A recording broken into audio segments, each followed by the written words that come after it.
1, 2. Not made it through to the final. One piece of positive news though for you, the great Lionel Messi is yet to score against England. However, he faces them for the first time tonight.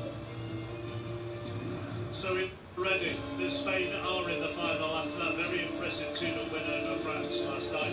Who will join them in New Jersey on Sunday night? Welcome to this incredible Atlanta Stadium. Wayne and Joe and Micah are with us, and we'll hear from them in just a moment. But let's bring you the England team straight away, because there are a few changes to it. Not in goal though, of course, Jordan Pickford back in goal. 3 changes in total from that win against Norway. Reece James is one of those. He is at right back, and Jed Spence is back at left back. Konsa and O'Reilly make way, so it means that England have yet to build the same back four in consecutive games at this tournament. Declan Rice had just those 45 minutes against the Norwegians after an illness, but he has been cleared to play. And the other change is Morgan Rogers coming for his second World Cup start and awaiting drawn to the bench. Harry Kane also began the World Cup semi-final against Croatia in 2018. 3 starters today did that. Let's hear from the England vice-captain. Here's Declan Rice with Pelican. Declan, a World Cup semi-final, England against Argentina. Just sum up the occasion and the opportunity ahead of England today. It don't get much bigger, does it? The biggest competition in football against the current holders of the competition. What a game, what an occasion, and yeah, one that we're ready for. We can't wait. Performance-wise, what's going to be key for England? I think staying mentally strong throughout the game, building into the game. We know what Argentina are about. We've watched their games, watched their clips. We've got a game plan ready to set up against, and yeah, we're ready to go out there and get final. Morgan Rogers starts. How will that affect how the team play? Yeah, I think the manager's obviously made a decision there. Morgan's an incredible player. Obviously, he's going to be playing off the right, direct, fast, strong, can come inside. So that whoever starts, whoever comes off the bench, as seen throughout this tournament, make a massive impact. So I don't think it's going to affect much, but it's a guy that we're all looking forward to playing with. Actually, you came off at half-time in Miami. I'm sure it will take a lot to keep you away from this match today, but how are you feeling? Yeah, back to normal now. It's been a week today. It started, so back to normal 100%, and yeah, I feel really, really good, feel refreshed, ready to go, and yeah, can't wait. Good news, best of luck. The atmosphere in here is something special, and we'll get onto it in just a moment. But let's just... Volume 12. A real issue during this tournament, and he has had... Volume 13. The change to the full-back in particular. Yeah, in terms of Spence, what he can do defensively, I thought when he's naturally didn't play his best game on the right, but our left back has been absolutely fantastic. In terms of how he's going to approach the game today against a well-drilled Argentina team, it's just being concentrated at all times, his one-on-one defending, and then using his pace the other way to really affect how England want to play. And then the other change is Morgan Rogers. Yeah, I think it's a feeling. That was what Thomas Tuchel was feeling when he came to this game. He believes in him. He believed in him so much in the build-up to this tournament. And obviously the conversation was he would have started with Jude Bellingham, but bringing him on that right-hand side will just free up Reece James to fly around the outside of him. And also you wonder whether it's just about fresh legs as well, because it has been gruelling their last 2. Yeah, well, I think Thomas Tuchel's used the same amount of players, about 14, 15 players this tournament, so to freshen the team up I think is really good for the players having a bit of freshness in there, because beside the team will make it a very difficult game tonight. England need to use that to their advantage though. Talk about that freshness. In terms of the way Argentina is set up, they really overload that middle, and I just feel as though that they can really exploit that on that counter-attack with the legs. They all do the work for Messi, but these areas where England can definitely focus on. And I think also having that John Stones experience in there, as we see Jude Bellingham was having a fantastic tournament, but John Stones could be key today, just keeping them calm in the communication. Where is Lionel Messi going to be on that pitch? So I think that's a really good shout. Let's just talk about this stadium, because you have played here. We are indoors, important to say, so it's the air conditioning, so the conditions are very favourable for both sets of players. Yeah, it's a fantastic stadium as you can see, but Yeah, played here a few times. Don't think I won here, so it's not a good place. So hopefully England can win. But listen, I think the crowd, the atmosphere for this game when it kicks off is going to be electrifying. I'm just absolutely grateful to be here. World Cup semi-final. We're in this amazing stadium, and what England could protect.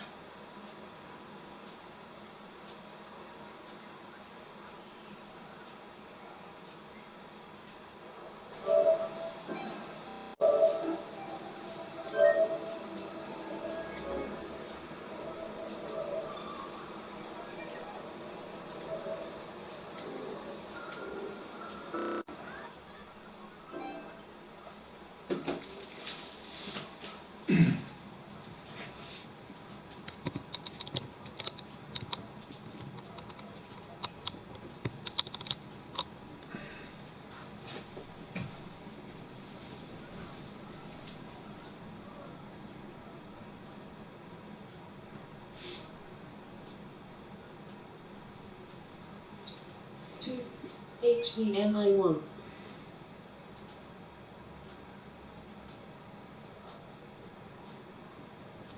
1. Alive. 1. BBC 1 only. MOTD Live. England v Argentina. 90. I think we've been at home, haven't we? And we've seen the atmosphere and what these players are bringing to the fans back home. I know through my children, with the excitement, the belief which they have when they're at home, that this team are going to do something special. So I think we just have to embrace and enjoy what this team are doing. Exactly that. You absolutely nailed it there, Wayne. But that means when we talk about the necessity to stay cool and calm, they don't have that baggage. Yeah, I mean, we listened to Jude, didn't we, in his interview, and he talked about the old generation potentially crumbling. This is a new generation, so full of confidence, focused on what they need to do, and it's the mentality more than anything. Jude Bellingham's mentality. Harry Kane mentioned in an interview about him, for someone just so young to have that, they've just got no fear, and they need to show it tonight. Let's just show you the Argentina team. We'll go through it properly in a little while. Obviously, Lionel Messi starts. The interesting thing is that Simeone comes in and maybe will provide some legs for Lionel Messi. Yeah, exactly like the ball played, and it was giving him that protection. All they called him the bodyguard. But Simeone, in terms of how they want to set up with the legs, sort of being able to go forward, winger, you'll see him going forward and backwards as well, which is so important for this team. And I think that's why he's been included today, because in the centre of the park, especially with Rodgers coming into it, England have a little bit more legs now. Very, very aggressive as well. And we talked about Lionel Messi, Harry Kane, Jude Bellingham. Referee's got a really important role tonight. He's going to have to really lay a marker on how this game is going to play out. A referee who incidentally once said Wayne off in the MLS. But we'll move on from that at the moment. Look, you don't need a graphic to necessarily tell you how important Lionel Messi is to the Argentina team. But in this World Cup, everything, he has topped every metric for not running, but he's topped all the important attacking metrics for them. He's incredible, and he's got a team behind him who support him, back him, and do everything we can to help him bloom in this tournament, and he's doing that fantastically. He's such a threat, and he's the greatest player ever. I mean, we have been talking about how much Bellingham and Kane have been dragging England through. Messi is just, he's a goal, isn't he? He is actually the goal. To do what he's doing at the World Cup at 39 years of age is just brilliant. In terms of his numbers, yes, he's walking a little bit more, but he comes alive at the right moment, and it's very difficult to defend. So we're a back four here now. We work as a unit. We work off where the ball's going to be. If it goes one place, you shuffle to the right. If it goes to the left, you shuffle to the left. But the thing is with Messi, because he starts going in pockets there, and he'll creep behind you, it's very difficult to mark. You think he's out the game, you have to stay concentrated at all times, because he really comes alive in them final moments. Yeah, he just acts like he's not interested. And sometimes, as a defender or midfield player, you think, oh, he's okay, he's not in the game. But then all of a sudden, when the ball goes to one side of the pitch, he creates his own space just by walking into it. And then he comes to life, he's explosive, and he scores goals which no one else can score. If we were a back four, I think our team would be in big trouble. So, yeah? Speak for yourself. Well, I really was doing. Not much left. No, thank you very much. Now, there's an estimated 30,000 England fans here in Atlanta. Most of them are still on the concourse. They'll be coming in shortly. And football's coming home with Thomas Tuchel has been their anthem over the last few weeks. Let's hear from the England head coach with Kelly Summers. Thomas, England versus Argentina for a place in the World Cup final. I imagine when you took over as manager, these were the games that you dreamt of being involved in. Well, once we had the draw and we knew a possible way, these are the games that you dream of, and these are the games that you're trying to reach. And don't forget not to reach, but to win. Looking at your team, Reece James and Jed Spence come in defence. Talk me through your thinking there. Well, they're specialists and they deserve to play. Reece is back and has the quality to play on the very highest level, shows no nerves. We want the agility and the speed of Chad. He was very strong in the last matches from the bench, and I think we need to get the fullbacks involved in our attack, so that's why. Morgan Rogers starts on the right. Why was this the right game and right position for him? Because it's a feeling. It's just a feeling from the coach, a stomach feeling, and I feel that he has something special to give today. I felt him very strong in the last match against Norway, and in between he had outstanding training session to just follow up on that performance, and yeah, it's just a feeling. And finally, Thomas, the key to stopping Argentina and Lionel Messi in particular will be? Well, you need a lot of keys. You need a lot of keys. You need a complete performance, offensively, defensively. We need to take care of the supply to Messi. We need to take care of his support to the runners, especially on our right side when he gets the ball in half left and turns. There are so many ways, so we need to play free. We need a complete performance. Also from the mindset, we should be ready for the fight, but also like calm and collected, and full of confidence in our qualities to give them some problems to solve as well. So we're up for it. Very best of luck. You've just written down on your notes that you really like it's just a feeling when he talked about selecting Morgan Rogers. Yeah, I would like that, because normally with managers they look at tactically how they want to play, how fresh the players are, how ready they are, but I think the top managers, they go on a feeling, they have a feeling that he obviously has a feeling Morgan Rogers can have a big impact for this game, and that's what he believes, and he's gone with this, so I really like that. I think the good thing is with Morgan Rogers, he can come off the left, he can play in the centre, he can play off the right and do all roles effectively. I think that's the most important thing about it. But because Argentina's, like I said before, in terms of they like to overload in the middle of the pitch, he can do that, but also break with pace as well. And then once he gets there, have the quality. Would you like to play for Thomas Tuchel? Would you have liked to have played for Thomas? I'd love to have played for him. And I love the fact that it's not rigid. It's not. This is the way that we're playing, and everyone needs to fit into these pegs, into these holes. He's more than willing to change it in the game. The fact that Wayne's talking about having a feeling in a World Cup semi-final, putting Morgan Rogers on the right-hand side because of what he's seeing. It's all about for him what's going on inside the camp, not outside, not us not waffling here. It's about what's going on with that 26-player squad that he's got. Between all three of you, you've all played for some incredible managers. You played for a variety of managers, personality-wise. The one thing that always strikes me with Thomas Tuchel, he tells the truth. Yes. He's honest, particularly with the players. I mean, he seems quite honest with us in the media as well, but with the players in particular. Yeah, and he's very personable. He's very liked to see him doing activities outside of football as well. But the thing that I like about the most is that tough look. After the last game when everyone's saying, everyone's celebrating against Norway, we get to play in the semi-final, but he wasn't happy. And a lot of managers would sort of paper up the cracks a little bit and basically say, oh, we've done our objective, we got to the next round, but he wasn't happy. And as a player, you certainly need that. We've played other managers like Mancini in terms of once we was on the training ground, whether you liked him or not, it doesn't matter because he knew I was going to improve as a player. Okay, Tuchel's a little bit more personal outside of football, but I just love managers with that tough look. I just think Chappers would be a tough manager to argue with, because as much as he wasn't happy with the performance, but he still pointed out how happy he was with the mentality, with the team, the togetherness. So if you are to knock on his door and say, I'm not happy with the comments you made, I don't think you can argue with him. I can't hear another Mancini story from Micah. As someone who played for Fergie, under Fergie, what do you make of the whole Bellingham-Tuchel thing that happened post-match? I love it, and I think that's quite normal with what happens between a manager and a player. And what you want as a manager, you want your players to have voice. And when we talk about character and personality, that's exactly what Jude's shown. So Thomas Tuchel will be delighted that Jude Bellingham has done that.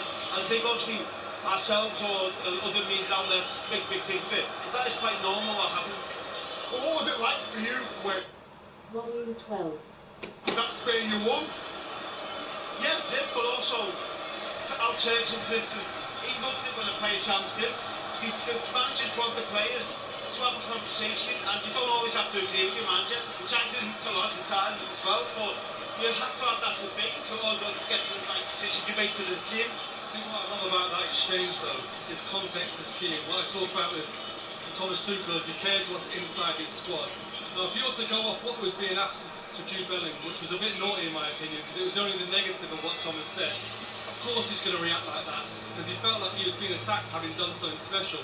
But we all know, and then everyone talks about it, but when you go back behind the closed doors, and Jude Bellingham realises what he said on a whole, they're having a laugh about it, I'm sure they are, because I think Tuchel would expect him to react like that if that's all he said. Okay, that's a perfectly normal question to ask a player, though, isn't it? After the manager has given his interview. I'm not telling anyone how to do their job, and everyone's within their right to ask the question. I'm telling you as a player, if I'm emotional, I'm off the back of getting to a semi-final, which I haven't done, by the way, I would react like that, and I think it's naughty, but like I say, I'm not telling you how to do your job, chappers. How come every time we do a show you intimidate me in some way or other? I'm going to move on now. We're moving on now. Yeah, even if I didn't have to, I'm moving on. We've already talked about what the game means to England. How is it being viewed in Argentina, though? Here's our South American football expert, Tim Bickering. England versus Argentina. From Diego Maradona to David Beckham, it's a game rooted in football history, and even more powerful because it's also rooted in social history. Inglaterra-Argentina, una rivalidad futbolística, deportiva, tenemos que ganar como sea. The ties with England are all over Argentine football. Many clubs sprang from British-owned railways, factories and schools. It's the continued British presence in the area that formed the backdrop to the conflict in 1982. Es imposible no tener un valor extra agregado al partido porque sabemos que tenemos ese conflicto con el tema de las Malvinas y que nada, de alguna otra manera queremos ganar y aparte... Está todo bien, no tengo ningún resentimiento contra los ingleses. Tengo mi reclamo sobre las Islas Malvinas. Pues no tengo odio hacia los ingleses. Me parecen personas estupendas. Separen eso, por favor. No tiene nada que ver. Somos personas libres de pensamiento, pero no confundan lo que es la política con el deporte. Perhaps we've all become closer, but for some, there's a feeling that history can't be rewritten. Even so, from one side of the Atlantic comes the accusation that Argentina overindulged in the dark arts. Sabemos que ellos tienen como la pica de que Maradona hizo el gol con la mano, bueno. Si bien él tenía esa rivalidad por Malvinas, pero lo que une a la historia del fútbol argentino con Inglaterra es lo que generó Maradona. Y lo que nos une a todos es eso, volverle a ganar a los ingleses. This is a tale of two countries which are so different. In the showdown in Atlanta, only one side can gain satisfaction. Creo que hay que ganarlo a cualquier precio desde lo deportivo. Hay que dejar todo dentro de la cancha y ganarle a los ingleses con fútbol. Somos rivales, bueno.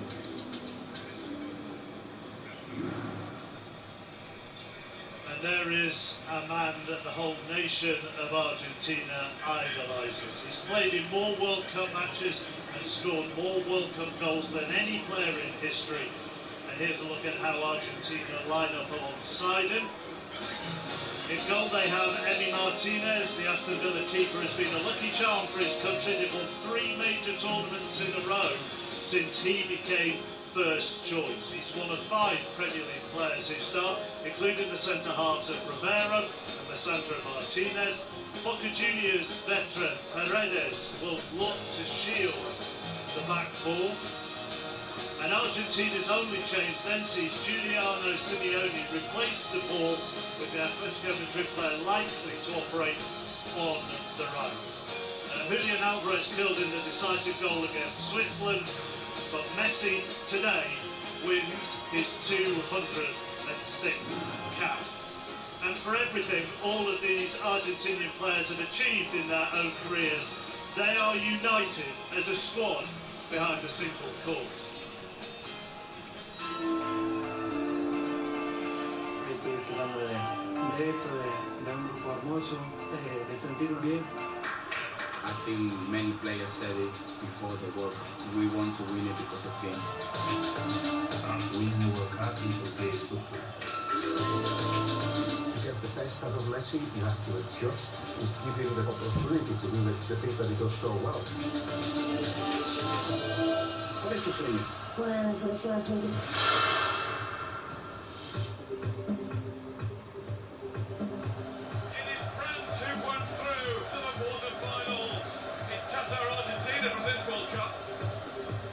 Is a big failure, and the failure had to do with not understanding what Leo required. After that, Scaloni was appointed head coach. It all starts with a conversation that Scaloni had with Messi. The conversation went, what do you want to do? Logró rodear bien a Leo, que era lo más importante, y bueno, lo hizo sentir bien. It was a very clear idea. Scaloni was there to help Leo, and everybody else felt exactly the same. Es fácil convencer a un jugador así, y más sabiendo que tiene detrás un grupo de jugadores que dejarían todo porque él gane.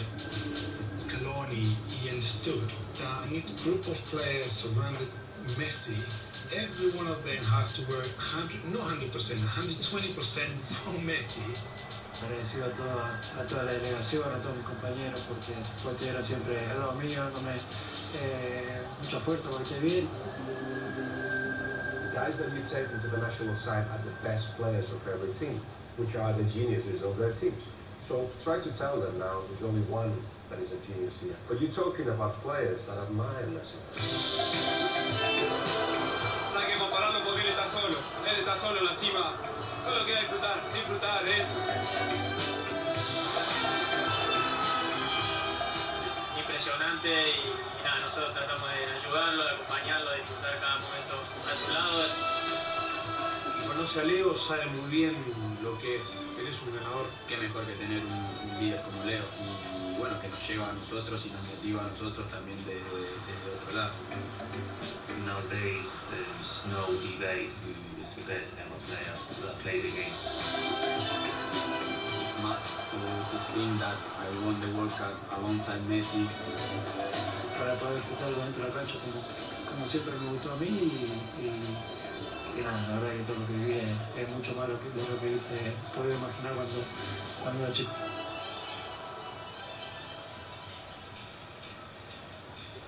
Wayne, do you find it surprising or understandable that there are some amazing players in that squad with great careers who all put their egos to one side for one person?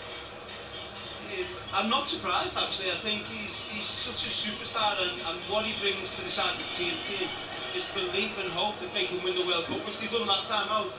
But again now, all them players, they're working for him, they're playing for him, and you know, he's an absolute legend, in my opinion, the greatest player of all time. So it doesn't surprise me that they're putting their egos aside to try and facilitate for Lionel Messi. What's he like to play against? You two have both played against him, so Joe, what's he like to play against?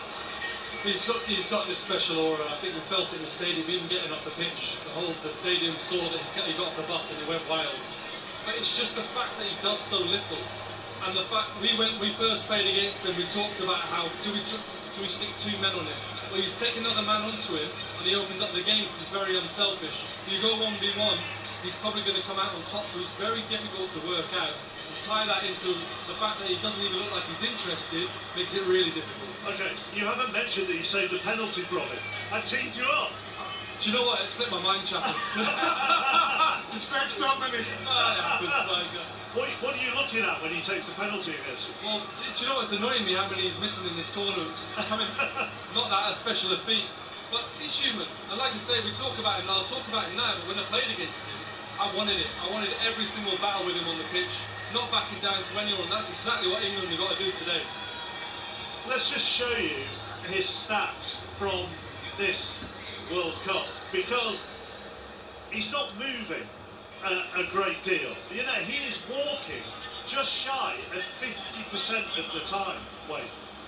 Yeah, but that's the genius in him, and that's where his teammates come in to play to help him out. But he knows what he's doing. He's creating space for himself. But if you look at him here, he comes really deep. So we get to the position where the opposition have to go looking for him. So now what he does, he attracts so many players around him. So if you pause here, you've got 1, 2, 3, 4 players all around him. Now look how wide, space how wide. But what he does here, he doesn't switch off and the ball goes backwards. He's in the space in behind the midfield, who've just been attracted to him. And this is where you don't want now Messi. He gets on the ball here, he gets turned, gets on his left foot, and then it's a really good finish. And again here, if you look at him, he looks like he's not interested in the game. He's switched off. As Argentina trying to play out, Alvarez makes a really good run, and now he comes to life. Now that little bit of movement to get to the ball facing his defence. He starts from forward with the ball goes out wide, he continues to run to the edge of the penalty box, on his left foot again, and a really good finish. That's really standing. Yet again here, Argentina are trying to break the opposition down. He just stays in a position where he's on the wrong side of all the opposition players. Now all the opposition are facing the wrong way, they're facing the ball. Messi looks like he's not interested, he's in an offside position. And as the ball progresses through the line, here, now he comes to life, off the shoulder defender, great pass, great touch and a really good finish. So what he does, he acts as if he's not interested in the game whatsoever, and he comes to life. And then when he comes to life, he gets the ball in that position, he is deadly. And what he's also doing, Micah, despite not running as much, despite walking more, he's actually creating more and involved in more than he was 4 years ago. Yes, and he's using his brain more. He doesn't have to run as much, but when his brain works that fast, it makes a difference. Like his brain was showing on the clips there, it's so hard. When I mentioned the unit before, and when you go, if you're a midfielder, do you go with him? Because if you go into spaces over here, then he gets in behind you. If you're a defender and you try to engage you, it can embarrass you because he can dribble past you, and then just when you think he's out of the game, he just pops up behind you and does what Wayne's just showed us. It's absolutely sensational what he's doing, and the age that he's doing it, it's just remarkable. There won't be a player like him again, Wayne, because as the modern day, they won't let him do that. A manager would not let a player play like that because it's almost a detriment to what he's doing on the coaching pitch. And that's why they're getting every ounce of him right now. I don't think they'll ever be a player like him again, but the hardest thing, what Victor said, the hardest thing to do in a football pitch as an attack player is stand still, because if you follow the ball, you're actually going with the defenders and the midfield players, and you clunky your space down. By standing still, you create more space for yourself. And therefore, how do the rest of the Argentina team work around him to allow him to do what he wants to do? Well, they run a lot. They absolutely run a lot. But in terms of how they set up, you see there in the middle of the pitch, they've got that really good overload. And I think that's what they try to do, and then counter. You'll see Messi, he's going to operate in these spaces. Sometimes you'll see him come a little bit deeper, but essentially he's got the free roll to do whatever he wants. And this is where they get their width from. The fullbacks, you'll see Molina and you see Tagliafico going high and wide. But what that does, it leaves space for England. Morgan Rogers and Gordon can exploit these areas, and that's exactly what they need to do today. So would you keep them high then? I would keep them high for a moment, and then as soon as the ball gets turned over, you've got to go. Because when the fullbacks, and sometimes the fullback, they go at the same time, so that space in wide areas is so obvious to see. But when they need to go there, they need to go there with quality. So much times we've seen Madueke do so well, get into good areas, and then not the right pass. If you can get the right pass today, that's what you do. When you talk about, just lastly, him not running, When he's not running, that's when you have to go as a team, make the overloads on the pitch, and that could be the difference. Okay, let's hear from a man who played in the 1998 World Cup against Argentina, and he scored from the penalty spot. Alan Shearer is on co-commentary duty for us today, and at the moment he is in the centre circle with Kelly Sommers. Yes, Mark, and I'm not sure how much Alan is going to like it when I say this, but 1998 was actually my first memory of the World Cup. Hopefully you've got a slightly more vivid recollection of it. Does it all come flooding back? Yeah, it still hurts, and I hope for these guys' sakes that they're not looking back in 28 years' time and they're hurt, and they've got an unbelievable opportunity to get to a World Cup final. How do they do it? They be brave, they try and take the game to Argentina. Clearly, their main man is a huge danger, so if they can stop the supply line into him, that will help. But I think they've got nothing to fear. They can play with a bit of freedom, and hopefully we can see them around Sunday. As we were walking onto this pitch, I said to you, I'm going to ask you about Lionel Messi, and you said to me, no, don't. You said you want to focus on the brilliance of Harry Kane and Jude Bellingham. Let them worry about our big hitters. Our big hitters in Bellingham and Kane have been absolutely sensational up until now, and let's hope that can continue. What an occasion, what an afternoon stroke evening back in England. Those boys have done us proud, and let's hope that they do the same again. How does it affect the attack and Kane and Bellingham having Rodgers in there, do you think? Yeah, that'll help them. I don't think the supply line has been great down that right-hand side, which is one of the reasons he's put Morgan in there today. And I think he was huge when he came on. He made a huge impact. He got the shot where the keeper parried and one or two other things, and that's why he's been given the nod tonight. And these are games, aren't they, that Bellingham and Kane will absolutely relish. I imagine they were games you loved as well. Oh, goodness me. I mean, these games get you juices flowing. You can see the reaction. You can see it outside. You feel the reaction from back home. So, fingers crossed. Every time I've got you here, I do always ask you about the conditions. I know the guys have already spoken because they're in the stadium today, but this is all set up perfectly for England, isn't it? And what do you make of the pitch? Oh, the pitch is absolutely perfect. You can see they've watered it beforehand. Obviously, air-conditioned stadium, so there's no excuses with the pitch. It's perfect. No excuses at all. But before I hand back to you, chaps, I do have to tell you, Alan actually came onto the pitch. Firstly, he knows what I'm going to say here. He tried to wave at Dan Burn. He thought Dan Burn was waving at him. Dan Burn completely pied him. He was waving at his family. Alan has then since shaken his hand and got in trouble with some of the staff things. It's not allowed. I don't think they knew who he was. They are in the zone. Let's hear from one of England's big hitters, as Alan said. Harry Kane, 6 goals in this tournament, and tonight he overtakes a certain Wayne Rooney as England's most capped outfield player. He's been talking to Kelly. Everyone knows how much representing the game means to me. It's on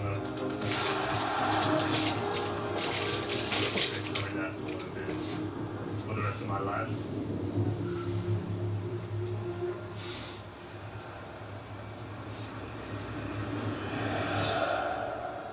Well, Harry, the manager said after the Norway game that he still felt there was more to come in terms of performance. How were his comments received in this? Yeah, I think we understand it. Players on the pitch know more than anyone when you're playing well, when you're not playing well, when you're maybe giving away too many sloppy balls or you're not winning your duels and defensive actions. But that is part and parcel of football. We understand what the boss meant. The manager's actually not very happy. He said he was disappointed with the performance. Yeah, well, whatever. What did you make of Jude's response, the manager's comments? Yeah, look, it's hard when you're playing a game, especially a game like that, and you get asked a question 5 minutes after the final whistle, when he hasn't really known what the manager's really said. It's like, what do you want Jude to say? We've just been through a battle, really tough out there. But I think it's easy to try and create this division. It always seems to be maybe an English thing to do that in these major tournaments, but it's the complete opposite. The group is where we are because of our togetherness, not just the players, but the coach and the staff and everyone who's involved. Yeah, things just get sometimes made out so much more than what they really are. Is it perhaps also that Thomas is a bit more of a direct manager than maybe England fans have been used to hearing from? Maybe. Wears his heart on the sleeve, and I think people appreciate that as well. That's what makes him who he is. Some people have said that England have an over-reliance on yourself and Jude Bellingham. What do you say to those people? Yeah, that's just football. I don't know what people expect. Argentina rely on Messi, France rely on Mbappe, Elise. yeah, it's one of those where the guys who people expect to score, and now we score. It's like, oh, they're scoring too much. Maybe other people should score. It doesn't completely make sense. Why does the partnership between the two of you work so much? I think we're both in a good moment. It's been a real hunger and desire. Kind of just used each other and that energy. We've kind of taken that onto the pitch. Argentina next.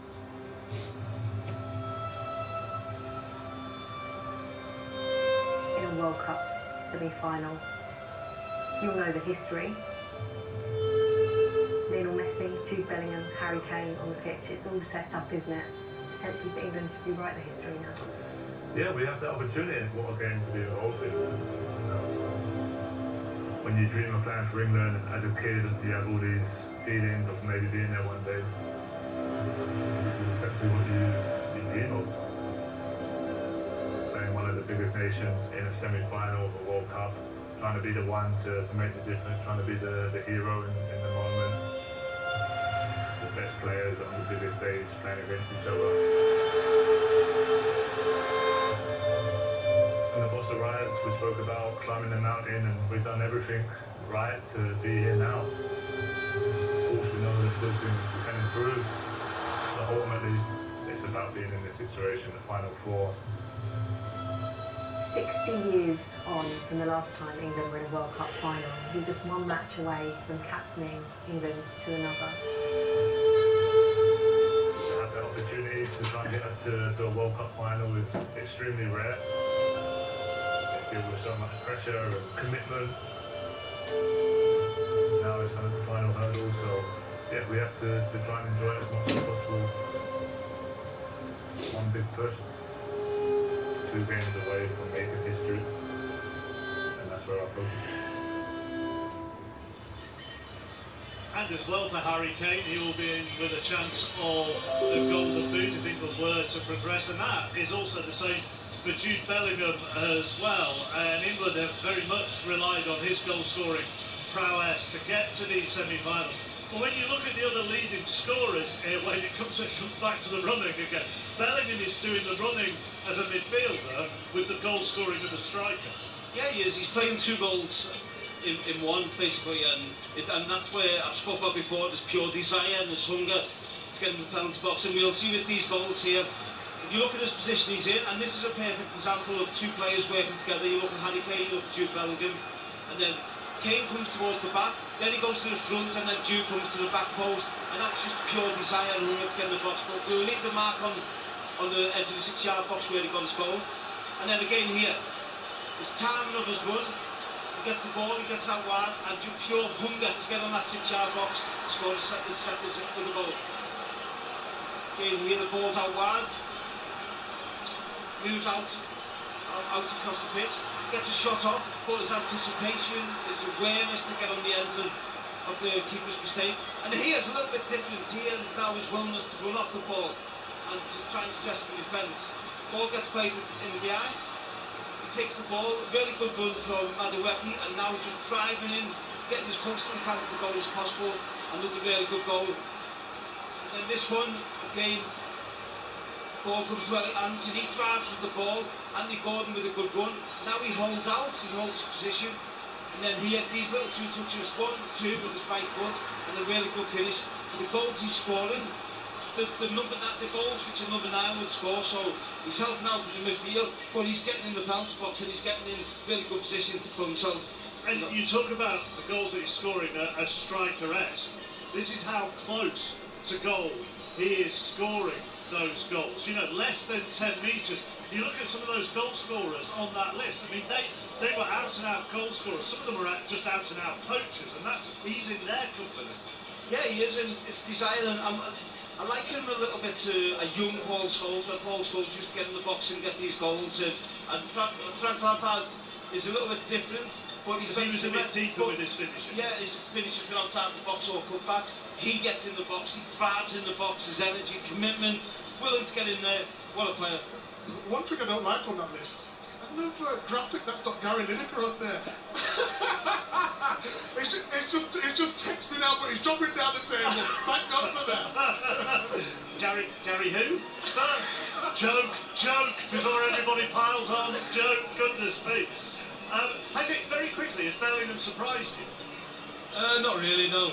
Because he was going to have that tournament. He's that guy, isn't he? As Wayne talked about with the goals that he's scoring.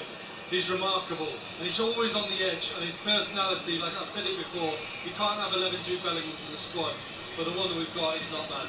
Take a look at where Argentina may be vulnerable then, and this may be partly down to what Wayne has done with Bellingham as well, so where can Argentina be exploited? Now look, I'm very aware that I'm talking about 2 World Cup winners here. Yeah. Sandro Martinez, Christian Romero. They're not a combination in my opinion. What I'm used to is centre-halves are working together. These are very individualistic in how they do it, and when they're on, they're brilliant. We're looking at Sandro Martinez here. He should be locking in. This is his moment to defend the goal. He's not defending the near post. He's not picking anyone up. He's switched off in a key moment, and he ends up giving away a really easy goal when you think about it, you're talking about against the world champions. But this is just emphasises it. You see Romero, eyes on. He's been told to go with the man, fully commits to it. Martinez holds his ground. And as the ball moves over, Paredes, by the way, he's highlighted because he's so key when these guys go walkabouts. Martinez commits, Egypt are calm, a little bit of easy football, bop through the lines, and now we've got Romero and Paredes at the back. And again, it's still rush from Romero, and this could have ended really, really badly. It's relatively simple how Egypt have got through that defensive line of Argentina. Now on the flip side of that, you've got to remember, like I said, these are world champions. So when it comes to doing their job and doing it well, and when they're on, that aggressive mentality, they're one of the best in the game at it.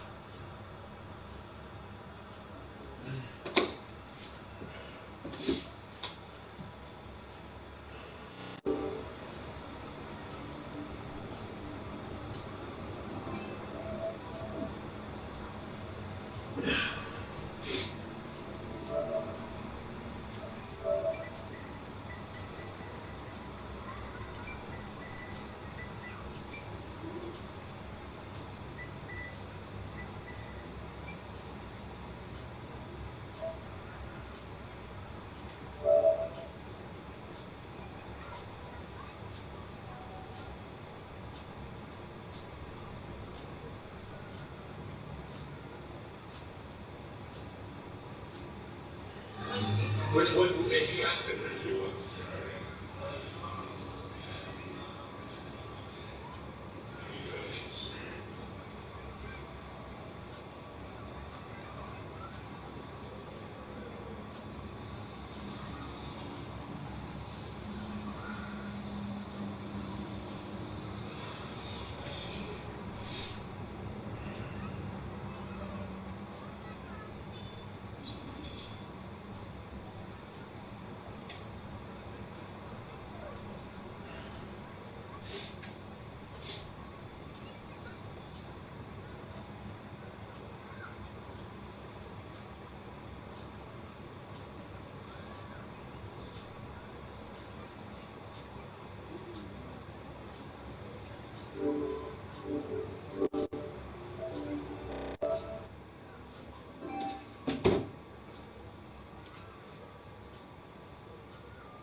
In the way that Tuchel wants to play defensively and then on that transition. And actually, when he came on against Norway, he actually carried a threat, didn't he?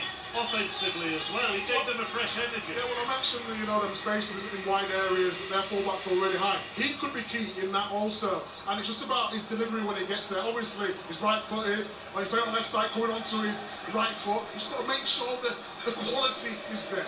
Okay. We have heard from the pundits, we've heard from the players. With England in a 4th semi-final in the last 5 major tournaments, what about you? How are you feeling? You just got to hope one day we can do it. Buenos Aires every year. England in a World Cup. Some of their dreams are made of. Well, together. That was actually a bit of a statement from England. I think it's coming home. Anxious moment and then some break. Let's be real, that guy was really late. The quality has to improve. Thomas Tuchel still doesn't know his best team. He's got a game plan. So far, it's working.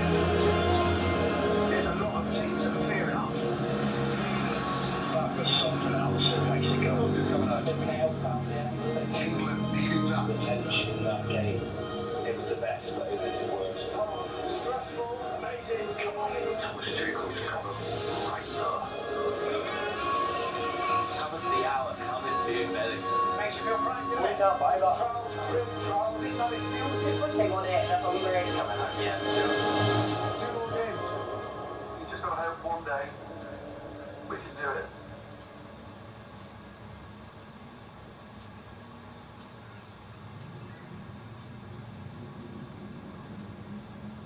This is the quiet before history asks the question. England, Argentina. The years pass, the feelings don't. Every generation has a new story. Some of joy, some of pain. We're about to get an answer. Are you ready?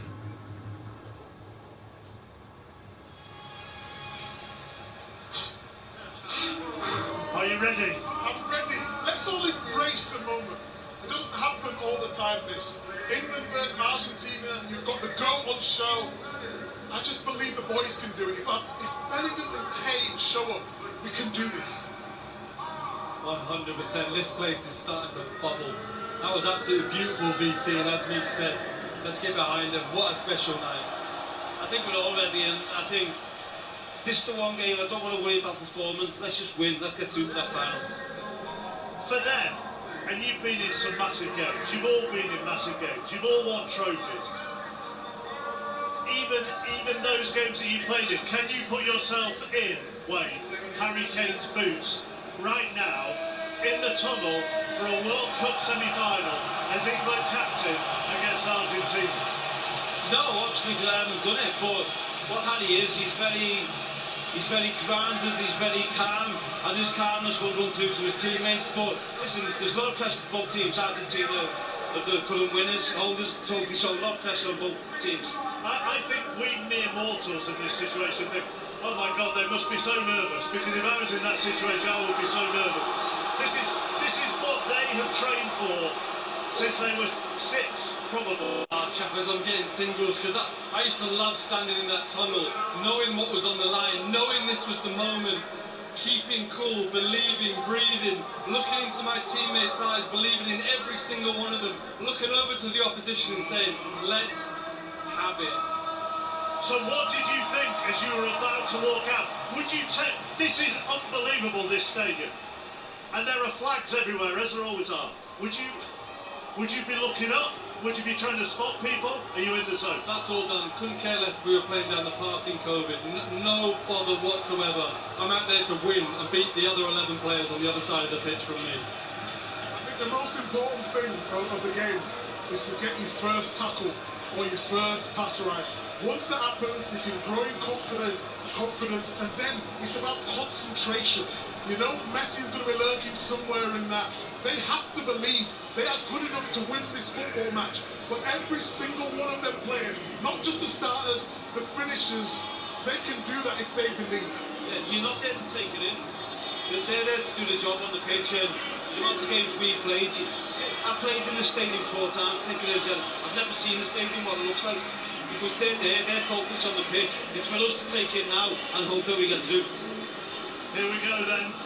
Enjoy if you can. And don't forget, you can watch the match in UHD on iPlayer. Audio description also available if you select AD on iPlayer. One more deep breath. Here are Alan Shearer and Kai Mowbray. Thank you, Mark. Good evening, everyone. It's almost time to go for England in a World Cup semi-final for only the 4th time ever. The vast majority of you will remember 2018 and the agony of extra-time defeat to Croatia. A good number will still wince at the memory of 1990, Gazza's tears, and those penalties you can probably still picture against West Germany. But only a select few will recall what it's actually like to win one of these. 1966 against Portugal at Wembley. 2 goals for then plain old Bobby Charlton. No serve for another 28 years. If England get the result a nation has craved for 60 years, 1 or 2 might not have to wait so long for the sword on the shoulders. And so to the national anthems.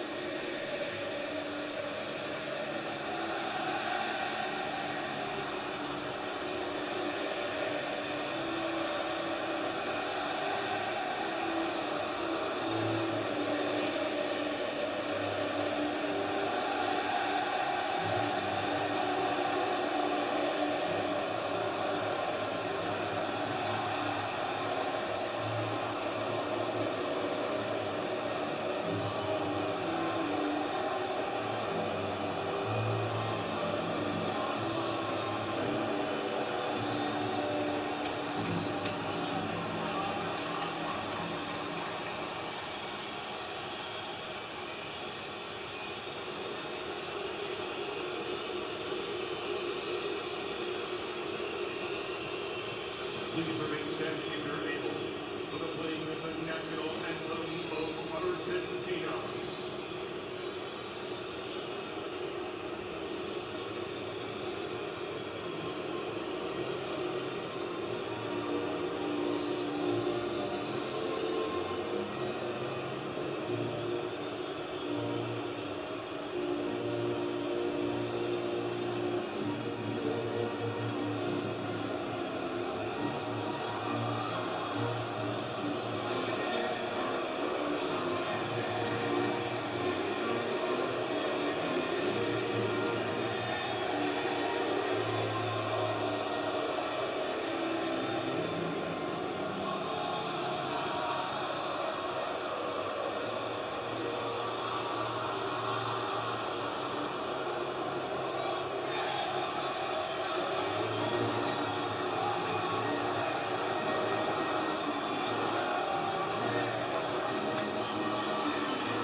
Just a bit different.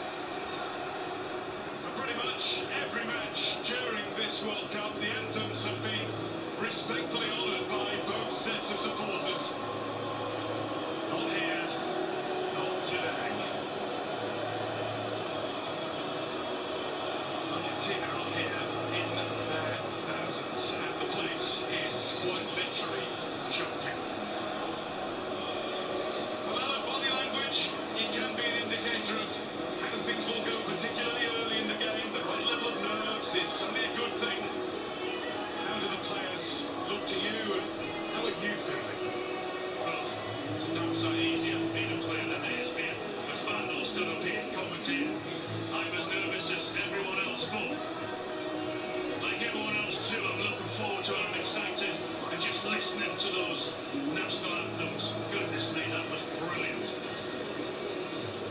And a whole change of atmosphere from what we've experienced so far in the tournament. The gauntlets have been laid down. Yeah, they don't like each other, that's fine. They're out on that pitch to win. They'll do anything to win. Both sets of players, and why not? What an occasion. High stakes. Football game, and that's all. Well, let's see.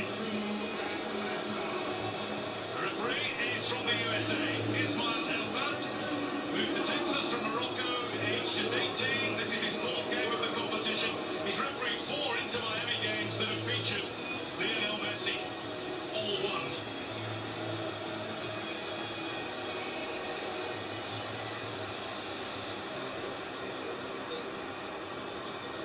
VAR is Italy's Marco Di Bello, a hugely experienced Champions League official.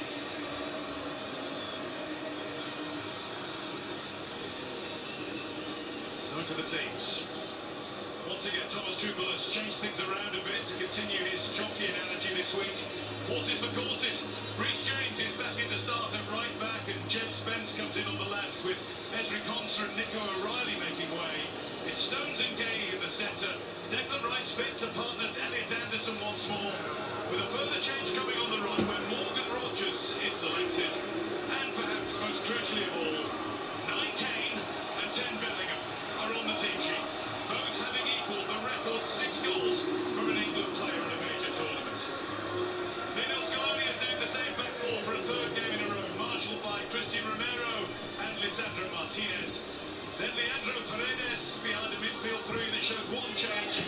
Diego Depaul has dropped out. Gianna Simeone steps in, son of Diego.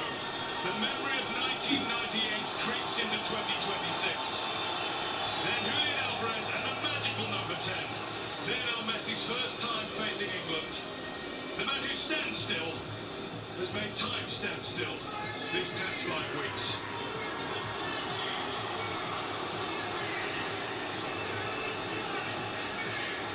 Thomas Tuchel says these moments before kick-off are the ones that make him feel alive. Looks to me as though he is feeling the nerves as much as any of us just at this point.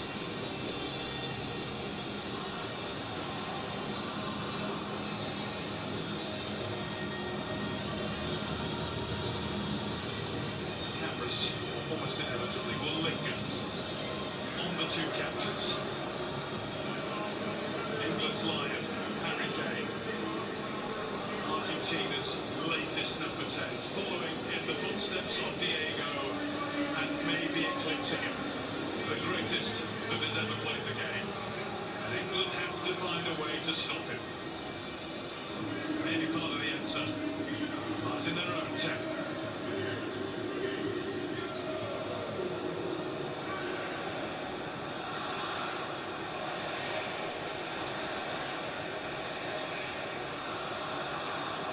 Away we go then.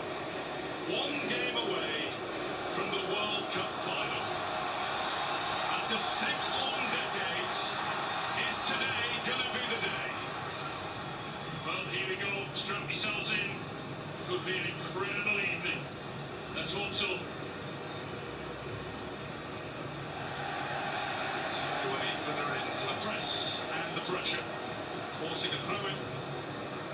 It's back to Margay and across to John Stones, who no doubt has been selected partly due to his experience of all the big occasions that football has to throw at you. How brilliant he was the other night as well. Showed all of that experience.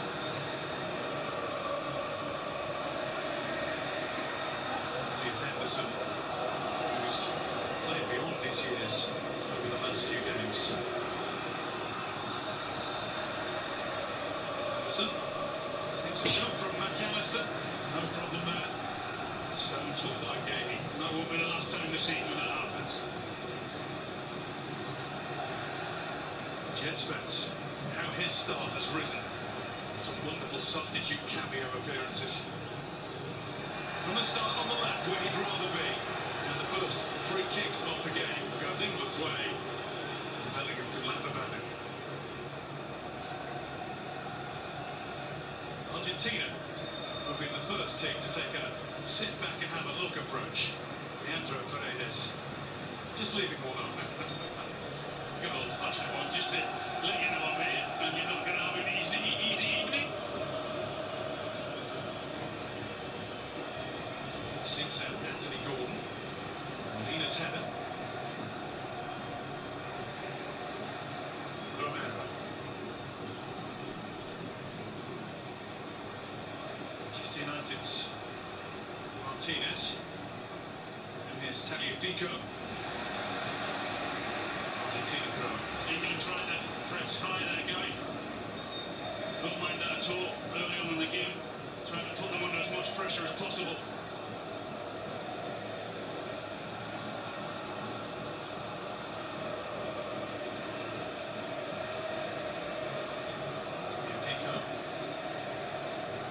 Alvarez was slicking it in.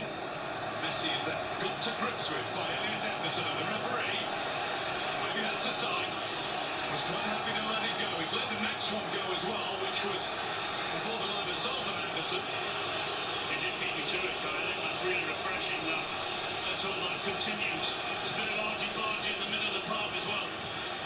It has started.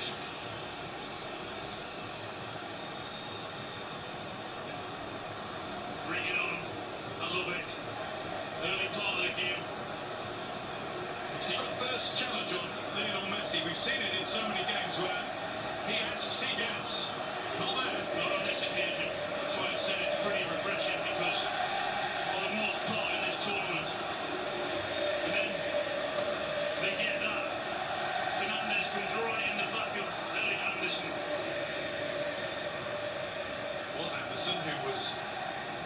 laying hands on Lionel Messi. How dare he?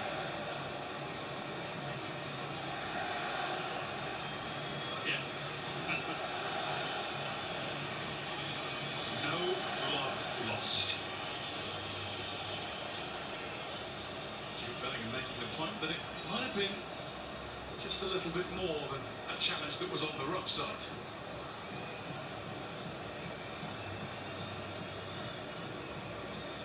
Gordon. Anderson. Will no doubt tell me that as a north-east boy, he'd be quite happy with that. Mark it for later. Yeah, don't mind that. So much at stake you expected, particularly early on in this game. He has looked ever since he became a regular in the Premier League, as though he's quite happy at taking that sort of stuff. Nothing will faze him. And here's Spence. Spence keeps going. He was close to winning a corner. He was close to carving a way right through. Argentina get it up and away, but Messi to chase. Mark Gay has the head start.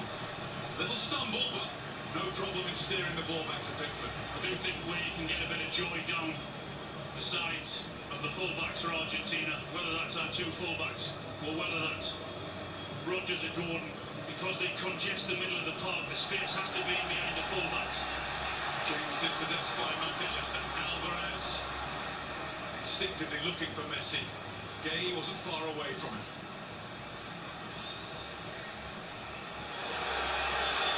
James and Anderson trying to work something, but Anderson played it into the space where James might have been otherwise. And Gordon, sense about bothering Emi Martinez. It's the third time he's gone already, Anthony Gordon, to go and press.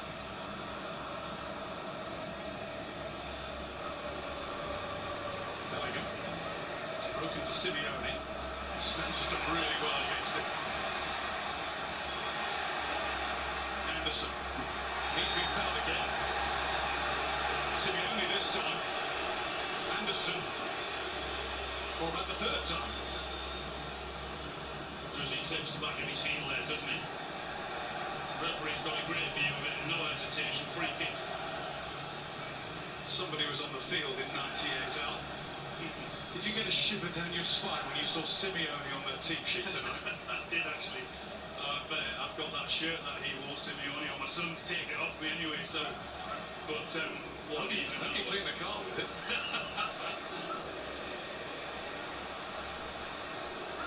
Here's Rodgers. Rodgers taking on Tagliafico to fashion a cross and earn England the corner. Rather Rodgers, positive. Very early on in the game, but looking to get to the byline and whip it in. And Rice will take a slow walk across to take the corner. Maybe this will tell us if he's fully back to fine health and fitness. Yeah, because lots of his corners haven't been on the money that we usually expect from him, have they? Says he is perfectly good to go again now.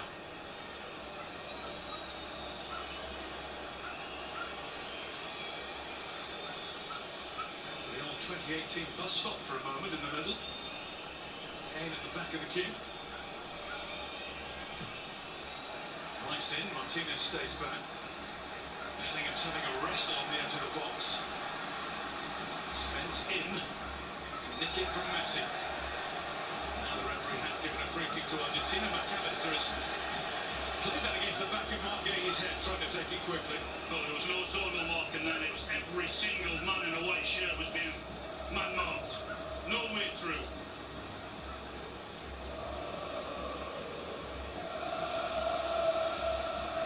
This could be an evening where you might have to take the tablets to stay calm.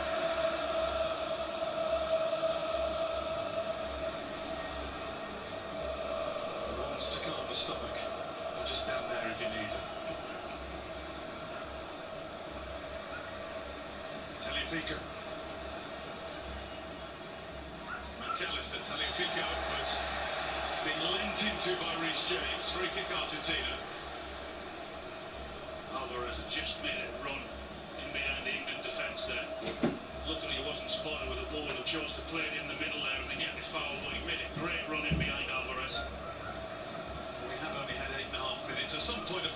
match will break out.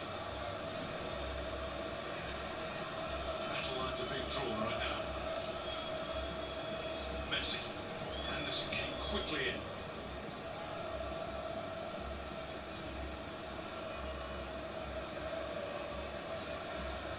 Romero. Able to stroll forward. And find Alvarez. There's Anderson. And once again, he's forced to the floor by Simeone. Yeah, clever from Anderson though. He knows he's coming. He just steps in front of him, waiting for the contact to buy the free kick.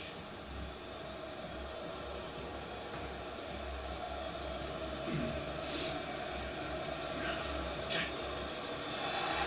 Sends by Paredes. McAllister. And Anderson a little too keen. And Lorenzo Fernandez. Elliot Anderson's been the key figure for England so far. I think it's plain to see that both teams have not given anyone a bit of time on the ball to settle.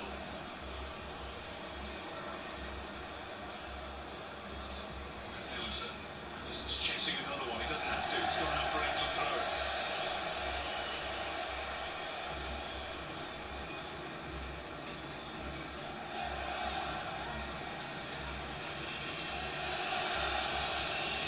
Towards Gordon. Gordon will hair onto it. Rodgers is making progress into the middle, but it was just a bit much for Gordon to do to properly be able to hook it back. Yeah, just a little bit too much pace on it. But those are the areas I think that England will look to exploit. Said it a minute or two ago, in behind the fullback.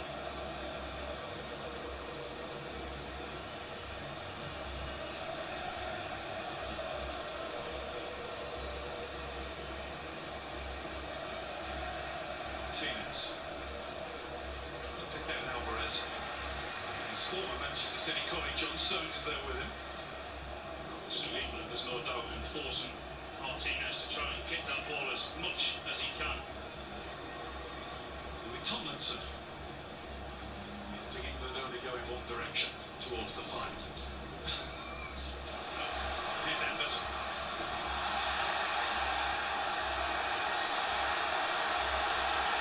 Anderson's still involved in a bout of some sort of wrestling on the floor.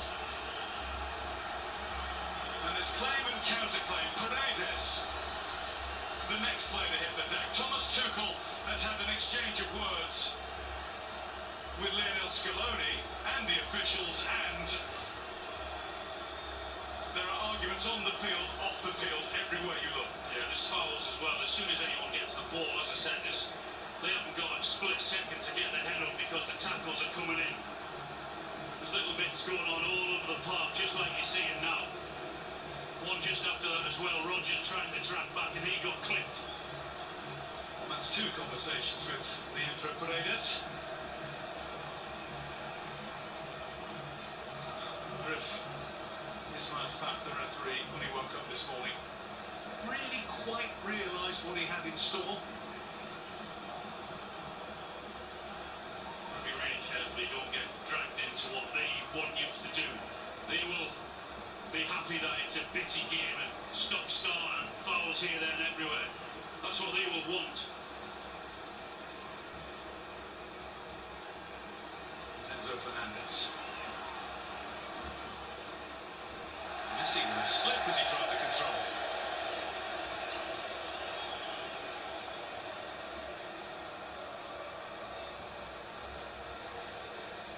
Romero.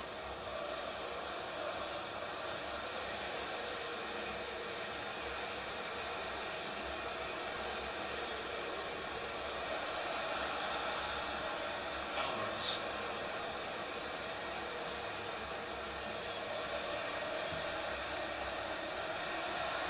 Messi. Round the corner for Simeone, who had moved round the corner too quickly. He did as well. It's a good ball into him, but it just went a bit too quick. Look at this. That's ridiculous. Get used to it, because it's going to happen all game. That is absolutely ridiculous. Jordan Pickford's entitled to get that ball back. Then again, don't get drawn in. Exactly. That's exactly what happened in 98. You can't afford to have enough playing 11v11. You can't afford to do anything stupid.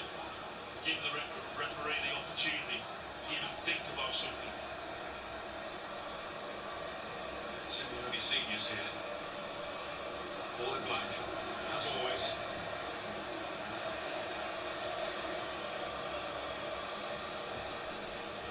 Spence, brilliantly done. Gordon continues.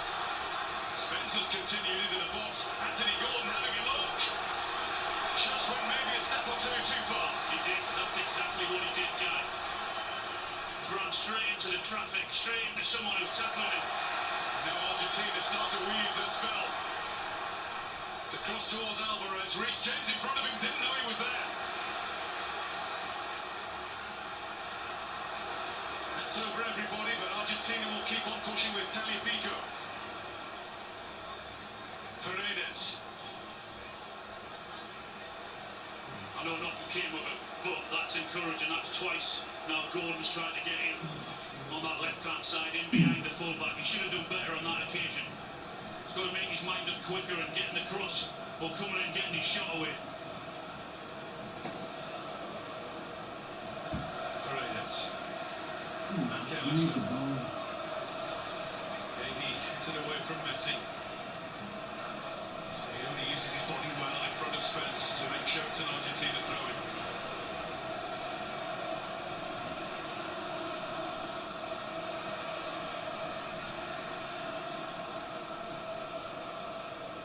Paredes.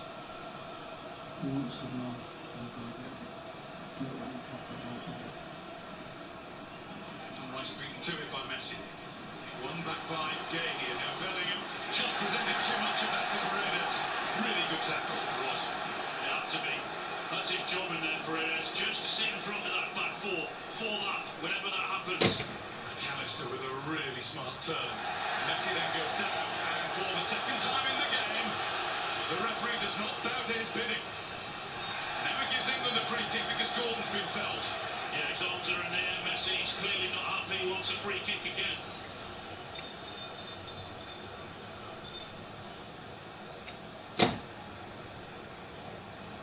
Paredes tackle there. That was a really, really good tackle and no chance of a foul.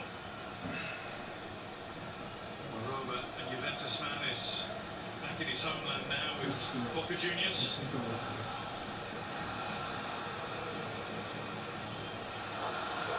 Otamendi on the bench, formerly Manchester City for a long time with Benfica. He's just gone back home with River Plate, only in the last couple of weeks.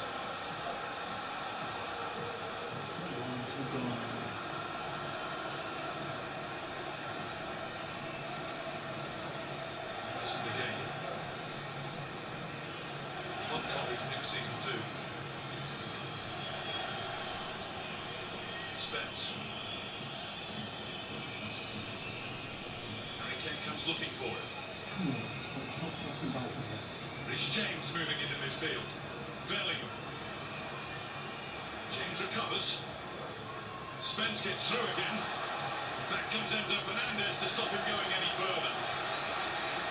The confidence that is surging through Jed Spence it's delightful to see. It is. He's doing well. Given the option down on that left-hand side. He's just tried a little flick, hasn't he, twice through the legs and just managed to get the tackle at the last ditch. Taliafico stopped by Rice. Stones will steer this one back to Pickford. So Mick Jagger does nearly as many miles as you've been doing. We need to get the ball and we've got there and it fucking plays up there. You've been singing a little bit more often. Not as good as him, but I'll come back for that. You do all right.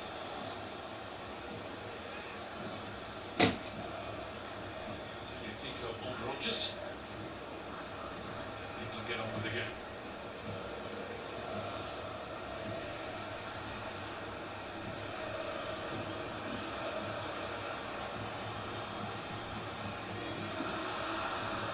Okay, Bellingham has started to make the run and was frustrated that he didn't see it. Didn't think he could find it. What does it take? About 18 minutes or so. That's settled down a little bit and the players are getting a little bit more time on the ball. Obviously turned in by Rodgers to Rice. Rodgers to Rice again. Rice had to stretch for it further than he wanted to. England throw in though. looks happier than he did the other day. Absolutely. He's a lot more comfortable in his running style as well. He was really struggling, wasn't he, the other night? I could tell. Gordon, Kane. Just nicely found. James across. Mean drink to Martinez. Well, we've seen him twice from the left-hand side and now from the right-hand side. A little overlap there from Reece James. Rogers sees it.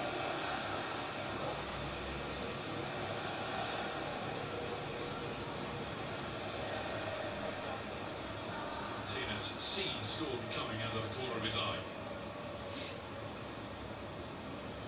Messi.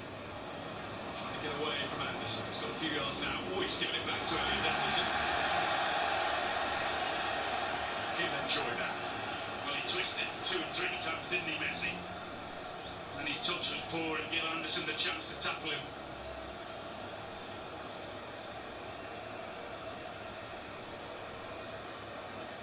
Taliafico. Alvarez on the left wing. Simeone has come in from the right. Alvarez. Ball across to Messi. That was a really good pass from Julian Alvarez. There's an instinct between those two. Not back towards Simeone. He doesn't reach him, and the flag goes up for offside. England free kick. Yeah, Messi was offside. How Alvarez saw where Messi was going to be from where he was. He didn't have too many other options in the middle, guy. He just looked up there, and that's, you see Messi do that so many times. Try and save energy just to come in there right at the last second, and that's exactly what Alvarez was looking for. It's not that much about Messi. We sometimes overlook the threat of the Atletico Madrid man. What a goal he scored in the semi-final. Quarter-final, rather. He's the man for semi-finals. Scoring pretty much all of them. Scored in the last one Argentina played against Croatia at the last World Cup. Scored in the Copa America. He's scored in Champions League semis, Copa del Rey's. Anyway, enough of that. Went against Rogers there. That's Messi with it. Come on, little touch away from Anderson. He's got the fucking ball. Oh, I want it. I want the ball. Molina. Paredes.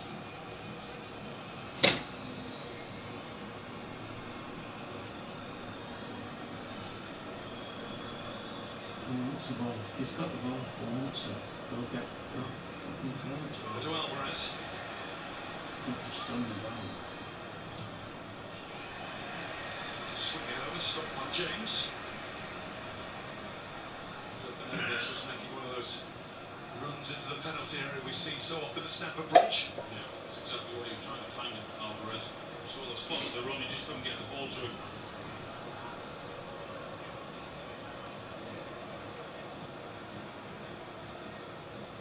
Paredes.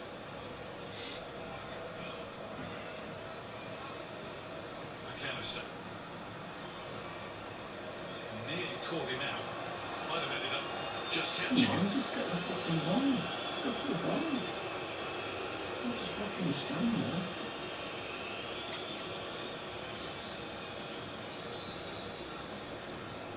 He's got to go for the ball. The ball's there to try and win it. I know he missed times there, but he just catches him on the top of the foot.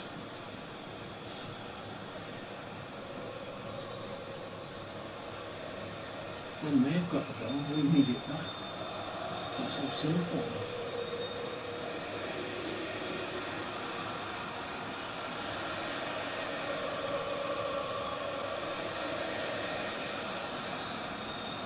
Messi.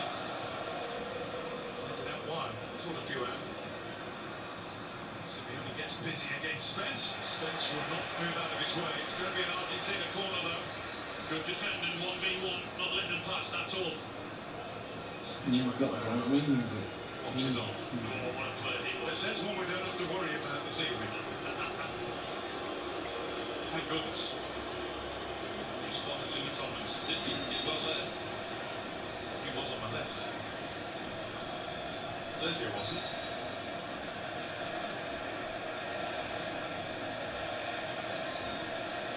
Argentina corner now. Alexis McAllister has been a kind of unlikely threat from these. Planned into head in to give them the lead against Switzerland on Saturday. Simeone, who's pestering Pickford. Those two have already clashed once. Over it comes. Pickford didn't get much on it. The referee, though, was watching them all the time and seeing Simeone, and that was that. Well, he tried to say to him beforehand, didn't he? You see, he's not even looking at the ball there, blocking him, clear blocked. The referee did blow straight away. So we go to the first half hydration break. What's coming up then? Well, the third, fourth place playoff comes before the final, and that will be on Saturday from 9:30 p.m. live from Miami on BBC One. And I play it, we're hoping that England will not be playing France in that one. And then on Sunday, the World Cup final. Kick-off is at 8 p.m, but we start way before that, all live from the New York, New Jersey Stadium. And there's one of those QR codes on the screen, so if you want to get involved by scanning that, it'll take you to the live page of the BBC Sport app. Polls, updates and reaction throughout the match. So let's go for the reaction. 24 minutes in of Wayne and the rest of the boys. Wayne, what do you think? Yeah, I think the game is a bit cagey, stop-start. No team's really getting into the rhythm of the game. I think I'm expecting to see it settle down and start seeing a few more patterns of play, but at the minute, as expected, a very cagey game. Yeah, and as expected with Ismail Al-Faf, how he was going to take this game was really interesting. No yellow cards yet. There's so much drama already in the first 25 minutes. Little niggly bits of play, but England kept their composure, and I'm really pleased with them for that. Yep, really kept the composure. Joe was absolutely spot on, but just a couple of things tactically. When England moved the ball really quickly, I think Spence and Gordon down that left-hand side have been really dangerous. Another side, James and Rodgers, it's just like picking their moments, and when they get in there, having that composure. I said it before the game. This is an area where we can exploit them. They just need to have that composure when they get in them areas. Thank you, Micah. Joe, Wayne? Alan was nodding along with all of that. No, that's what we said, yeah. Too many fouls, too stop-start. I would like to see England add a little bit more tempo to their game for the rest of this half, because I think if they do that, then that's how they will also cause them problems, because I think the slower the pace, the more it will suit Argentina. 11 fouls in that opening 24 minutes that we've watched. I don't have the exact numbers down, but I suspect that is a high for any game that we've seen at the tournament so far. Thomas Tuchel, he's quite a fan of these first half breaks. He is, as we've seen, very much a coach with a tactical, analytical brain, and the more he can impart to his players every chance that he gets, he will use those opportunities, and he's used them well. Yeah, he has. It's his job. He was hired to get England through games like this, to get England through to a final and win a final. Gareth did incredibly well getting the semi-finals and finals, but just couldn't get England over the line. Tuchel was hired to do exactly that. Exactly this sort of game against opposition who've been there and done it and know every trick in the book to get it done. Every one of this starting lineup for Argentina was a World Cup winner in Qatar. Pickford away, and Bellingham was overtaken, and now Argentina are getting busy with Alvarez. But it's come off the toe end of Lionel Messi's move and behind for a goal kick, and that possibly is the first mistake or two England have made. Yeah, poor from Pickford. He goes to clear it with his left foot because it's being closed down. Doesn't get it right, puts England under pressure. Messing about this time, he's gone long towards Rodgers. Reece James is following him and won the race to the ball with McAllister. Ref doesn't have blow his whistle. Actually, he's giving it Argentina's way for something. Certainly not. Players with their arms in the air, not understanding that decision. That had to be McAllister late on James. No decision. Look at Thomas Tuchel.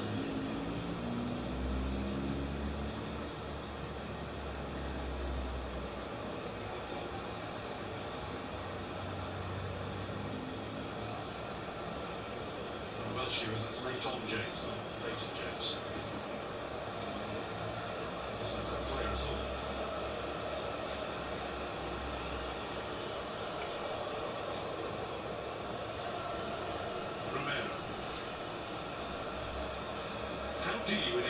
talent, stop yourself getting wound up by the opposition. Yeah, it's very difficult, but that's the difference is the tiny percentages.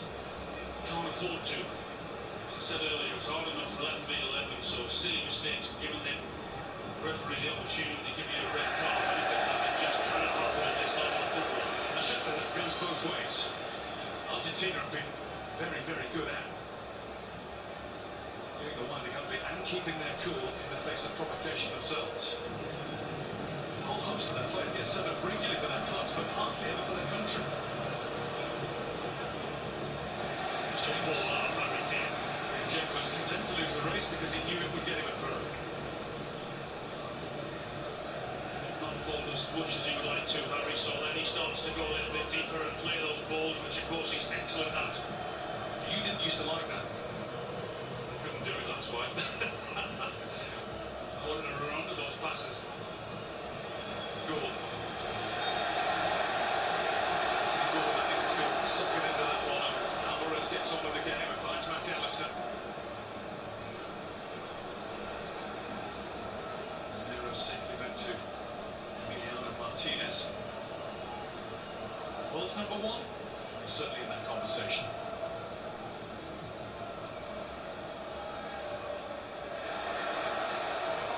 Plays. Alvarez.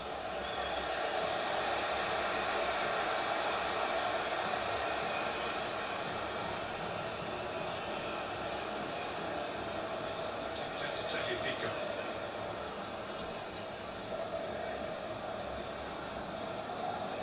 Messi starting to drift.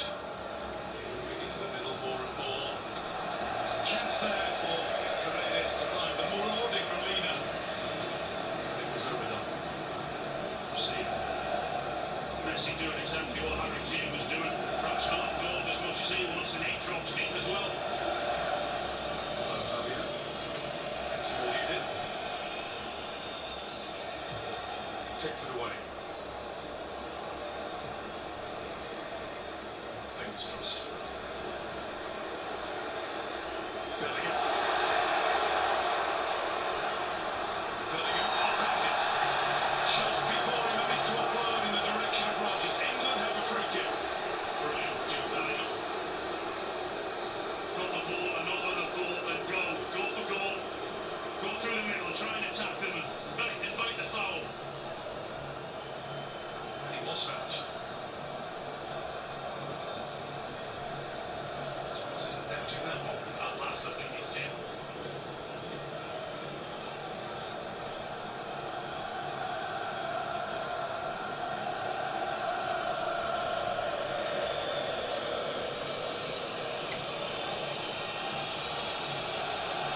It's James and Declan Rice are the two players having the conversation about what page of the playbook to play from. He had a shot, and we want him to. Like crosses, he did several times, held him there.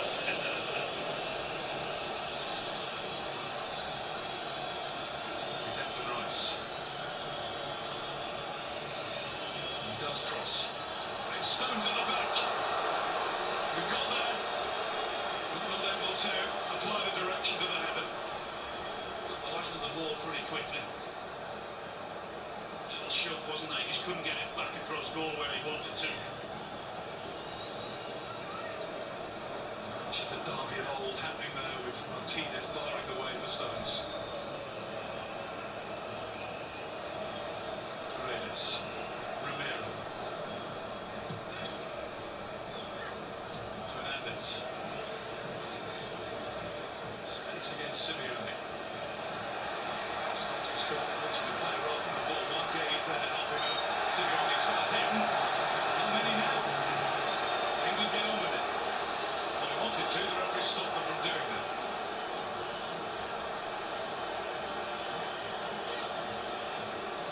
Oh, the lights on, eh? Ireland got a lot to shoot. That's a curious sort of tackle. Yeah, he wasn't getting past him at all. Harry Kane's just across to the referee and was wanting some explanation.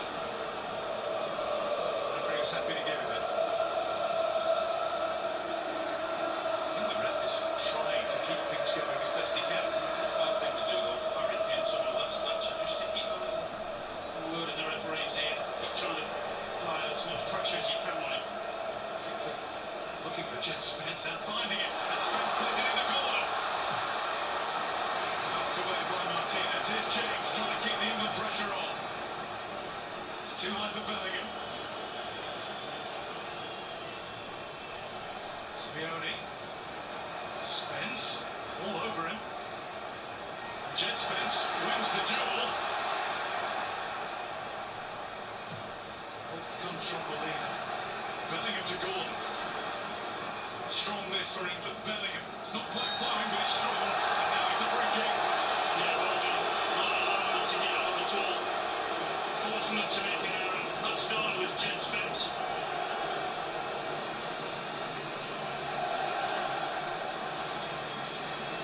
It's a bad challenge from Molina. It is a crazy challenge in a dangerous area. England can now put another ball into the box.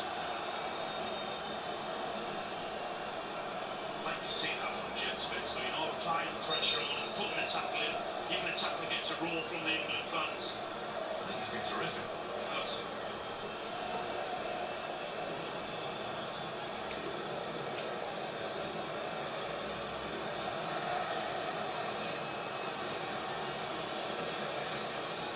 Rhys James has this one. He isn't getting much attention just yet. Morris Stones. Right now, Martinez parries. Up goes Anderson. Anderson still on the floor as it comes back his way. Rice. This kick from Declan Rice. Alvarez across to Messi. Spins it across quickly. Pinches it from him. Kane then goes into tackle. So does Gordon. No one can take it. Messi then runs into two. And that is going to be a free kick. And immediately there's a whole posse of Argentinians surrounding the referee. Yeah, they're very good at doing that as well. Although it was brilliant play from Messi, the way he protected the ball. 2 or 3 challenges coming in for him. He still came away with it. Movement like card. It's been waved around.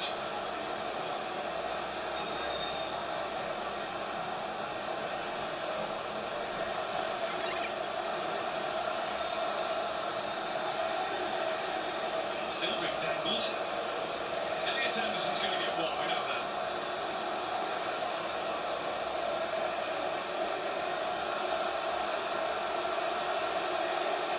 That might be that. Also he shields the ball. 1 from Harry Kane, 2 from Gordon. Getting away from that one. Both of them clatter into it, don't they? Spence and Anderson. Anderson was the one in front. This time we've seen Messi starting the course of mayhem.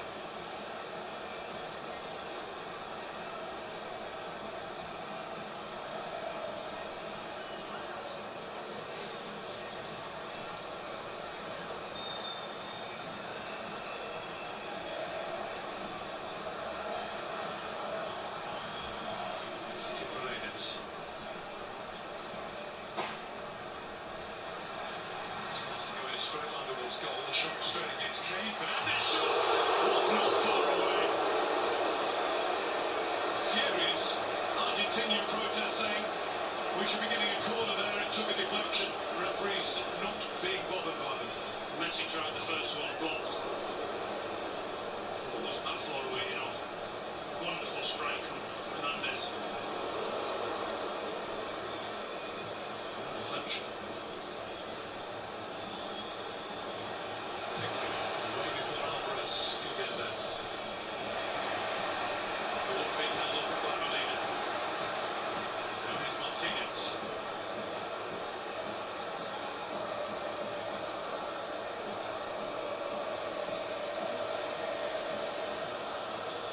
It really does feel like England have had all manner of tests against very good teams throughout the course of the tournament, but now you're up against men. Yeah, very experienced ones as well. In this competition, clearly know what they're doing.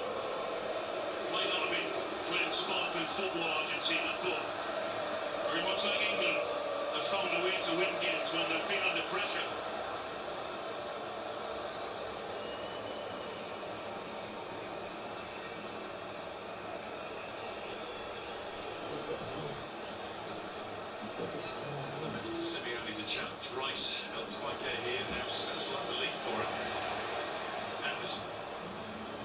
try and do a better with the ball. He's calling for Gagey to sort that out. Struck to Messi. Rice. Had to do that.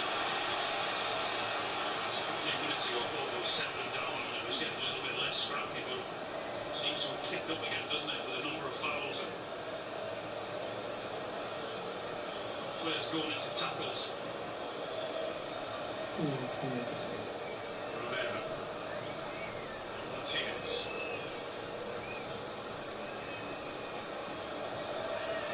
What? Is that just fucking letting him? Would be.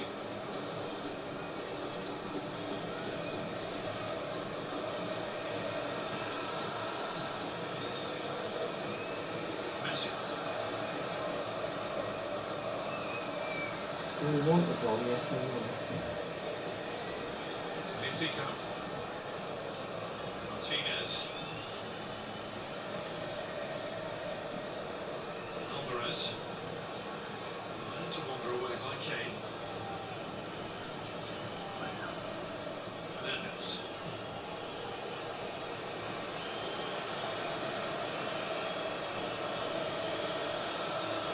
Messi.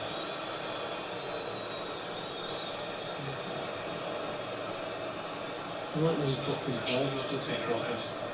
I like them players that get the fucking ball back. Trying to quicken things up. Declan Rice read his intentions. Rodgers, good footwork.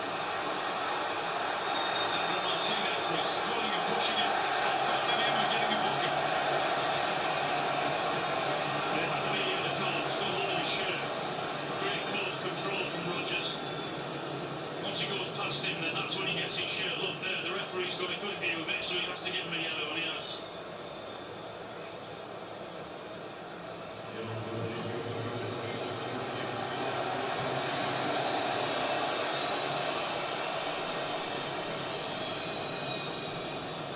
Bookings then. Well, that's what they've done, and that's how they've turned it into a stop-start game. Whenever England have had the ball, it's been a foul. They've been able to create a rhythm, haven't they? Come on, let's get the ball in the box. Stones. First, look on the Count is 10 conceded by Argentina, 7 England right now. That's what we need. Fernandez. We need players in the fucking box. Molina. We need the ball in the box and players fucking later. That's what we truly do here. Swerve past Anderson.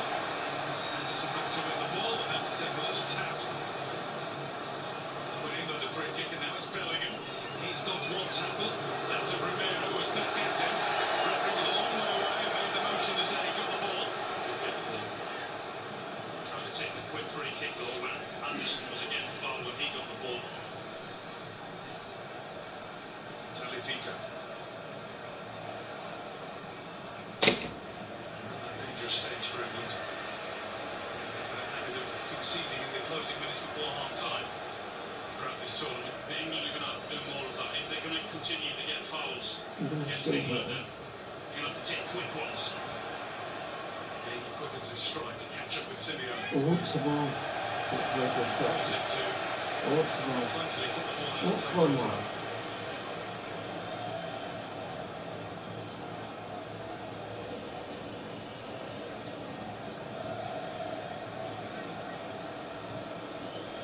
Well, yeah, got it.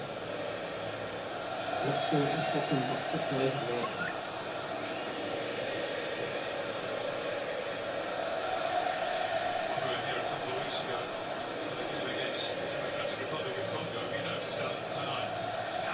Seats are given up to broadcasters and media. Goodness me. The world is watching. We're watching a very stop-start game at the end, aren't they, for the vast majority of this first half. Bellingham won't get there. Martinez is the Argentina cover. He takes a safety first approach.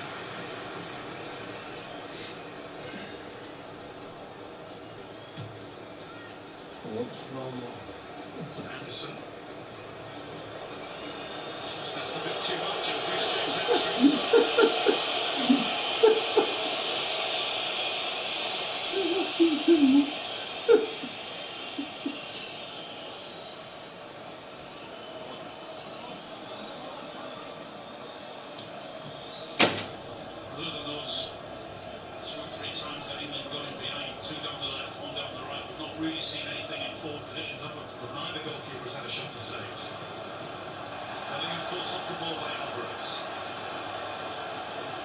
What's the bomb?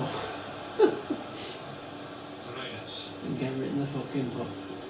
The plays away. Yeah. The fucking drop. Quite come to Bellingham, who tried to make it happen. Now it's Rice. We're into 3 minutes of added time. At the end of a Need a fucking goal, cagey lads. and at times bordering on nasty first half. Need a goal. Need a goal, lads. Come on, let's fuck past that one. Game.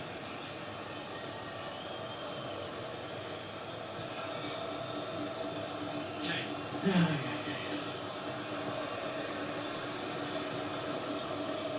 James. Masters all over him. And they'll get the throw in. James wanted to take it quickly, but wasn't. Only 3 minutes, is that all? I wonder who right next to the Argentina dugout so they can't take a quick throw in. I've been fucking wrong. Do the same. Anderson.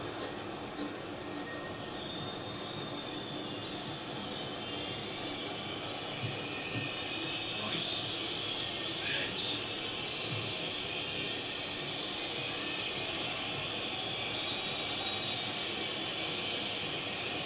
Rodgers.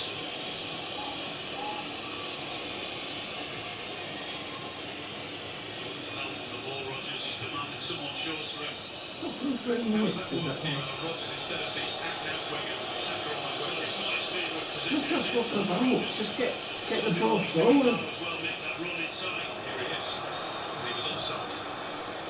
Do that as much as he can because he might not get one on the touchline and go past 2 or 3 players on the outside. Whereas Saka might be able to do that. Although we haven't seen it enough from whoever's played on that side, have we? I guess that's the reason why Rodgers has played. You just need to bomb them. Certainly showed plenty. Need to get it in the box. He came on against Norway. Get plays in the fucking box. Feverishly scribbling. That's what we need. Who wants the ball fucking more? Exactly. Let's go for it. Let's not fuck about. Exactly. We've got it. We've finally got it back. Cuts out the pass. Stones towards James, he had to hurry. Through this, crazy through the line to intercept it. That was the dangerous play, so England get the decision. There's only seconds left of this half, though. We need the ball now. Anderson. We also need plays in the box. We need to get the box more plays in the box. Got to move it quickly, move the ball as quick as he can, take a quick free kick and throw it. It's Gordon, got to get the ball in the box soon or it will be half time. Gordon does that, big deflection on it, and the ref says that is half time rather than an England corner. I hate that when that happens. So frustrating. The England players are going to the referee now and saying, come on. He had the whistle to his lips for quite a while. He was allowing the attempt to go, and in truth, it just didn't get delivered into the penalty area quite quickly enough. So, half time. Emi Martinez hasn't had a shot to save. Jordan Pickford hasn't had a shot to save on Lorenzo Fernandez. Did whistle one just over his crossbar, and that's been pretty much as close as I think the team has been to scoring. It's tetchy. There's a lot of ill feeling, but there aren't any goals. Another 45 minutes of high tension coming soon. At the break, England 0, Argentina 0. Yeah, that's what guys summed that up perfectly. Tetchy and tense and attritional, and it is goalless at the break. A guy also talks about the lack of shots. It's actually the first World Cup match on record since 1966 without a single shot in the opening half hour. The first attempt on goal has been credited as after 33 minutes through John Stones. And there you can see, not a single shot on target. It has been tough, hasn't it, for both sides? Yeah, if I'm honest, this is what I expected. You know, it's a high-pressure game, and both teams are, you know, game stops down for teams, there's little fouls, especially more so Argentina. So that's going into the flow, no team can really get the rhythm in the game. I think it will open up a little bit in the second half and we'll see more chances. Yeah, rhythm is the key, isn't it? Or key word there, because neither side has had rhythm. I think Argentina were keen on that not being a thing. They were keen from the first couple of minutes, very aggressive, very on the front foot. I think England have had their moments. I think they've looked really threatening. But it's such a tight game. It's really, really hard to get between these two teams. I've absolutely loved it. You know, when you talk about... Despite the fact there hasn't been a shot on target. Passion, desire, tackles, fouls, it's had absolutely everything in the middle of the park. We all knew what it was going to be. This was going to be a tough game. This game is going to be decided on a moment. We're hoping it's Jude or we're hoping it's Kane. It could be Messi after his little mazy run. But this is exactly what World Cup football is. Two teams going there, head to head, battling for their country. It's been great to watch. Because that is a very different feel to last night's game, isn't it? Which had a lot of control from Spain. Whereas this is really more butting heads. Yeah, but I think what Spain do, they move the ball 1 or 2 touch and they don't allow the opposition to get close to them to then go foul and break the game up. So Spain are very clever. Barcelona used to do it 1 or 2 touch, you can't get near them. And I think we're staying on the ball a bit too long. Both teams actually stay on the ball a bit too long. So that's what I said. There's no rhythm really in the game, but it will go. It has to. We're up at 19 fouls at the moment. There have been a couple of yellow cards as well. Let's look at how physical that start was. Yeah, it was physical and I think we expected it. And then here you look at Elliot Anderson, it's just a little nudge in the back, but we knew that was going to be the start of the game. And this continued. Jude Bellingham, Argentina will definitely spoke about this before the game. Let's get into Jude, try and wind him up, try and make him get a yellow card, try and get him sent off. It's really important that we don't take that bait and we don't allow them to keep doing it and we don't react badly to it. Again here, Elliot Anderson taking one. But this is what Argentina wants. We have to be clever enough not to get involved. Yeah, when there's a tackle there, go and win it with force. But do not get involved in it because the Argentina team do this a lot. Volume 13. Again here, physical, they'll be up at the England bench. Anthony Barry's up, Thomas Tuchel's up. They will know what was coming. And the players have to, if that happens, stay on the floor. Try and get them yellow cards because this is how they want to play. We have to do the same thing. We have to play with the same be as clever as they are. So have you been impressed with actually how England have I was going to say risen above it? They've given as good as they've got, but they haven't reacted. Yeah, they haven't overreacted. They've given as good as well. They have to hold the ground and do it back to them. Give them some back because otherwise, if you allow them to keep doing it, normally they'll come out on top. I've absolutely loved how they've reacted. I've loved how they stood up to that physical battle. Elliot Anderson has chased the great man around the field and not given him an inch. Look, he's had his moments, of course he has, he's that player. But I think that really set the tone. Jude Lappin doing what he does best, taking that hit early on. He knew it was coming and they want it. When they get chance, they're smacking them back. And that's exactly what you need in a game like this. You've got to stand up for yourself. I love how England are up for this battle.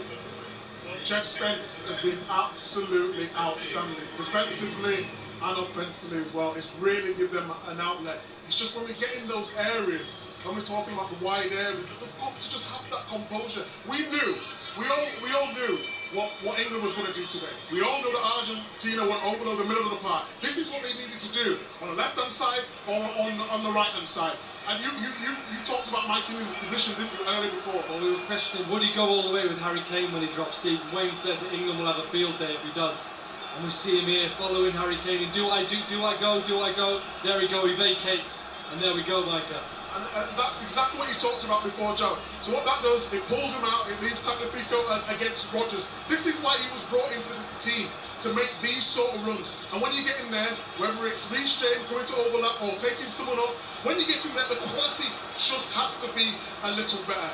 Again, it was on one on the right-hand side. This time we go to the left-hand side. Look at this inside run from Gordon. Absolutely brilliant. Molina doesn't know what he's doing. Romero has to go across and cover. And this is where England could really cause them problems. But this is my favourite one. We talk about the pocket of space. Molina wants to get tight. Romero also wants to get tight. As it materialises, they both go. They're trying to get that press in that mid-block. Doesn't happen. And now, lovely little touch from Spence. And now Gordon. Decision making. When Gordon gets in these positions against Argentina, you have to take these opportunities. You've got to shoot or you've got to pass early. Again, Gordon comes towards the ball. Kane drawing people out. Then Rodgers and James down this side. When you're getting this, a little pass, just a little delicate touch to the back post, and it's an opportunity. But I've been really impressed. The timing's been good, but the quality hasn't when they've got there. And I also feel like I need to say this to you in all of that. One of the key things there a couple of times was Jordan Pickford's delivery. He's excellent.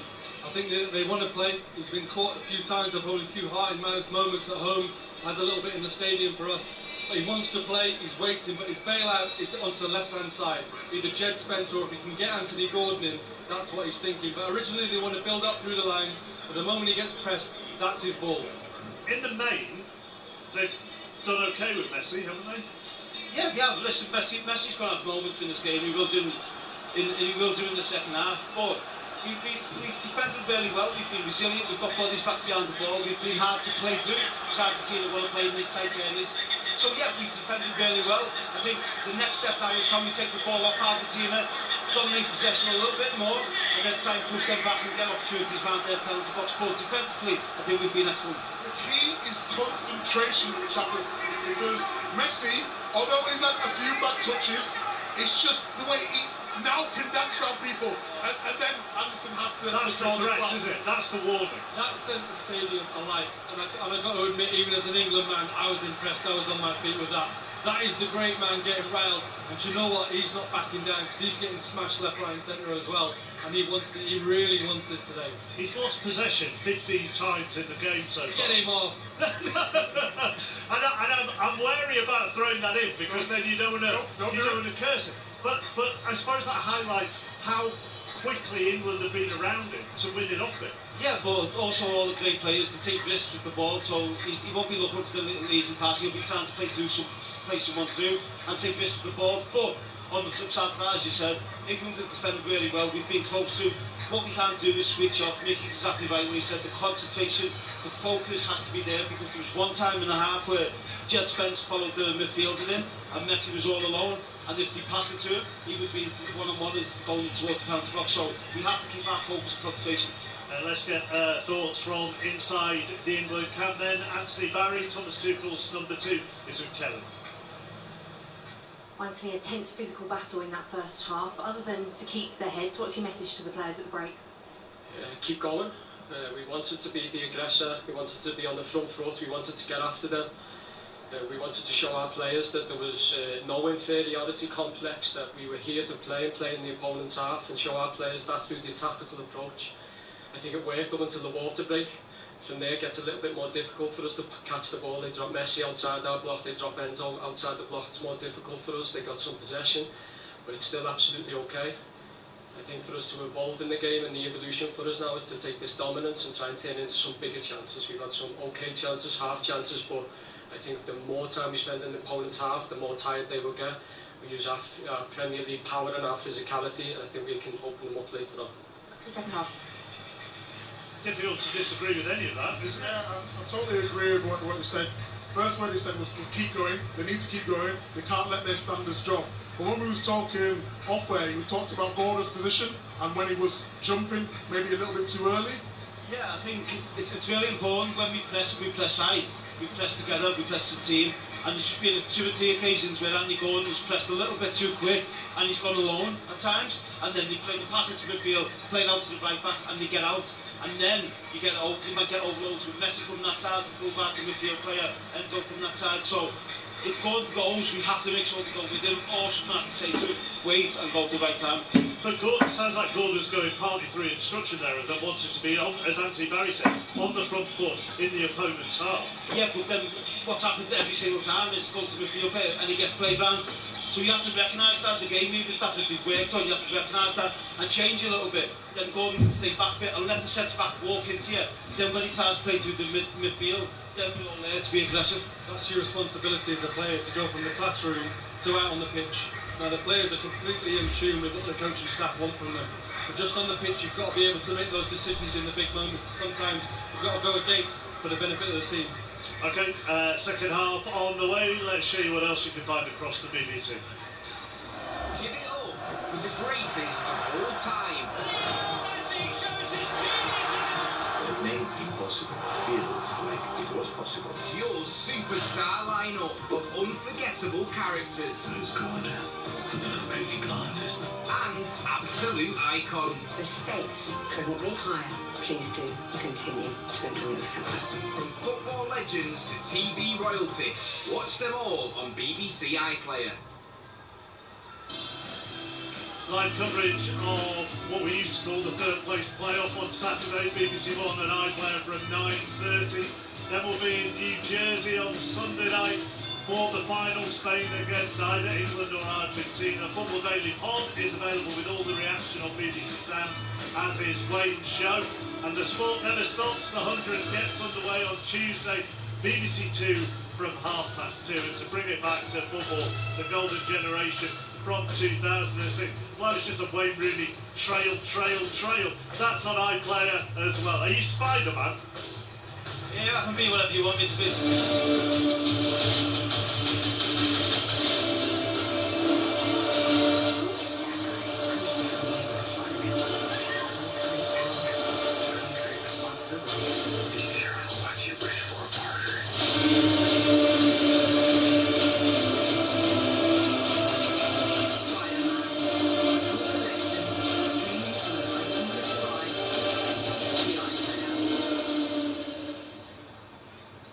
Let's head to the commentary box. Alan Shearer, former England captain, waiting to talk to us. What are your overall thoughts then, now you've had that 10 minutes to digest the first half? Yeah, I'm hoping it opens up a little bit more and England can put a bit more pressure on that Argentina back four by doing that 2 or 3 times. When you get the ball in those areas, you cannot afford to waste it. When you get it, you've either got to cross it or get your shot away quick. And also, because they're committing that many fouls, you've got to take quick free kicks. You can't then allow them to get back and take their time and then pass it 4-5. You've got to take that quick free kick, quicker movement, quicker passes, and that's how I think we'll damage them. There were more on the front foot, weren't they, in that first 15-20 minutes, as Anthony Barry said to Kelly. So it's about replicating that, really, at the start of the second half. Yeah, they did. They went and pressed very, very early on when Anthony Gordon went and Harry Kane and Jude Bellingham went, and then caused 1 or 2 issues in terms of putting them under pressure. It's very difficult to do that at this level for 90 minutes, but they've got to try and do that as much as possible, because that's another way we'll win the game. All right, Alan, thank you very much. Alan alongside Guy for the second half that will start shortly. We're just going to show you another clip from the first half, and this involves the Argentinian Paredes, who, as you can see, Harry Kane puts his hand over his mouth to talk to the referee, and then Paredes suggests that that isn't allowed, and therefore should the referee look at it. You just saw it, just put his hand over, and then there he goes coming in to try and argue that you shouldn't put your hand over your mouth. The rules are, and I know you're looking scornful, Joe, it's if you put your hand over your mouth and say something to another player. It looked like he was saying it to the referee. Pathetic. He was talking to the referee, he was trying to be clear. It's so difficult to communicate out there. Harry Kane's just trying to have a personal conversation with the referee. I get it, of course they're going to do anything they can to win this game if you're going to go letter of the law and you see that, but come on, just win the game by scoring more goals. Yeah, no, I just think it's ridiculous. But I'm more annoyed at the bronze panel. Sorry about that. I tried to stay true to traditions by calling it the third place playoff. I said to Alan, didn't I, Micah, that England need to start the second half like they began the first. Yeah, they did, but I think the subs will be important too. If you look at what England have got on that bench, I think now that the game goes on, we can't just go into that low block and force pressure on from Argentina. I think subs are so important, whether it's Rashford, Madueke, Saka. Keep the high intensity, because we've seen in that first half they can get joy in the wide areas. It's about being brave. It is, but Argentina have experienced this, they're experienced at doing this. I think, obviously, as I said there before the game, it's a high-pressure game. If Argentina will try and use their experience, we have to make sure we stay calm and we stay composed. Right, a place in the World Cup final is still up for grabs. We won't even bother about the bronze playoff. Wayne, let's rejoin Alan and Guy. Thank you, Mark. Welcome back, everyone. And yes, it's that time again. We're about taking a break from the tension by renewing your TV licence. Just scan the QR code on screen and it will take you to the link to do so, whilst not blaming the messenger. That's 687 times you've said that over the last 5 weeks. I've just asked you not to blame the messenger. You don't even need your notes now, you read it off by heart. What does the script have in store for England over the next 45 minutes and maybe a whole lot more? No changes made by Thomas Tuchel nor by Lionel Scaloni during the interval. So England go again with Declan Rice back to Jordan Pickford. And the referee says we'll have to have a restart because 1 or 2, Gordon was being spoken to, just went too soon into the Argentina half of the field. Glad they did, because I was looking at Jordan Pickford stopping, thinking, what's he doing, just for a moment.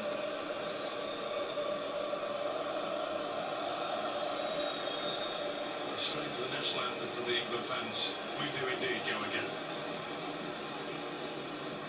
Pickford with a launch towards Harry Kane. He's lost out to Romero. Gordon. The ball from Messi. Simeone's just checked to stay on side as Alvarez starts to weave out to the left. Now McAllister.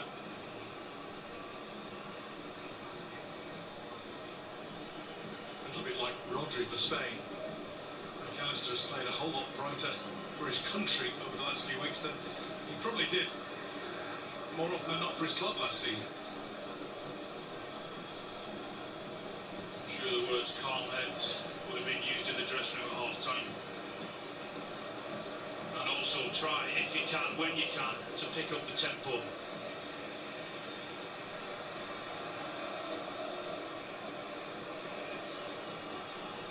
Is Manuel Molina.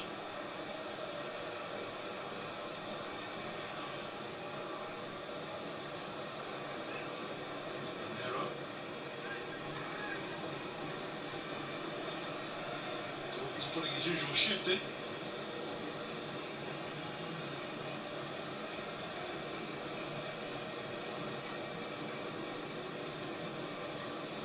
No one's budging.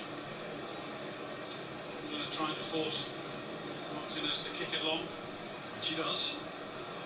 Simeone getting in the gap. It's not a bad knockdown, and Spence isn't able to tidy up. He's trying now with Alvarez, and Pickford gets that really sharply. That might have been on target. Spence has lost it again. There's Alvarez, and that hits the side of the goal. No save needed. Argentina say corner. I'm pretty sure the ref was given a corner. When you force Martinez into kicking it long, so that all fullbacks or centre-halves come and head it against the smaller guy, Simeone, and that didn't happen, and all of a sudden England are under pressure. Can't afford to lose that first ball from a goal kick that's travelled 70 or 80 yards. So Messi's going to take this. Argentina threatening to start the second half. The brighter team. Messi surprises us all again. Now has the angle to deliver. It was a really good ball in.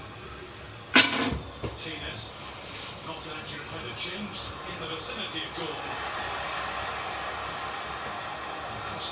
Oh, here's the ball. Let's get the ball Messi back. against Bellingham. Bellingham gets his body in the way. Doesn't have to get out of the way. Absolutely. You must have missed some up miles away, but it looked like they missed that. I can't see one more. Taylor's look well, he was just onside. He was, yeah. Defended Bellingham.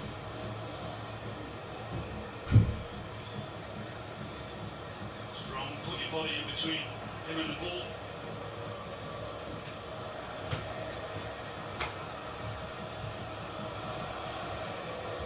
Ross.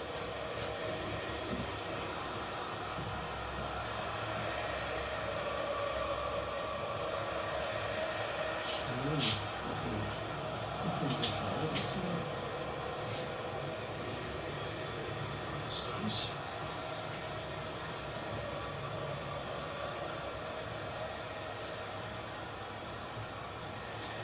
by Simeone. It's going to break for Gordon here. Anderson. Bellingham. Spence.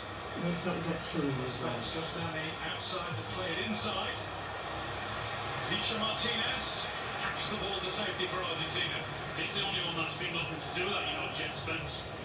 And every time he's got it, he's gone on the outside and got a ball in, albeit on this occasion no one's running on the end of it.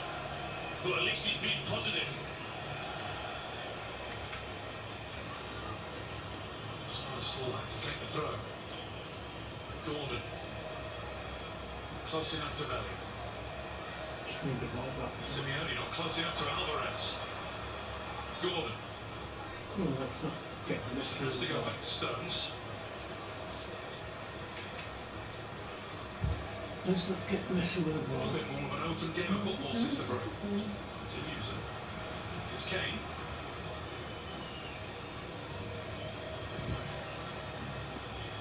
Rodgers. Just teasing Tagliafico. Martinez again is in just the right place. Yeah, good defending. Good positive from Rodgers on the right. Just trying to be positive again. Hauled down by Tagliafico. 6 of one, half a dozen of the other. Romero had to be quick. Oh, what about that for corners? Oh, how good was that? Quick feet. It had to be because he's under huge pressure with Romero. Messi. Spence. He can get away from Simeone if he can. Gordon, the slip actually might have helped England. Bellingham being held onto by Romero. Free kick. And Christian Romero is going to get a card. A sentence that will surprise no Spurs supporter. There's two centre-halves on a yellow card.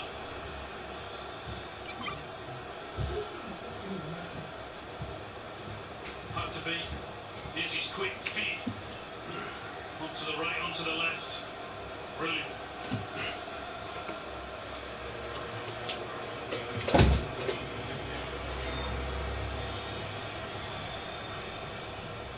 Gady.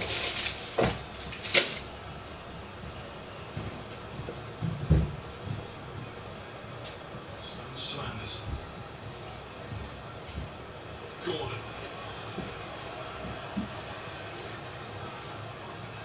Wanted to go inside again.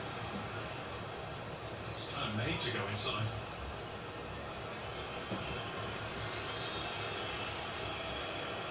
Stones.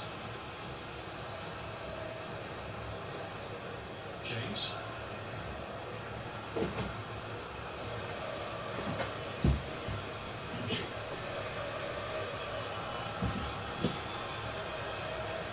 Jane. Spence. Unquickly came Simeone. The referee stopped the game. I don't know if it was for that challenge or for something else on halfway. It's Christian Romero who's actually taken a seat on the halfway line. That's why the game takes a pause. Back up now, I don't think there's anything wrong with him. And then Paredes thought he could just get on with it from there. Spence took the flailing arm of Simeone in his face. Now Argentina do restart.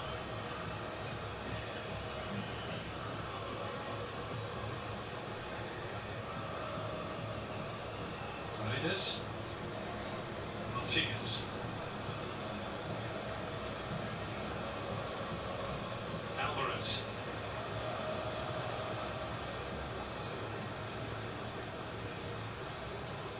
McAllister.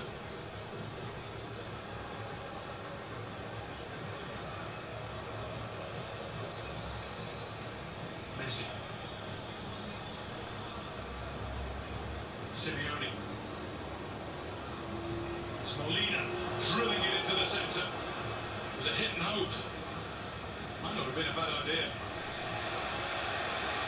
Martinez. They're applying a bit of pressure on England now. Fernandez.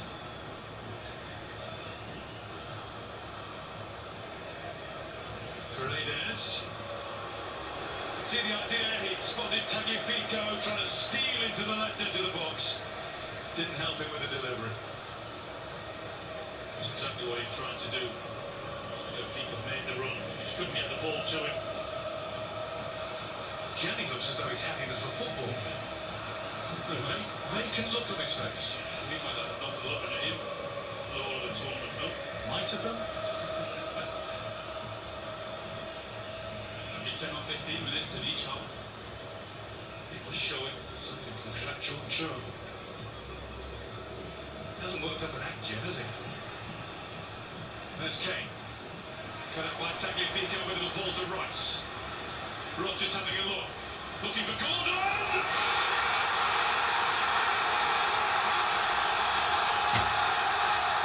That will do nicely!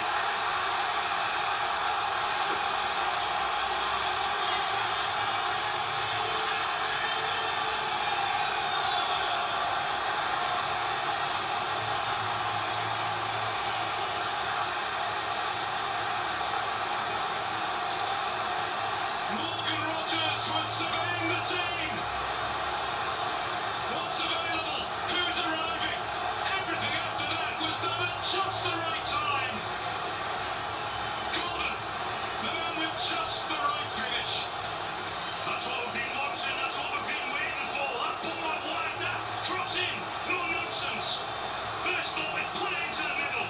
Just watch Anthony Gordon's run, where he comes from, and how he gets on the end of that.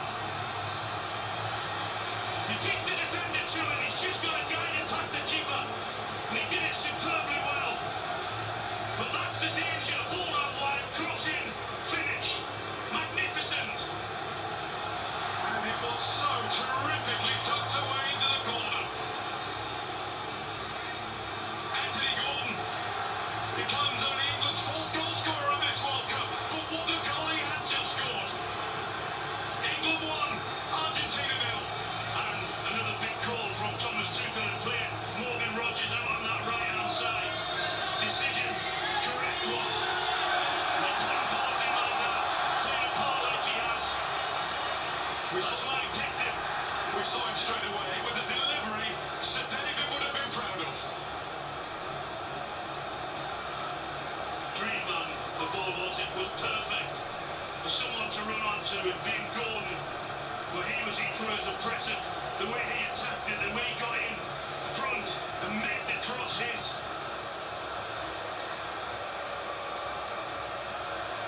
England 1, Argentina 0. There is still a long road to be travelled. But England have got into gear. And they're attacking Argentina again. It wouldn't stick with Kane. Here's McAllister. Messi.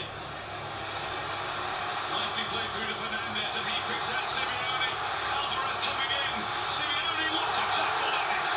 Jude Spence has just pulled off the tackle of the tournament. Just watch his reaction and his teammates' reaction.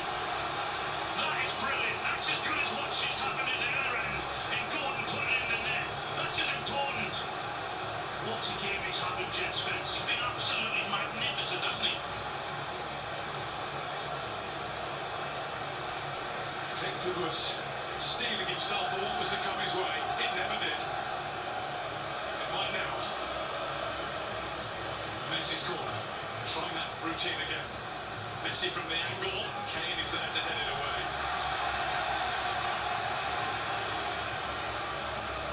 The tension was unbearable at 0-0. Somehow at 1-0, I don't know how, it seemed to have got worse.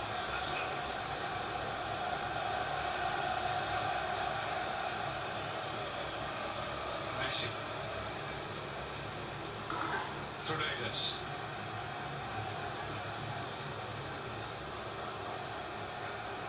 See what they made of then, Argentina, because they're going to have to open up a little bit, which hopefully, and I say hopefully, will suit England. They've been in this position and worse before. They were 2 goals down against Egypt. They will not rest as Fernandes puts one into the back, and Pickford can let it go and just make a little bit, well, make as much as he can of the contact from Romero. I don't think there was much in it.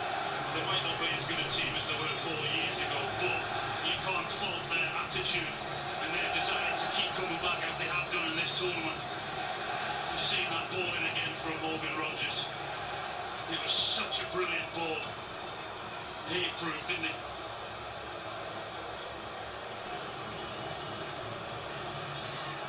stressful at the moment. We've on a couple of flights we've bumped into Anthony Gordon's mum and dad, and moments like that make you realise what it means to people.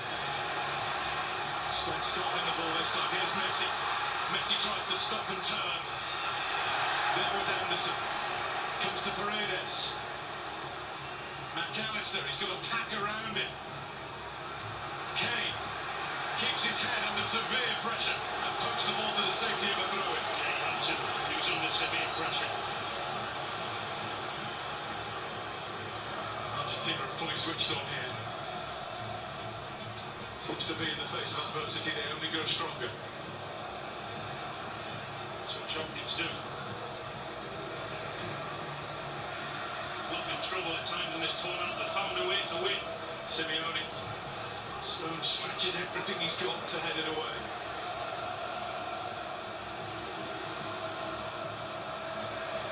Fernandez.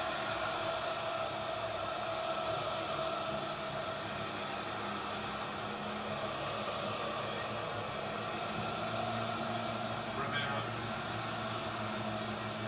Simeone. That was the moment they'd been waiting for, wasn't it? They'd been patient, they've had to be. But when they won the ball back, how? They played it with pace. That's how you disrupt the back four. That's Fernandez! And it's another whistler.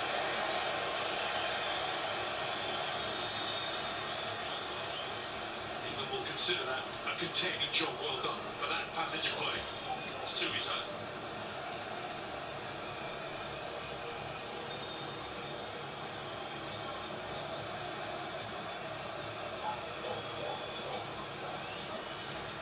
Gordon's fourth, and by far and away most important international goal.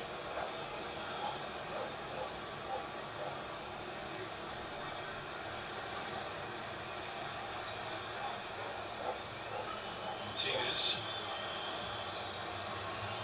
Another Martinez. Another one waiting on the bench. Lautaro might be needed at some stage. He's had to make some big calls in this tournament, Thomas Tuchel, with suspensions and injuries and whatnot, but whatever decisions he's made, they've worked perfectly, been perfectly summed up tonight in the players that he's picked up to now. Messi steps past Bellingham. Messi gets it back. Breaks now for Fernandez, who resists the urge to shoot this time. McAllister.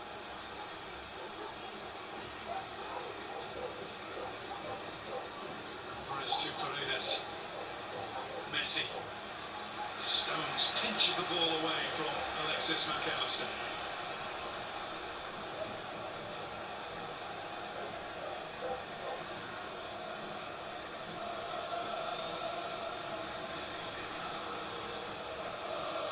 Molina.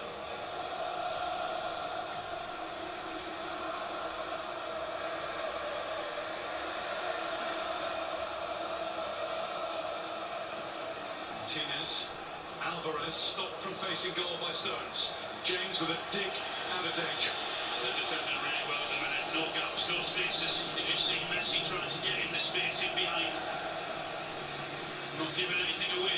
Feels like Mexico again with still more than half an hour to play.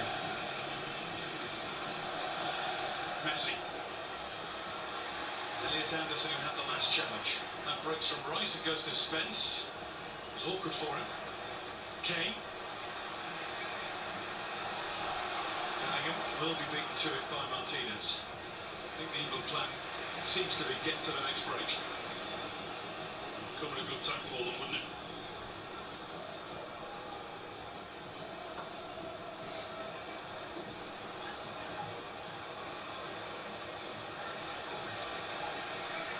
Argentina throwing. Simeone shoulder to shoulder with Spence. The referee said take it again. In fact, there's going to be a substitution down there. Nico Gonzalez is going to come on for Argentina. Not just yet. Yes, he is. Now making a change. It is a straight swap. With Nico Gonzalez coming on for Leandro Paredes. So one midfield fireman replaces another. He will do the same job sitting in front of the defenders. Might just be a little bit more ambitious with the way he plays. Actually, he's gone to the left-hand side for now. So Fernandez will drop back. That's what it looks like.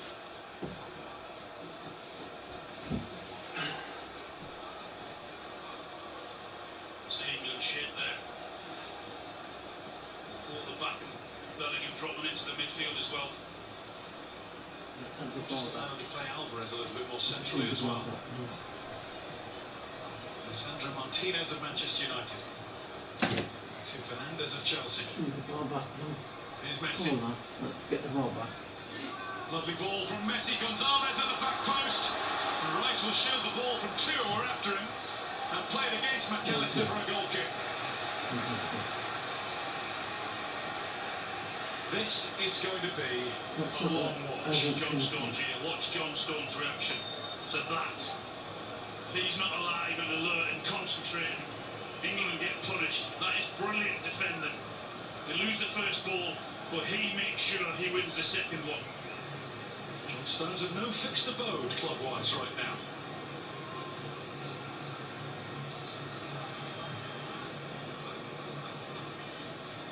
He's left Manchester City, but I'd be amazed if the 19 other Premier League clubs don't want him. There's Gainey.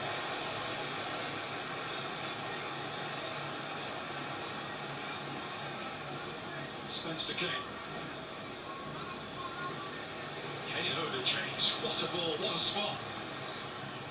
Rice. Rice is going to hit it. He didn't hit it hard enough.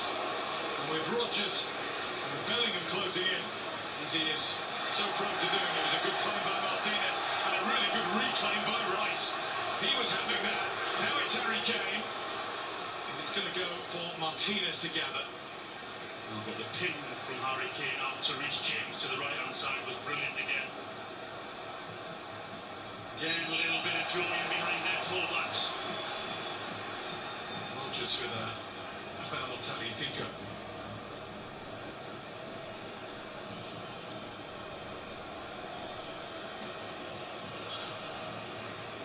Messi. Oh, brilliantly done. He's drifted past Gordon as though he wasn't there and away from Anderson. Here's Gonzalez. Rice punts it behind Argentina corner. Well, the change that Scaloni made is paying dividends for Argentina. Gonzalez on a slightly different shape. They look all the more likely to score for it. Well, Gonzalez, without doubt, was looking back into Messi rather than trying to put it across the 6-yard box, but he's trying to pull it back to him.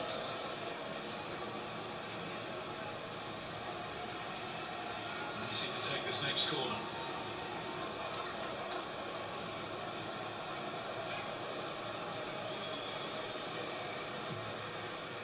In from Messi. Pickford started to come, thought better of it.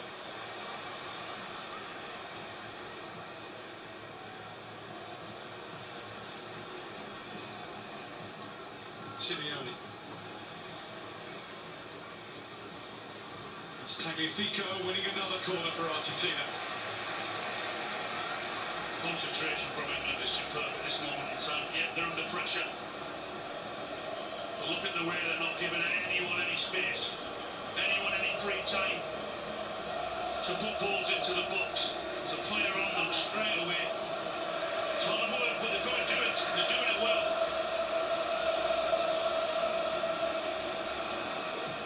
Messi. Pickford's got two hands to it. Gordon has the time to steady himself and lift it clear.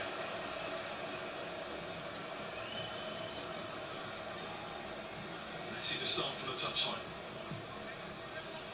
Really good ball, really good save.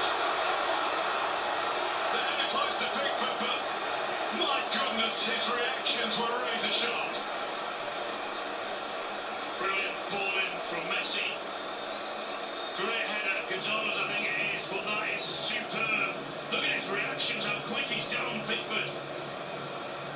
Gets that right hand to it and is able to push it away. It's time for the second half hydration break with England a goal to the good in the World Cup semi-final against Argentina. I'm sure you don't need reminding, well, maybe about the first one. the third place player for the bronze match, I think it's called now. Saturday evening, that will be live from Miami on BBC One and iPlayer, and then of course the World Cup final itself. Keep everything crossed. Sunday night, kickoffs at 8 PM UK time. New York, New Jersey Stadium. Like I said, let's just keep everything crossed and try and keep calm. Telling you what's calm there, Jordan Pickford. Joe Hart, what about that save? Oh, I hope everyone's watching back home. Any young goalkeepers, watch his positioning as he turns, get back into position here. Lionel Messi's been a threat all game.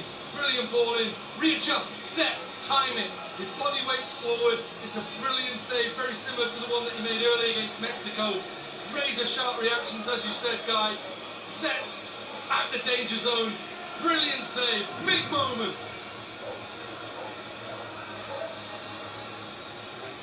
And England will surely need him more, Alan, before this day is done. Yeah, clearly they're going to be putting pressure on us, but I'm hoping that there's going to be at least one opportunity where when they're going to do that, with our pace and our know-how going forward, we're able to punish them. But they're defending well, and when they get through, they're going to rely on the brilliance of Pickford again. That was magnificent, wasn't it?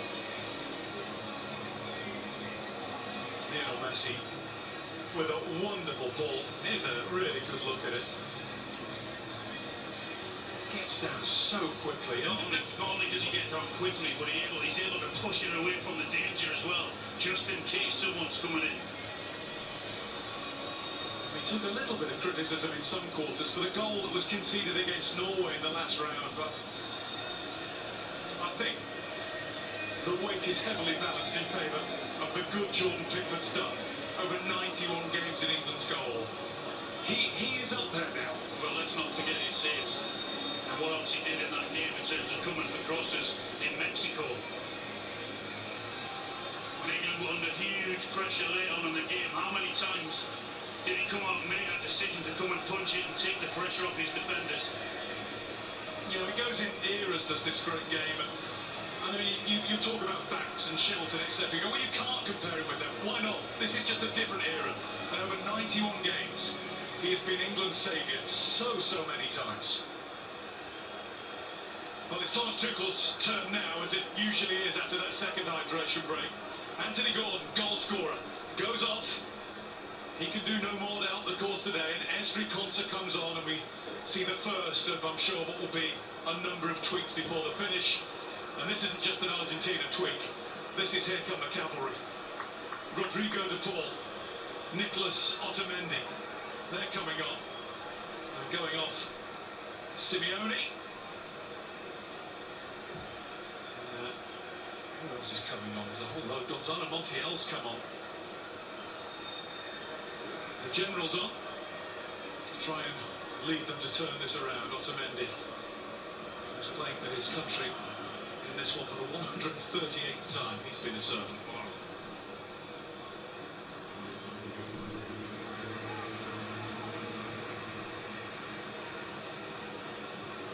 So what's the first thing to notice about the England change? James has gone in. Yeah, see, James and Spence have gone into wingback mode. It's 5/3 at the back. Yep, James has gone on that right side, pushing a little bit further forward, and Spence. It's Fernandez. I know this will result in things being thrown at television sets all over the country, but Argentina do tend to score. They have in every one of their last 13 games. They scored 2+ in all of the last 12. But Mexico hadn't lost under his tech for long enough before England went there. So take all those numbers and you know what you can do with them. And England have been superb up to now, but again they're going to be putting under huge pressure here. Here's Alvarez. Here's Fernandez. De Paul. Messi. Delivered by Montiel. Everybody looking at it for a moment. Eventually it is away out of harm's way. Good defending again. Argentina with the clock now 74 minutes. Yes, there'll be a whole chunk added on as always, but they now look, even at this relatively still early stage, a team in a hurry. They have to be. This is a huge 15 or 20 minutes or so. Both teams, both countries.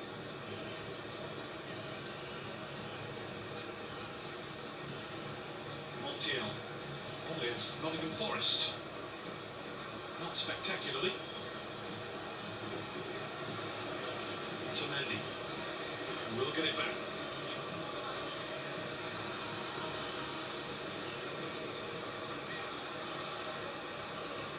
Montiel. Messi.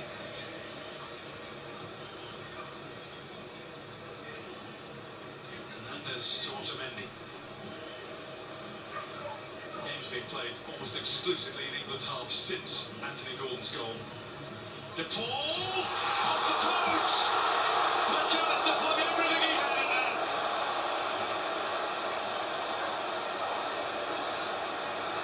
Fernandez. De Paul. Out to Montiel to deliver another one. Bellingham. Kane trying to pull it down. Had a whole swarm of navy blue around him. McAllister flung himself at the ball. Free header. Montiel. De Paul. And that's Sterling Pickford, who keeps his goal. And the ball. For the second time, it's identical. Ball knocking the ball in onto the on-running McAllister. Huge opportunity missed for Argentina there, and England have been lucky. Oh, we've got an added danger to Messi and co. The delivery of Rodrigo de Paul, that's two that have been dead-eye. Unbelievable. There's the ball in, free header.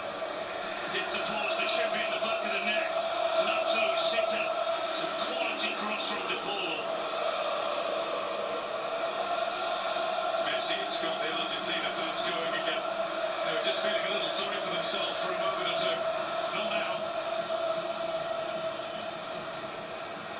He's made a difference straight away, doesn't he, de Paul? Load of thought, get the ball in, whip it in, twice within a minute. Now he plays it out to Montiel. Look at these combinations down the right. They're working for Argentina now. Fernandez. Messi moves away from the right and tries to play one in behind, and it's wide. England hanging on a bit. Gonzalez at the back, and the flag up anyway. Right, they're just in offside. A little clip in from Messi, though, was brilliant. Oh, goodness me. I'll show you, if that had gone in, we'd have had an anxious wait. Nice tight.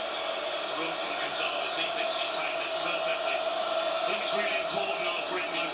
They need an outlet, they can't just sit back and soak up the pressure. They need Harry to stay up there and give us an outlet, or Jude Bellingham. It's very difficult, I know, when you're under pressure, but unless that happens, the ball just keeps coming straight back at you.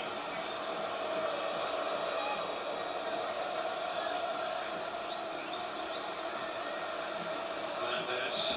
Gonzalez has wreaked havoc down the left since coming on. Consa ushers him out. Enzo Fernandez. Messi. He's been robbed of the ball for Morgan Rogers, who's got Kane with him. Two over to the right, and a goal in front of him. He also had Otamendi in front of him. And that's what I hope is going to happen. The longer the game goes on, that will happen. We will get opportunities, I hope. De Paul.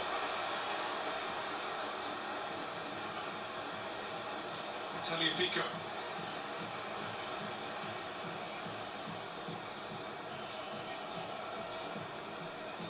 Fernandez.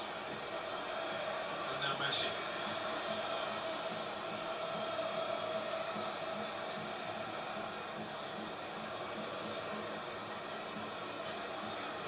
Fernandes was ordered by Messi to leave it alone. It's Fernandes now.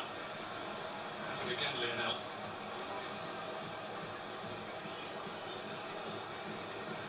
Messi.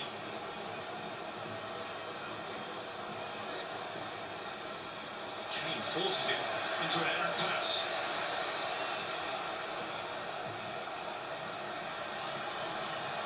That's a bit of help up there.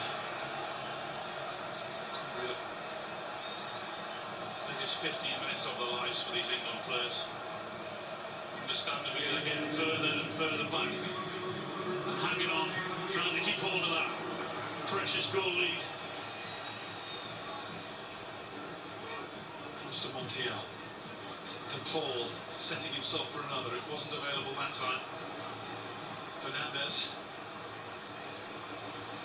Messi. One of the things about him we sometimes don't talk about, his strength on the ball. Tagliafico, McAllister missed it. Back across, and England defend in number.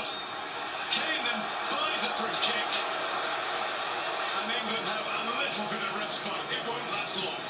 Kane's using all of his experience there. He knows what he's doing. He knows his team are under pressure. They need a breather. They need a rest. Then he gets a free kick that they so badly need.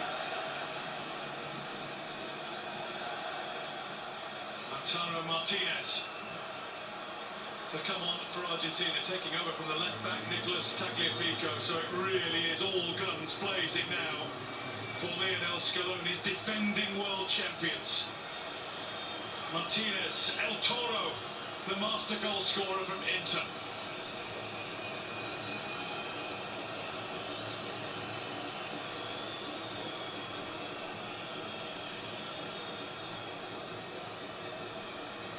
Reece James. He's going to need, I think, some treatment. Yeah, he is having it. Which means he'll have to leave the field for a minute.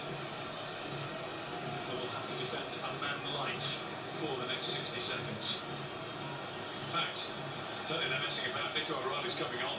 Yes, yeah, straight away. No chances taken with the hamstrings, and in fact it looks as though Thomas Tuchel's been thinking about these changes anyway. Game stages, different plans for different situations. Dan Burn to take the field as well.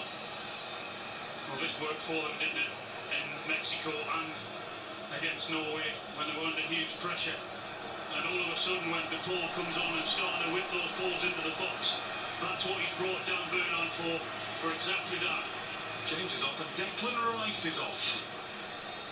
A little bit of midfield insurance is lost, maybe, but his fitness might still be an issue. Certainly, it's 100% in question. Elliot Anderson said, who's going where? He's got his arms outstretched, waiting for the instructions. Spence to left back. O'Reilly in the midfield. And Pickford gets it up towards Harry Kane.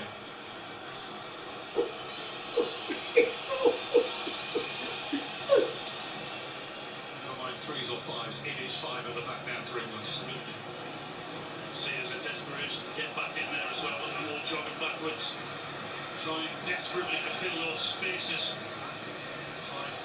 5-4-1.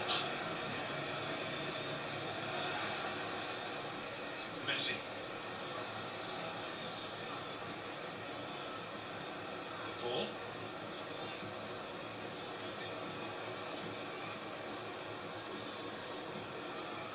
To Fernandes. De Paul shapes to shoot, and O'Reilly with a very, very important first contribution and a good second as well. Who he's brought on for, just to bring a little bit of energy, much needed energy to that midfield.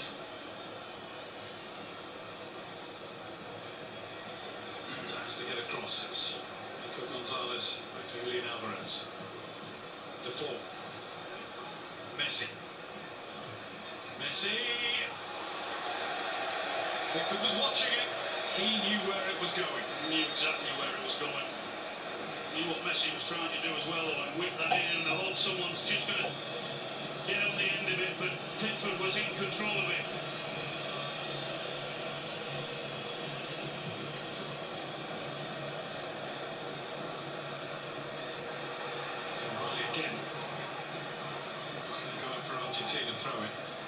4 minutes on the clock now.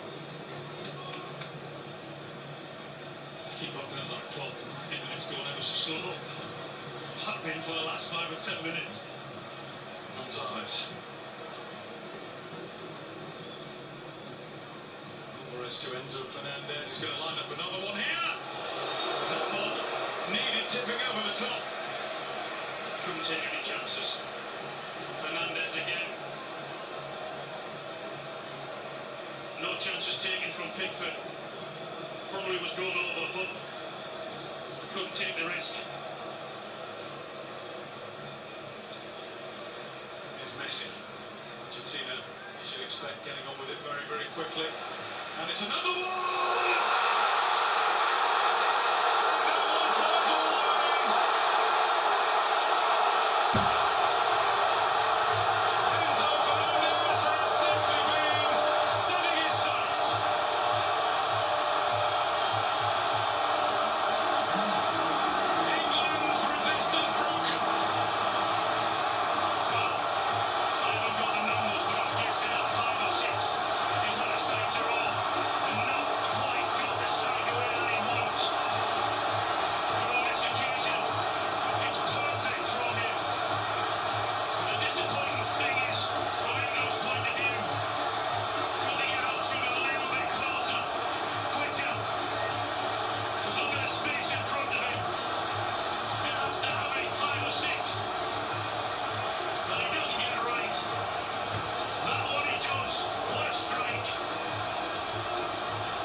We're about to see what they've got.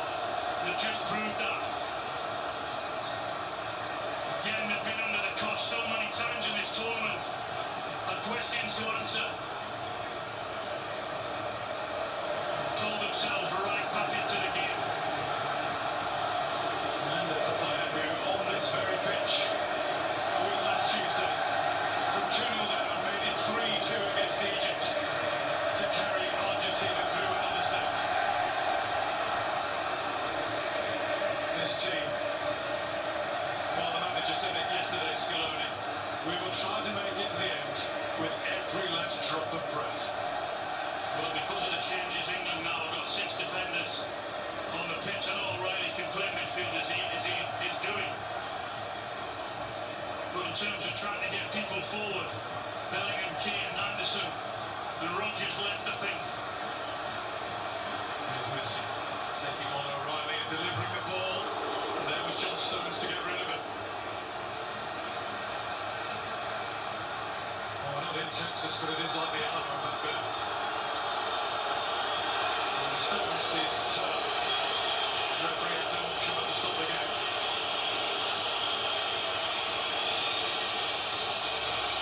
The question is, how can England find that piece of magic? I know they're under huge pressure, but because of the changes, as I've said, they do look very, very defensively. It's worked for them in the past couple of games.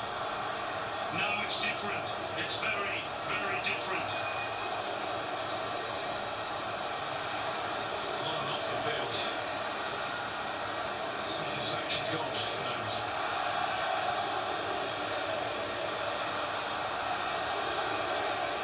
It's a little brush with his own goalkeeper, Joel Ticknell, and I think John Stones is okay. The fact he's been treated, though, means he will have to leave the field. Right over the moon in the stadium. As expected, is just completely switched. Enzo Fernandez with this. Strike from the heavens. It's not the front of the boot he hits it with, it's the instep, isn't it? The way he gets the power and the direction is really, really impressive.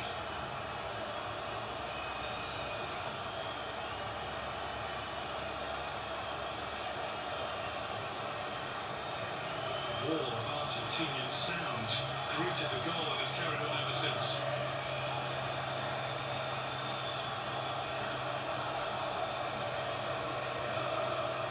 And there's their goal. One, the at least one they always get.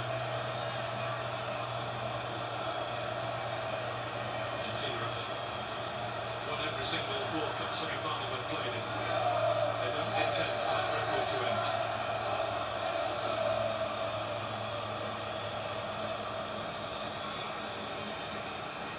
And we are moving into at least 9 minutes to be added on. 9 minutes for England to hang on, it seems. Well, it's 1 minute's time on, you would think. I said it's that problem when we do win the ball of trying to how we get it into someone going forward. Not that many now that can get into those positions, and it's hard work what they're doing. The wind is with Argentina.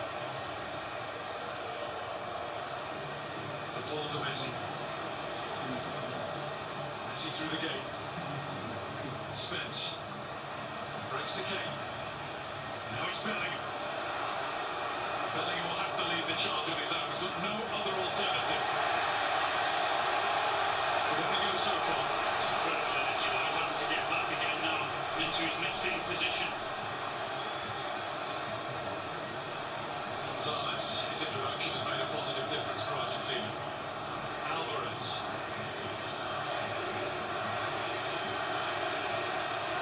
Cross to McAllister. To the post again. And Messi beaten to it by Spence, who's just stretched something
4 or 5 minutes to go.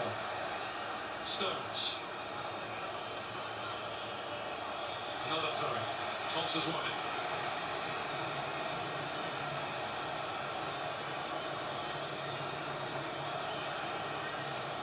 Marcus Rashford and Ivan Toney for the first time at this World Cup. We're going to see Toney.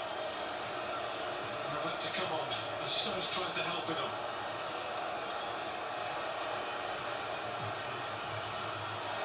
They're going to play Gonzalez, Consa. You've got to miss the front man there, Consa. You've got the guys in the middle waiting for you.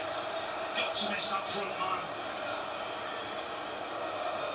You get very few opportunities to get out there and whip the ball in, or clip the ball in. Here come the changes. John Stones has exited the field in a hurry at the nearest point of exit. On comes Ivan Toney. Jet Spence is going to make way as well for Marcus Rashford. It's got to be everything England have got in terms of firepower on the field up and at them. Well, we know where this ball's gone.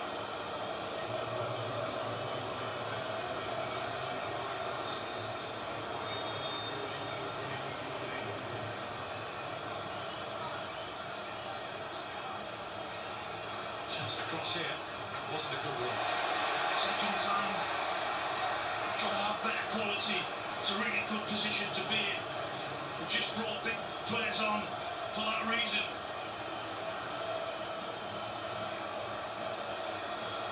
Consa's throw. 6 minutes at the added 9. Now passed. It'll be more like 10, but time running out, whichever way you look at it. Pickford. Burns up there. There was Romero. Here's Rodgers now. Rodgers puts an early ball in. Dan Burn, extra striker for now. Why not? Got to.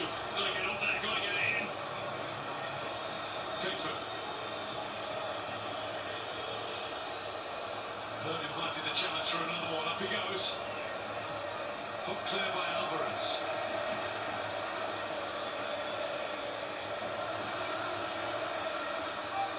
Rodgers should being held on to.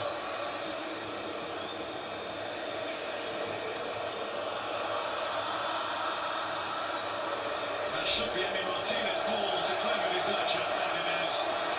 With Dan Burn down in that penalty area as well. In Argentina, their supporters have cleared their throats and are now singing their victory songs.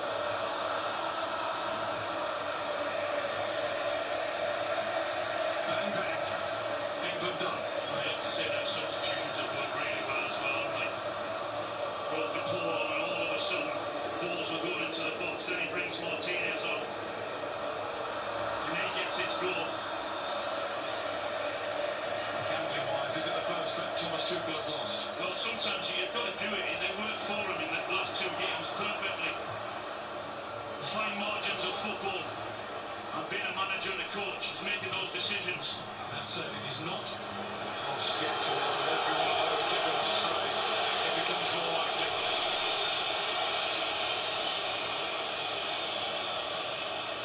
It's come over till it's over.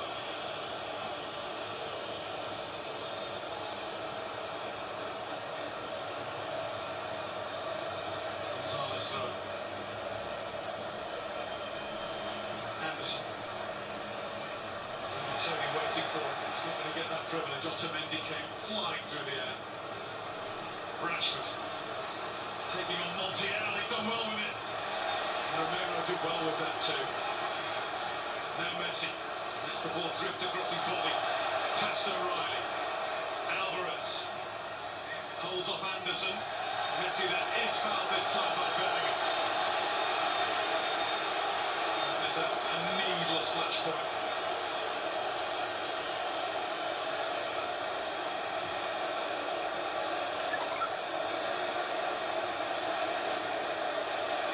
Physically, they've just not had a response, England, have they? Understandable, I guess, with what they've had to go through in the last 2 games and how they've had to work and defend. They've just not had the response. And have we ever seen a team in international football like this Argentina team, Paul? Never, ever, ever showing any semblance of we're cooked in. It's incredible. What an unbelievable attitude. The way they keep going, the way they don't panic, the way they've got belief in what they're doing. And then the manager changes things with his substitutions, and they work for them. How they've found a way, once again, being under huge pressure. Anderson, back to Pickford, he was made to hurry there. Still putting the pressure on now. Rodgers loses it. Chance to put it into the box. Messi decides he can poke it out. He doesn't need to hurry now. We are in time added on to the end of time added on. England with one up towards Tony, but it's a hopeful one. No more than that. Dan Burn will keep on charging around as best he can. Anderson. It's got to go forward. It's got to go on. Anderson. Straight up the middle towards Burn. Burn can't win it. Won't quite fall to Bellingham, and it's booted out of play. And the ref has a look at his watch. For now he says throw in England.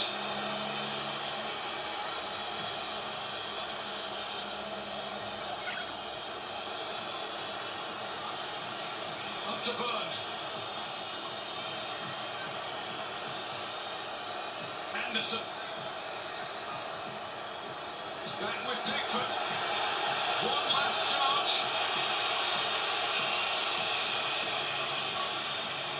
Pickford, Martinez is getting ready to catch it. He's lost it. Now he has it. And the referee's given a free kick anyway. And I suspect that the moment this is taken, it will be all over in Atlanta. And the World Cup will be all over for England. In terms of having a chance to win it.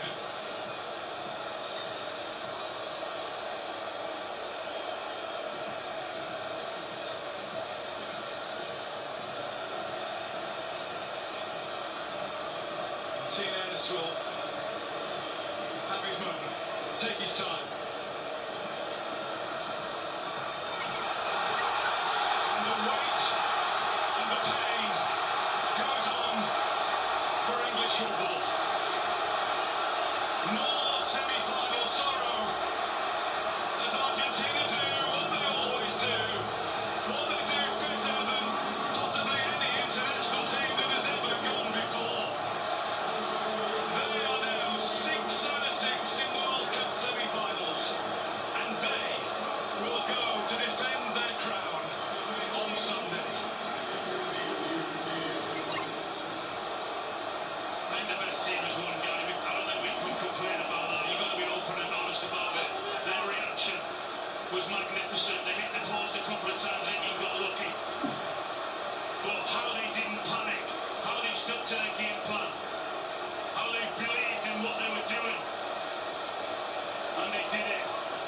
And the manager's substitutions worked for Argentina.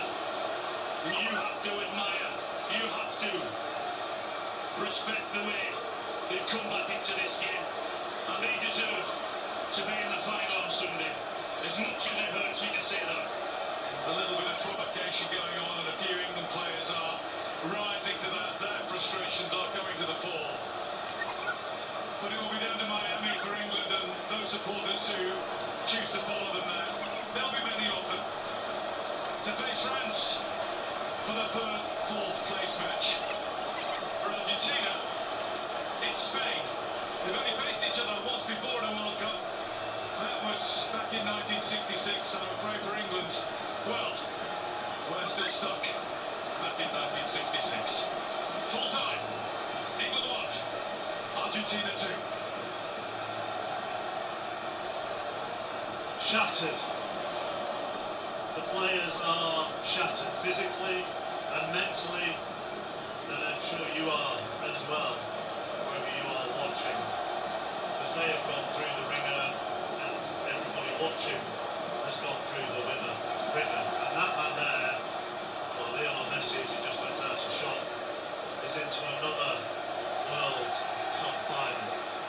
And it is those in the dark blue shirts, or the blue and white striped shirts, who are dancing in this stadium here in Atlanta. say shattered, Wayne Rooney. You could say crushed as well, couldn't you? Just looking at them. Yeah, we all are. You know, we got ourselves in such a good position, and then we didn't know what to do. We didn't know what to do. We sat back. We allowed them to come onto us. They were creating a number of chances, putting us under pressure. We couldn't get out, and then we cracked. As soon as we got the first goal, it was inevitable we got into the second. So yeah, very disappointed. Do you agree with the not knowing quite what to do once they were a goal up in the semi-final? Well, I do. I think the guys have gone back to what they did against Mexico and what they did against Norway, where they locked the door. But what that did is it freed up Lionel Messi, who's got a skeleton kid. And he absolutely ran the show for the last 15 minutes.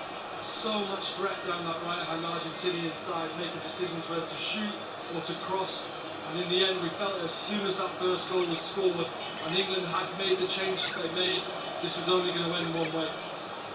There's an air of disbelief as well, isn't there, Michael, when you look at Joe Hart's face there, and you contrast it, sorry, Joe Hart, Jude Bellingham's face there, you contrast it with the sort of positivity of the Argentinians who have now been in 6 semi-finals and gone through to the final each time. So Wayne's point is, they do not want to do. Yeah, but they have him right on the screen now. They have the GOAT, the greatest of all time. When it looked like he wasn't doing much in the first half, we talked about moments, didn't we? We thought it could have been Bellingham. We thought it could have been Kane. But this is why he's the king. He operated that right inside channel. He said, okay, it's a bit crowded in the middle of the pitch. I'm going to show you what he can do from that right side. 2 assists, and it's just remarkable for what he can do in terms of being able to walk around the pitch and then come alive when the ball comes to his feet. Obviously, I'm devastated because in the first half, I think we really put up a good fight in terms of the intensity, the tackles. We made a real fight of it, but then this genius on his screen now comes into play, and sometimes that is just the difference. Yeah, but when you're in a fight, when you're on top, you have to stay on top. So, you know, we go 1-0 up, and then we sit back and we make changes. We go 5 to the back, 6 to the back, and then if you allow Messi to come onto you and Argentina to come onto you, you're asking for trouble. Well, we did it, didn't we? We did it in the Croatia game, and one of the goals that they scored is when England was really deep. And you've been saying all tournament that we need to get further up the pitch. And the differences between, you mentioned it, Joe, with Mexico and Norway, they didn't quite have the quality on the day. If you give Lionel Messi that time and space, you will get punished. And that ultimately was the difference. He's the kind of player in those moments, like we said, we talked about Norway and especially Mexico. They panicked. They were just whipping balls in. Dan Burn was licking his lips, heading everything clear. I didn't see one bit of panic from that Argentinian side. I saw belief. I saw them realising they could finally free up the great man in that pocket, and they were running all over him. Anthony Barry said at half-time, didn't he, to us, that they were better when they were on the front foot, when they were playing it in the Argentinian half. That's what they wanted, and that obviously changed when they went 1-0 up. And looking at the substitutions, you know, the first substitution, which was the goal scorer Anthony Gordon off and Concert coming on, was on 72 minutes. So you're still looking there, aren't you, Wayne, that you're going to have to play over 20 minutes, probably 25 minutes. Yeah, and then if they get 1 goal, you go into extra time with the disorganised, that team who's not set up to go on and win the game. But it's a panic, it's a real panic, and you know, you can't go up and then surrender the ball and surrender any opportunity to go to try and get the 2nd goal, because that's what you want to do. You want to be on the front foot. The pressure's on Argentina to get back in the game.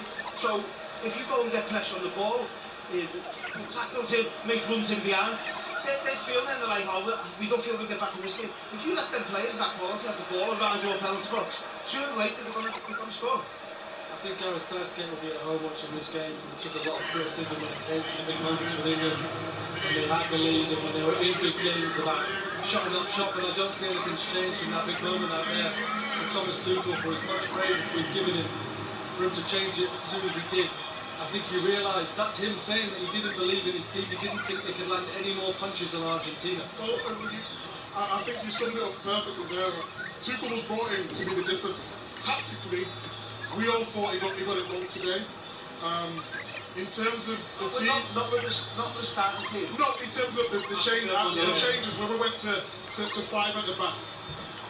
I thought we could have kept the momentum going and brought on wingers and gone a little bit higher up the pitch, but ultimately we just didn't have the answers. If you're on that pitch, if you're the tackle player on the pitch and you go 1-0 up, and then you see the changes which the manager's making, you lose some belief in it, and you think it's only so many times you can get away with it. But then you start thinking, oh no, we're going to sit back for this long. How are we going to get through this? Let's be honest about the whole situation. Mexico, outstanding. Passion, desire, all the things that we want. Dug in against Norway. But really, they've not played well all tournament, have they? They've had moments. And we said about moments in this tournament, played so well today in the first half, stuck to the task defensively. But it was only going to be a moment that was going to win again because we've not been playing free-flowing football.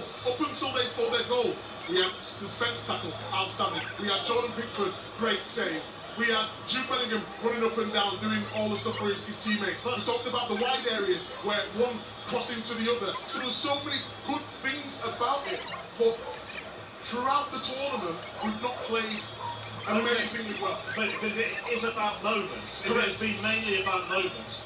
Why reduce the opportunity to have those moments by making more and more defensive changes and going further back? Chappers, can I just say one thing before these guys who are behind us, before they leave?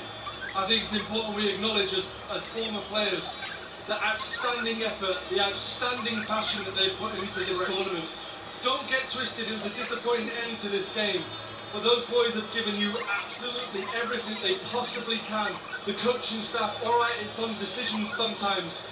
But too many times I've gone out of tournaments and looked disappointed and been absolutely hammered, and rightly so, because sometimes you not perform well.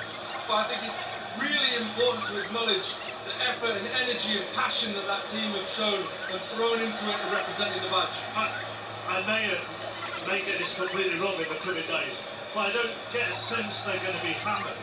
Do you? I'm not talking about hammered. Right. I know you said being hammered in the past. I just want to acknowledge, as a former professional who's got a microphone in his hand and everyone's listening, the effort and energy that's gone in. I know that's not enough sometimes, and we've already had people that are within our vicinity telling us how much they've paid to get here, and we respect all that, and those players respect all that.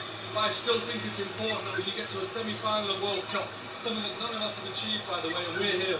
I think what Harty's saying is, their players have given everything to, obviously, to try and win the tournament, and so did we, so did every other player, every other England squad to go to the tournament. You give everything, so you get knocked out. We're all good, we're all devastated. The players are devastated, the fans you can see around us are absolutely devastated. These fans are spent a lot of money as well to be out here and support the team. So, did we expect more? I expected more in this game. I thought we could do a lot better, especially when we went 1-0. But your point, I'm going to go to Alan in a minute, but your point is it's not all on them. They weren't helped themselves by the decision. No, of course it's not. Listen, Argentina are world champions. They're the holders, so we knew it was going to be difficult. I just felt that the changes we made, didn't help us when 1-0 up. It didn't help us, so yeah, we're devastated. And listen, sometimes you need a bit of luck, and you do need a bit of luck to win these tournaments. They're on a difficult walk at the moment, are the England players, because they're walking back to the far side of the stadium, which is where the Argentinian fans are at the moment, which is why you might be able to hear a few of the whistles there. Let's go to the commentary box and talk to Alan Shearer. You've heard what everybody's been saying here in the studio. Do you feel the same about the substitutions that Thomas Tuchel was maybe called between wanting to try and sit out the game, but that was going to be over 20 minutes, and really it just invited more and more pressure? Yeah, I said it during commentary, Chappers, didn't I, in terms of that now got 6 defenders on the pitch. He played his hand. He knew that he was wanting to hang on. And the difference is hanging on against Norway or hanging on against Mexico as we were, perhaps having got the quality that this team have got, Argentina, in terms of the ability on the ball and the ability to punish you, and also their attitude, is that I was so impressed with them not panicking. But yeah, he played his cards very, very early, Thomas, in the hope that he could hang on, and it's backfired. But those split decisions are the ones that make such a difference, and we were all praising him for what he did, and going to 5 at the back in the previous 2 games when England were under huge pressure. Now I guess we're going to go the other way now and think, could he have just changed it slightly different and put a bit more pace on, because I said everything was coming back in England. They didn't have an outlet, because whenever they won the ball they had no energy. They were physically and mentally done once Argentina had got that first goal. In all of this, and when you lose a game like this and go out to Argentina, it's probably difficult to hear as well, but you have to give Argentina huge credit, don't you? You have to give them huge credit for the way they came back into that, the chances that they created, the fact that several times in this tournament they have kept going and kept going. They've scored 8 goals from the 75th minute onwards at this tournament. They're champions for a reason, because it's not just about ability, it's about know-how, and it's about an attitude when things are going against you, when you're suffering. Is to believe in who you are and what you are, and you've got to give them great respect for doing that. The best team have won tonight. I don't think anyone can complain. They put England under huge pressure. They hit the post a couple of times. McAllister should have scored with that diving header. They got the 2 goals. They were the best team, as much as that hurts to say. But on the other side, from an English point of view, when you come off the pitch knowing you've given everything, you've given all, I don't think anyone can complain with that, and these England players have. Alan, thank you very much. Let's get some reaction from the England camp.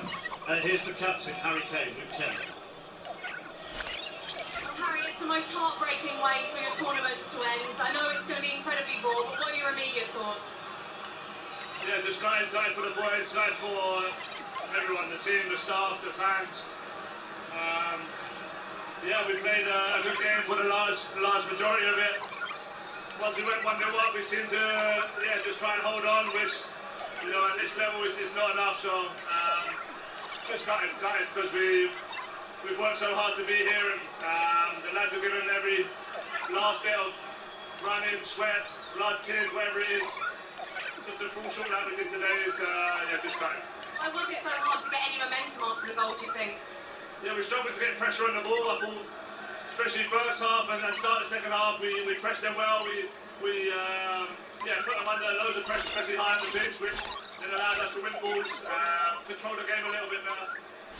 After the goal, whether it's them putting more men forward or us just not being able to match them man for man, it just was wave after wave, and we were trying to hold on as we're putting blocks in. But in the end, it was just it wasn't enough. Did it feel at the end that after the exertion you put in the last 2 games, perhaps it was almost one ask too far to find another response? Yeah, I don't know. The boys always are ready for any moment in the game, and when we went ahead, the messaging was to go again and get another goal, and and then obviously once they scored their 2 goals, it was to try and find something, but we couldn't quite get the momentum back in the game. We're having to do this interview down the Argentina end of the pitch as well, which makes it even more difficult. But what can England learn from this? What can you take forward? Yeah, we had a lot of good moments in this tournament. A lot of good games. Another semi-final. We talk about knocking on the door. We're close. We just need to find that missing piece in the final stage of the tournament. You know, these tournaments take it out of you so much. Effort and pressure and mentality, and we've shown a lot of that throughout the whole 6-7 weeks we've been together. But yeah, we're just missing that final piece. Come back to one of the things he said to Kelly there, Michael, which was at this level it's not enough to hold on. No, and Wayne's exactly right in what he said in terms of they dropped too deep. When they scored that first goal, they should have went for the second. I wanted positive substitutions to take the game to Argentina. Yes, you've got to respect their quality, but all it did when they dropped deep is allow Argentina to get into their flow. At this level, you get punished. That's the difference. And I think for all the effort that the players have, they've been absolutely outstanding. Digging in, not playing the whole tournament, but they've been digging in at the right moments, getting over the line. So when you look at it, you have to look at the manager and his decisions to go that deep so early. Harry Kane said then it was about going to get the next goal. It didn't look like that. Of course, the opposition were applying pressure. They made sub themselves. They was chasing the game. They brought Martinez, he gets the goal. However, it was just too deep. They made it too easy for Argentina. in that second half. I don't know if this is an unfair comparison or not, you tell me. Spain went to goal up last night against France and stayed in control. So they didn't go flying forward looking for a second, a third, and a fourth. They got a second, but they managed to control it. Yeah, is that the difference? Yeah, but you didn't sit inside the penalty box. You have to control by taking the ball, by moving the ball, moving it quick, with a quick tempo. I think once we got the first goal, Mika's absolutely right when he said, when we got the first goal, we didn't look to go tight for the second goal. Far from it, we made changes and we dropped in. So for the players, for me and Thomas Tuchel, made a decision. And when you make a decision, it's a gamble. And the gamble he made was to go with the 5 at the back, which allowed them to dictate the game. Then we couldn't get out. It kept coming back, wave after wave after wave. Messi knew the space was out on the right. Me and Joe were watching him. He stood there, he didn't move. And all Argentina do was pick the second ball up, give it to Messi, let him go and try and do his thing. And we got punished. You mentioned the Spain game though, Chappers. What they do better than we do, they keep hold of the ball. Well, that's what I'm saying. They control give it to Rodri, they give it to Fabian Ruiz, they give it to Olmo, Pedri comes on again, and they control the game. When we're on the ball, and Tuchel started play, and it's worked in certain aspects, but when we can't have runners going from deep, we don't keep the ball well enough. I didn't see any patterns of play that could have kept us the ball. Now, for all the hard work and everything they've gone through in this tournament, they didn't have that default. Play it around, little angles. We showed it before the game. Egypt just keeping calm, drawing them out, getting Martinez, getting Romero out of position. You've got to bring them out and still be calm on the ball. Now, easier said than done, of course it is. I didn't see anything when the back was against the ball other than the old school, get it up the pitch and see what numbers we can get around it. How difficult are patterns of play to implement as an outfield player when the changes keep coming? I go back to the Norway game, the report looking at Ellie Anderson, people who analyse that game, he played 4 different positions over the course of that game. How hard are those patterns of play? I think even with players in a normal shape, it's against Argentina who go press the time, win the ball back quick, it's very difficult. But when we got the ball, we had no outlet, so all we do was kicking it long, they pick it up, win the game. So it's impossible. It's impossible. But for me, the biggest thing is, when Thomas Tuchel was making them changes, 100% their players would be stood on the pitch thinking, oh no. They would have known what was coming, they would have known it was coming after them, and they would have had to have a massive amount of luck to see the game out. Because none of those, when we look at those substitutions, and this is where Micah needs to go closer to the screen so you can see it. But when you look at those substitutions there, none of them are like for like, are they? No, they're not like for like, but it's worked before in previous games, so it's stuck to the task. The difference is we come up with a quality opposition today. But yeah, I just thought it was too negative. I really did. Harry's such an honest interviewer. So I'm thinking maybe from another point of view, from Thomas Tuchel, maybe did encourage England to go and get the second goal. And then very quickly realised we're not capable of getting the second goal, and that's why he made the decisions. Because I don't think Harry Kane would say that for any other reason than that was the message that was gone on. If we do score, we keep pushing. And that's maybe why Tuchel made the decision to do what he did. The difference was bravery on the ball. When we scored the golden goal, absolutely outstanding. Well, go on, what we said this through. About the wide areas, I said it at half time. I talked about concentrating, and I talked about this is where you can hurt. Joe talked about Kane potentially dropping into these areas, dragging people out. See Paredes there, going with him. And as the ball recycles now, they're just waiting for that right moment. Now we can play him into these areas. Gordon and Rodgers high and wide. Absolutely perfect. This is the bravery I'm talking about. And now they've got a decision to make. And it's one winger to the other. They win the second ball and now they're attacked. They're ready, got forward runners. And that's how England play. That's what you call bravery.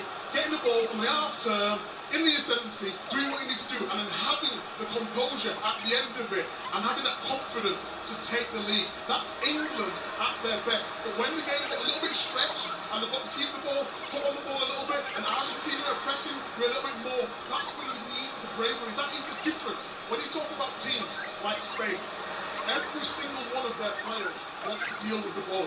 You can trust them in defence, you can trust them at the back, but from England's point of view, from Gordon there to finish, outstanding. What a moment for him. That was England just exposing everything that was typical about this Argentina team when he can come and stuff. In terms of dragging him in, staying calm on the ball, blindside runners, they're not very good at checking their shoulders, all those sorts of things. And then from that moment on, everything was in front of Argentina and able to take their time, calculated risks, getting bodies around the ball. I think throughout the concept of the whole game, probably the first 70 minutes, it was one-on-one battles. So when it came to the tackle, Argentina were wary that if they didn't win it, they were getting hurt. And I think as soon as we scored the goal and we weren't moving us forward as much, they were able to go 2, 3, 4, and they were able to smash it off England and turn it over so easily. I mean, at the Enzo goal, we talked about Messi before the game, in terms of where he wants to operate. Here he is. So many short corners as well. But they're not even, look at it. What did I say about concentration? No one's looking at the ball. So now, Spencer's faced with a 2v1, and everyone's drawn towards the ball, leave the space. Enzo Fernandez. It's a wonderful, wonderful finish. This is the difference. He needs backup. He needs help. You're going into a World Cup final potentially. That's where you need to have that desire, the concentration and organisation. England were wobbling like they were wobbling. Jordan had Pickford had made a very good save a few minutes before, and he just tipped that one over, and they were just trying to take a breath, and that is when top players come alive.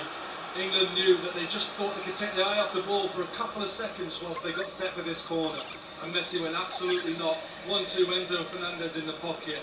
Brilliant strike, brilliant goal. And they'd also hit the post twice as well, hadn't they? They did a great Pickford save. They've hit the post twice.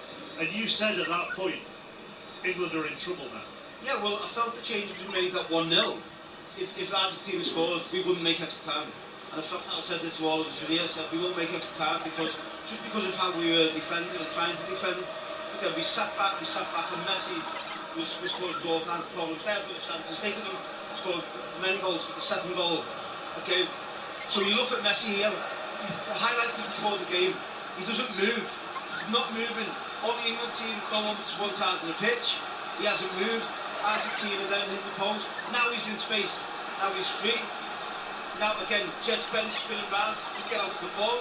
Bellingham comes out, Ryan comes out, Messi on his right foot. It's a wonderful cross and a wonderful header, but we just lacked energy, we lacked desire to get to the ball. We sat back with no pressure on the ball, and when you do that, if you get no pressure on the ball, you get hurt. But Joe, your point was, he stood in that spot virtually for 20 minutes. Yeah, and look, how many times have people come off the games and gone, Messi just stood there? So you've got to credit the man. England haven't been sloppy. It's not like they've unearthed some amazing talent that Lionel Messi's got. He's an absolute genius. And his composure in the moment, that's what it is. So he mixed it up so much. Sometimes he whipped the ball in early. Sometimes he looked for 1-2s. There he's got on the outside with the right foot, perfect cross. But the players just play to what he does. He is the lead of that orchestra, and it's just absolutely brilliant. And just to highlight as well where Lionel Messi was, we have his heat map, and from 1-0 onwards, and just sat in that right, well, not sat, but I mean, walking around in that right channel. That's because you go with the back five, and then your midfield are tighter, and that's where the space is. The fullback gets pinned back. That's where your space is, and then all of a sudden you're on your 6-yard box, and you've got the best player ever to play the game in areas where he can come onto his left foot, or like the bowling down the right. It was inevitable they were going to score. He worked the game out the whole time. He realised that in the middle, where he's usually good enough, but he realised the level. He was getting hit from all angles. So he just calculates, how am I going to affect this game? And as the game went on and England scored, that was his moment. He knew he was going to get. As soon as England made those changes, that was the area that he had to maintain. And he did it with absolute brilliance and such prowess. Did you want to see that goal again? Let's show the second goal again. Because it's important. It's the concentration that you need at the elite level. And when the ball, you see Messi in these positions, what did I say before the game? You've always got to be scanning where they are. When the ball, they've got 4 players against 1 in the middle of the box. No one's communicating, and now you've got a problem. Spence tries to win the ball, he's outstanding all game, gets a little injury. Now, here, Messi, you cannot let Messi beat you down the line when it's 2v1. That's impossible to do. One's got to engage the goal, and then one's got to cover around. And Spence is tied there, so he needs O'Reilly, he needs help. You can't let Messi in these positions get up to speed. As soon as that ball went out to him, you've got to run over that ball as soon as possible. Everyone thinks sometimes when you go to a five at the back, it's easier. Sometimes it's actually harder because when you're in a straight five, when you have to engage the ball, if O'Reilly's not switched on, he was in midfield in that position, but he wasn't sort of left midfield, he was sort of inside left. So when the ball goes wide, then the ball having to go to the ball, and it's too late. When I was at 4-3-3 in the first, it worked perfectly because Gordon was given the protection that he would need. The distances were absolutely brilliant and it nullified the threat. As soon as we went to that fight, yes, it's defensive, yes, it's worked before, but when you have a man of this quality on the picture, you will get punished. Another problem with going to back three or back four, back five, or even the back six, as we also a lot of the second half there, is when the ball's out wide. Normally, if there's two centre-backs, you know your spacing, you know your distance from your centre-back to then get yourself ready and set to go and head the ball. When you've got next to defence in there, then all of a sudden you start thinking, oh, he'll deal with it. And so you it's confusing. You don't get yourself in the right position, and then that's what happens. So I just think that the decisions Thomas Tuchel made, and I think we have to be honest on this, have cost us strength. And how perfect was that ball, by the way, on his right foot? You saw England's three centre-halves, none of them anywhere near it, yet they were still only 10 yards away from each other. It was absolute perfection, a brilliant header as well. Do not get away from that run, arriving late and having the composure and the agility to get over it and head it down. I mean, that's the other thing in all of this. And by the way, we're waiting for Thomas Tuchel. He's still in the England dressing room at the moment, so as soon as he comes out, we will bring you that interview as well. They have been unlocked by common consensus, the greatest player the world has ever seen. What did I say before? There's moments in game, it's never going to be Kane, it's going to be Bellingham, okay, Gordon got his moment today, but Messi, that's why he's the greatest, that's why you have to concentrate. And in the first half, they did it ever so well. Heart, desire, everything.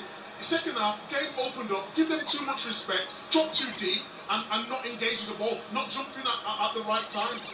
And I feel that was a mentality thing. When we walked in the stadium here, the aura that Messi was walking through, we thought, we're in for a big game here. And then it's almost like the players sort of bought into that too. And gave him too much respect in the first half. They gave him no respect. Tackles flying in. But look at this. There's only a few players in the history of the game where sometimes you have to do something a bit different for your team. And I remember we done it with Pirlo, we loved how Pirlo's game. Messi, at that moment, you have to say, right, I'm going to go man to man. We're going to be playing on him at all times, and then you play a 10v10 game. Try and take him out the game and have someone just staying on him all the time. But what did I say? What did I say about in terms of the setup? Because England were then out of 5, and then it was sort of 4 and then a 1 or a 3 and then a 2 at times, and you're taking your position off the ball. When the ball's on that side, everyone's ball watching. They're not worrying what's happening behind you, what Messi was doing. And that is why he's such a genius. He can walk as much as he wants because he can produce that. It's so difficult to mark. You asked me before how do you stop Messi? At times it is impossible because he feels though he's not alive and he comes alive at the right moment. Well, I think it's his lack of emotion that is his absolute strength, because both of the goals come off the back of being under the cosh, Pickford making a good save. Is Lionel Messi throwing his hands on his head thinking, are we going to score? No, he immediately sees that England have just tried to take a breather. They sat down in the corner like, right, here we go. And even before they get to here we go again, he's gone. Do you think he thinks there was an inevitability that they were going to get back into that? He's emotionless, and with great power, like he doesn't think like, if I'm seeing that chance, especially the second one, as the ball ricochets and hits the post, at least thinking about touching my head and saying, oh my, he doesn't, his emotion doesn't check. He was forcing that. He had the whole stadium singing his name, and he was forcing, giving them what they want, because that's what he has to do as one of the world's greatest players, but it's not naturally who he is. He just thinks, see ball, get ball, score goal or create goal, and he did that twice when England were just showing a bit of human side. It's their experience as well. Argentina obviously have been in the semi-finals. Yeah, so they've got the experience of not panicking. And you know, like pundits, ex-players talking about being patient. And being patient is in your defender as well, so making them go from side to side, making them pass the ball back, then moving up the pitch as a backline. And I think we lost our patience, we panicked, and then it was inevitable that they were going to unlock the door. And when you talk about experience, and you've been with us throughout the majority of this journey with this England team, that's 2 Euros finals now. and 2 World Cup semi-finals and a World Cup quarter-final as well in the midst of all of that. So, at what point do you go, yes, we're building an experience, and at what point do you think, my God, at some point they've got to get over the next hurdle? First of all, it's great, you know, to be doing that consecutive. That's good for the country. It's good for the players. I just felt now was our moment. Harry Kane, form of his life. Jude Bellingham playing some of the best football of his career. Yes, it was a little bit slow at Real Madrid. He comes into the tournament. He's refreshed. He's playing well. I felt something like they had a different way about them in terms of going to the Azteca and performing in that way, and then getting over the line against Norway. Not playing well, but getting over the line. And when they went 1-0 up, now I thought, this England team will do it. This England team will do it. We heard Jude Bellingham's interviews in terms of they don't crumble, and he gave me that belief with his performances, his attitude, and the players giving it everything. But ultimately, tactically, we've got our chance tonight. Listen, we've crumbled. Yeah. As Jude said, we don't crumble. We've crumbled tonight. We're 1-0 up with not long to go. And that I think it's come from the manager. That started from the manager, and then the players on the pitch not getting the pressure on the ball. But I think it's more from the manager tonight for the decision to make. I'm sure some things will come out in the coming days and weeks. I do wonder how much Declan Rice's fitness became a real issue for them, because he had to take him off again tonight. He did struggle. He struggled, and obviously in that centre mid, I think we took him for granted a little bit in terms of how we set the team up. Declan Rice needed to be able to be top of the running stats, creation, taking free kicks, taking corners, and that long, hard season we had with Arsenal has caught up with him. But that's what happens at these tournaments. The best players, and I'm not knocking Declan for this because you can't help how you feel or physically or with your illness, but it's caught up with him. He's such an important player for England, and I'm sure Anderson did everything he possibly could to fill that void, but there's no doubt that Declan, the latter end of this tournament, has struggled a little bit. Thomas Tuchel has come out of the England dressing room, and we can hear from him now. Well, Thomas, the World Cup journey ends here at the semi-final. What are your immediate thoughts at full time? Yeah, we're disappointed. We were so close, but we got too passive after we scored and conceded a lot of chances and could not turn the ball possession around. And just conceded so many crosses and chances and shots. So yeah, we were close, but couldn't keep the level up after we scored. You've made defensive substitutions in the past couple of matches when we have gone ahead in a game. You did the same again today. Why do you feel they didn't work today? Yeah, I did also offensive substitutions in the last games. We just tried to help the player. We conceded straight away. We decided to go to a back five because the gaps were far too open. They won every header. They kept crossing and crossing. So we went to a back five to close the gaps inside and be strong in the air, because straight after our goal, with no substitution, we just conceded way too many crosses and way too many chances. So we tried to help, but of course the responsibility is on the coach. And if it doesn't go wrong, it's easy to say that it was. If it doesn't go well, it's easy to say that it was wrong. Given the point in the game that it was there ever any thought process in your minds about maybe trying to go for the second goal? Yeah, but it doesn't help if you don't have the ball. If we couldn't get out, of course we wanted to go for the second goal, but I had not the feeling that offensive substitution would help. It was we stayed in our 4-4-2, but became passive, more and more passive. We couldn't win any balls, couldn't keep the ball. So I think it was not a structural problem. We changed nothing after the goal, but the match changed completely. But again, it's no problem. I can understand that these discussions are out there, and of course, a million of coaches after the game who know it better. I guess the question would be as well, though, did it perhaps invite more pressure on a defence that had already put so much into previous matches? Well, you can discuss this with a million coaches. I have to make a decision on the pitch. It's how I analyze the match, and I did the decision, take the responsibility. No regrets over that then? Any other regrets, Thomas? No, in the moment, no regrets. The team gave everything, and we were very, very close. I think we deserved to be up 1-0. Played one of our better matches, maybe the best match in the circumstances. Team was top. We couldn't bring it over the line. No, in the moment, no regrets. You mentioned throughout the tournament that we'd see a better England. Did we ever really see Thomas Tuchel's England that you wanted to see? I don't know. I have no answer to that question because I don't really know what that means. It's I don't know. I think we saw the mentality throughout the match and the strong group, and we played the matches how they were. We played a strong against strong teams in the group. We had a lot of miles, a lot of traveling. We played in altitude. We played in 10 men. We played in the heat. We overcame every obstacle. We were very, very close today. It's not the moment now to analyze the full tournament. We just went out because we lost a crucial match. Thanks for your time, sir. So he said they were too passive. It wasn't a structural problem. He takes responsibility.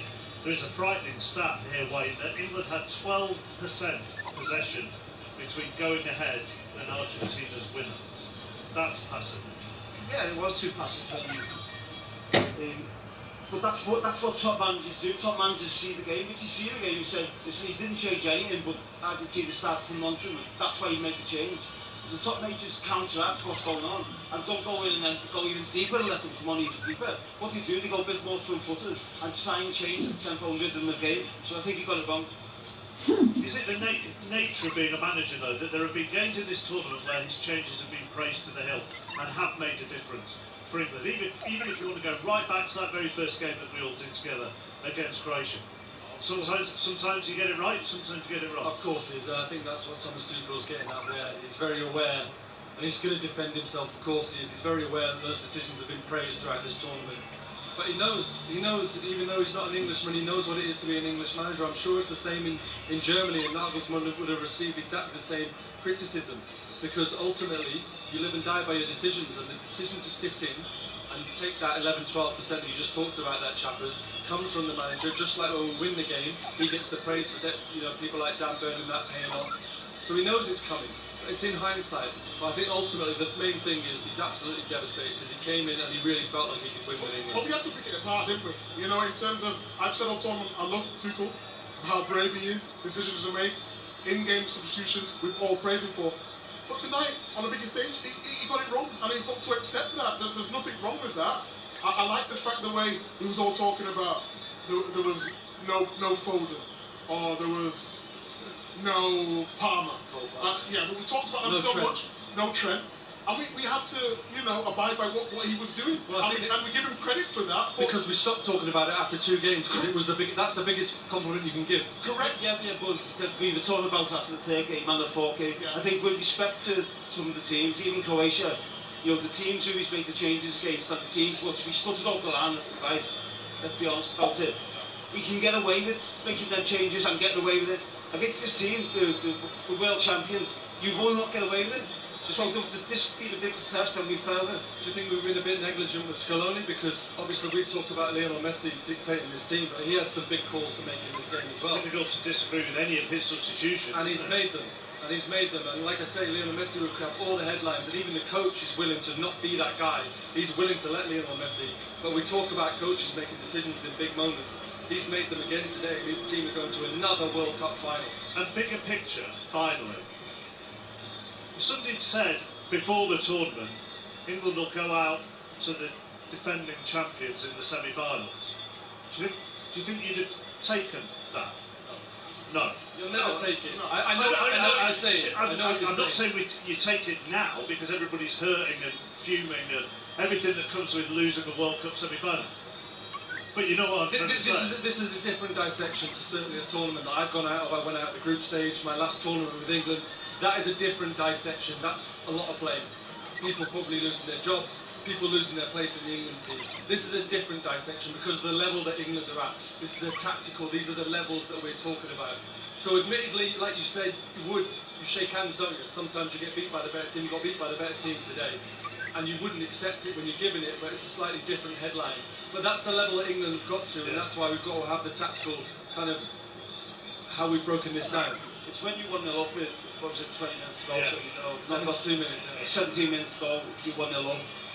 Then you're thinking, right, come on. This is where I was looking for Thomas Tuchel to say, come on, you be the difference now. You be the reason we get the World Cup final. You be the difference why we go win the World Cup final. And unfortunately the match did. Yeah, just obviously to wrap up, I'm just absolutely devastated for the lads, the effort that they put in. But really, we got beat by a better team, and I didn't believe that they were a better team before the game started, and that's why it's so devastating. It's just moments in the game. Messi showed up, and our guys couldn't quite get going after that first goal was scored. Right, thank you, Wayne, thank you, Joe, thank you, Micah. Argentina against Spain will be the first World Cup final between the current champions of the Copa America and the current European champions. Doesn't feel like that's much consolation this evening. Good night. I'm proud to be English manager. I will do everything to show respect to this country. The target is to try to put a second star on the ship. We accept that there is also a risk of failure.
What the fury? Watch on BBC iPlayer, listen on Sounds.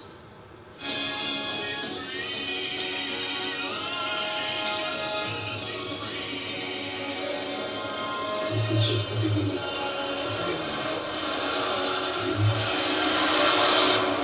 Nightmare. A new series of This 50 Is Ours, coming this autumn on BBC iPlayer. Hello, I'm Tom Taylor, Apple Hotel.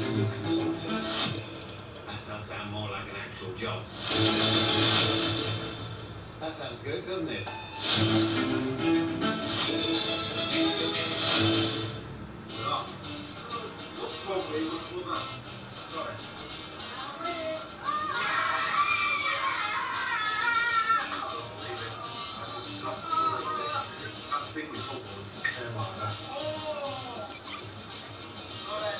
Love is a football. Enjoy it all with your TV license. Mum, I wanted to buy you a present. Now, I want you to be safe. Don't be a robot. Sir, time to stop feeling sad about a dead husband. Music might improve your mood. Danger! Danger! I am naked! Yes. According to Lord Sugar, the best way to meet people is to smile and ask a question. How much do you weigh? What? Android starts Friday at 9:30 on BBC One.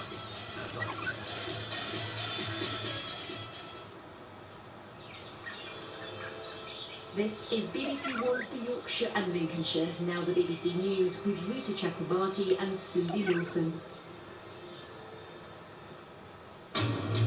Tonight, heartbreak for England. They are out of the World Cup after losing 2-1 to Argentina. O'Reilly can't stop the ball in!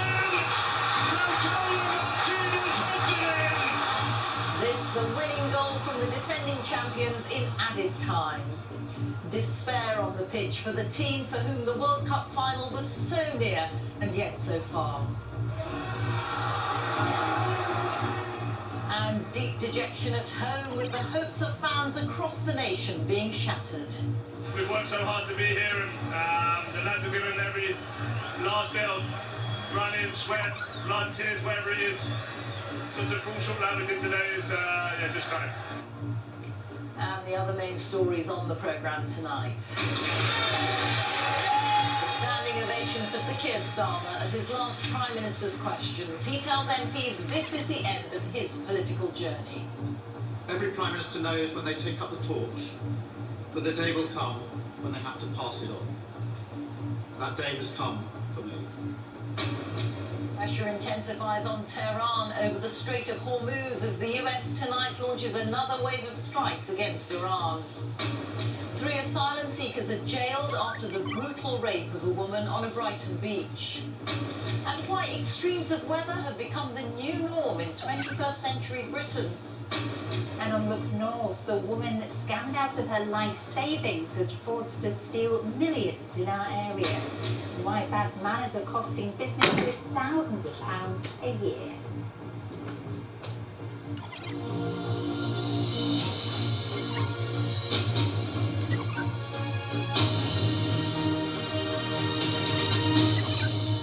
Good evening. England's World Cup campaign ended tonight after Argentina came from behind to win a tightly contested semi-final in Atlanta.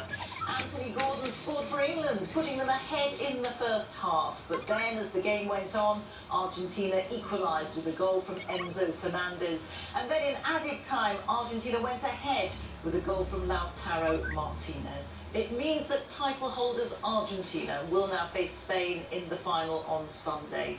England's captain Harry Kane said he was gutted. The Prime Minister said it wasn't the result we all hoped for, but this England team has given it their all. And Prince William said, we are all so proud of you. Let's go straight over to our sports editor, Dan Rowan, who's in Atlanta for us now. Dan. Rita, since lifting the trophy some 60 years ago, England have been involved in some major matches. World Cup semi-finals in 1990 and 2018, Euros finals in 2021, and 2 years ago. All 4 of those occasions ended in defeat. Would this current generation prove different? Would they have what it took to go the distance? England's pedigree going deep into tournaments was well established, but once again, that final hurdle proved elusive. As defending champions, Argentina always enjoy a large and passionate support. Hours before kick-off, thousands of their fans making their way to the stadium. England's followers outnumbered, but relishing the chance to witness history if their team could reach the final. The players arriving ahead of the biggest game of their lives.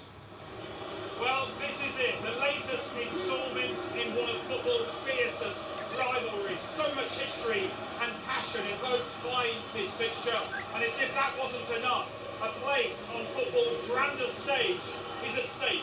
It doesn't get much bigger. Controversy has defined games between these two over the years, and from early on it was clear this would be no place for the faint-hearted. It's a bit of argy-bargy in the middle of the park as well. England's composure being tested in a feisty opening. This was the first time England had faced Lionel Messi, and Elliot Anderson's foul on the Argentina talisman then sparked another melee. Enzo Fernandez going close as Argentina threatened. Was not far away. Towards the end of a gripping but goalless first half. Julian Alvarez then tested Jordan Pickford after the restart. And Pickford gets down really sharply. But having survived, it was England with the breakthrough. Looking for Gordon! That will do nicely! The recalled Morgan Rogers delivering for Anthony Gordon. That's what we've been watching, that's what we've been waiting for. The goal sparking wild celebrations in the stands. Now that England had a precious lead, they had to protect it. Jed Spence has just pulled off the tackle of the tournament. Jed Spence defending like his life depended on it. Pickford the next to defy Argentina with a brilliant save as the pressure intensified. But with time running out, the resistance was broken. Enzo Fernandez's shot unstoppable. And now one flies all the way in. For Argentina, this what it meant to have kept their title defence alive. England stunned. With extra time looming, the onslaught continued. Messi, who else, crossing superbly for Lautaro Martinez. Argentina have done it again. As they have before at this World Cup, the holders coming from behind. A desperate England had just minutes to salvage their campaign, but it wasn't to be. And the weight and the pain goes on for English football. Their dream of a place in the final was over. For Messi and his team, the chance of a second successive triumph. But for England, those 60 years of hurt continue. Dan, that will have been so painful for so many. Then. Go ahead, Dan. Yes, Rita, an all too familiar story, I'm afraid, for England. A real sense of deja vu. There's echoes, isn't there, of that 2018 World Cup semi-final against Croatia when England had the lead, couldn't hang on, and were beaten. Same again a few years later in the Euros final against Italy in 21 when they were 1-up, and again it went to penalties and they lost on that occasion as well. They just simply can't get over the line. We can show you again the crucial moment, Lautaro Martinez's winning goal, 92nd minute into added time. Extra time was looming, but in truth, Argentina deserved the win even though it was late. They'd been piling on the pressure for some time, ever since England had gone a goal up. And in the end, the resistance caved and Argentina prevailed. And of course, it is devastating for England and their players. A real sense of missed opportunity. In the last few minutes, Harry Kane has been speaking. Yeah, just excited for the boys, excited for everyone, the team, the staff, the fans. Yeah, we played a good game for the large majority of it. Once we went 1-0 up, we seemed to just try and hold on, which at this level is not enough. So just gutted because we've worked so hard to be here, and the lads have given every last bit of running, sweat, blood, tears, whatever it is. Harry Kane, England's captain, talking a short while ago. So what did Thomas Tuchel, the head coach, who was brought in by the FA, of course, to try and find a way to get England over the final hurdle after all of the progress that had been made over the last decade by his predecessor, Gareth Southgate. This is what he had to say following that defeat. Yeah, we're disappointed. We were so close, but we got too passive after we scored and conceded a lot of chances and could not turn the ball position around, and just conceded so many crosses and chances and shots. So yeah, we were close, but couldn't keep the level up after we scored. We conceded straight away. We decided to go to a back five because the gaps were far too open. They won every header. They kept crossing and crossing. So we went to a back five to close the gaps inside and be strong in the air, because straight after our goal, with no substitution, we just conceded way too many crosses and way too many chances. So we tried to help, but of course the responsibility is on the coach. And if it doesn't go wrong, it's easy to say that it was. If it doesn't go well, it's easy to say that it was wrong. So Argentina it is then who will contest the final on Sunday in New Jersey against Spain, who won the other semi-final, of course, against France. That's a mouth-watering prospect, and it does raise the possibility, of course, that Argentina could pull off that rarest of footballing achievements and retain their trophy. What a story it would be for Lionel Messi. He's now played over 200 matches, Argentina's talisman and genius. This is 6th World Cup. Of course, it was him who provided that brilliant cross for the winning goal. Continues to defy his age with some influential performances. But Argentina, it has to be said, could be in some trouble as well with FIFA, because in the last few minutes, images have emerged, as you can see, of several of their players celebrating following the final whistle, like brandishing a flag that references the Falkland Islands and claims sovereignty over that disputed territory. And it appears to be anyway, political messaging of the kind that could land them in trouble with FIFA, which prohibits that kind of flag or banner on the field. Fans were told as well, of course, in the build-up to this game, they wouldn't be allowed to bring in any kind of political messaging on flags or banners. Argentina's players have indeed sung about the Falkland Islands after wins during this tournament, and they've been fined in the past for similar actions, so there'll now be some scrutiny, no doubt, of whether FIFA comes down heavily on them. But for now, of course, they'll be celebrating and looking ahead to that big match on Sunday. Could they retain their title? We'll find out then. As for England, yet again, they'll be left to reflect on what might have been, and perhaps a sense of a missed opportunity against an Argentina side that had looked vulnerable during this tournament. They'd conceded goals against Cape Verde, the Minnows. They'd been 2 goals down against Egypt, and had to come from behind against Switzerland as well, as they did tonight. But once again, they showed their resilience, and when they went a goal down, that quality came through, and it was simply too much for England. Dan Rowan in Atlanta, thank you very much. Now, in other news, Sir Keir Starmer has made an emotional farewell to MPs during his final Prime Minister's questions in the House of Commons. He said today marked the end of his political journey and that he was leaving the country in a better state than he found it. The Prime Minister also offered wholehearted support to his successor, Andy Burnham, who'll move into Downing Street on Monday. Here's Chris Mason. This, a Prime Minister's question time like few others. Today, an absence of sharp questioning and scrutiny. Instead, it was emotional, warm, witty. Mr. Speaker, I know how much the Prime Minister has come to enjoy our exchanges. In fact, in the King's speech last month, he told me that on difficult days, my input was always a ray of sunshine. He might not have answered many of the questions I asked him, but at least he turned up. Well, Mr. Speaker, as Prime Minister, I've participated in over 60 PMQs. Always a pleasure, always something to look forward to. And I've answered, or at least given answers, on 2,800 times. And I'm sure she will question my successor in the same way. The Prime Minister's wife and teenage son and daughter were here watching, a point Mrs Badenoch picked up on. As everyone here knows, our families make a huge sacrifice for our choice to enter public life. So I hope he will allow me to draw our time together to a close by thanking them for the love and support they have given him throughout his time in office. Prime Minister. We have had robust exchanges across this dispatch box, but she has extended kindness to me privately at very difficult times, including when there was an attempt to burn down our family home, which deeply affected my family. She reached out to me, and when my brother died of cancer, she reached out to me privately. And for those closest to the Prime Minister, a day for a lump in the throat, a tear in the eye. I can do this. Can I thank my right honourable and very dear friend for everything he's given to our party and our country? In response, Sir Keir Starmer's closing words in Parliament as Prime Minister.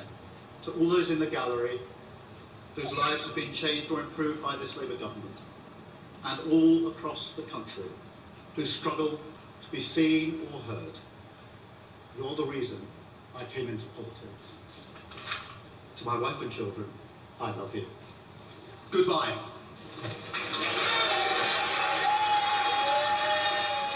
This was, he said, the end of his political journey. Sir Keir will leave Downing Street on Monday.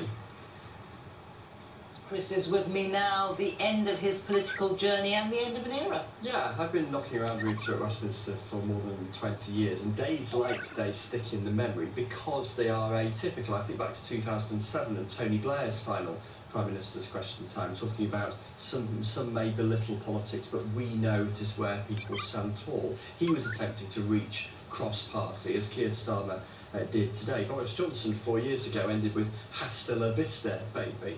Again, a sense of the mood.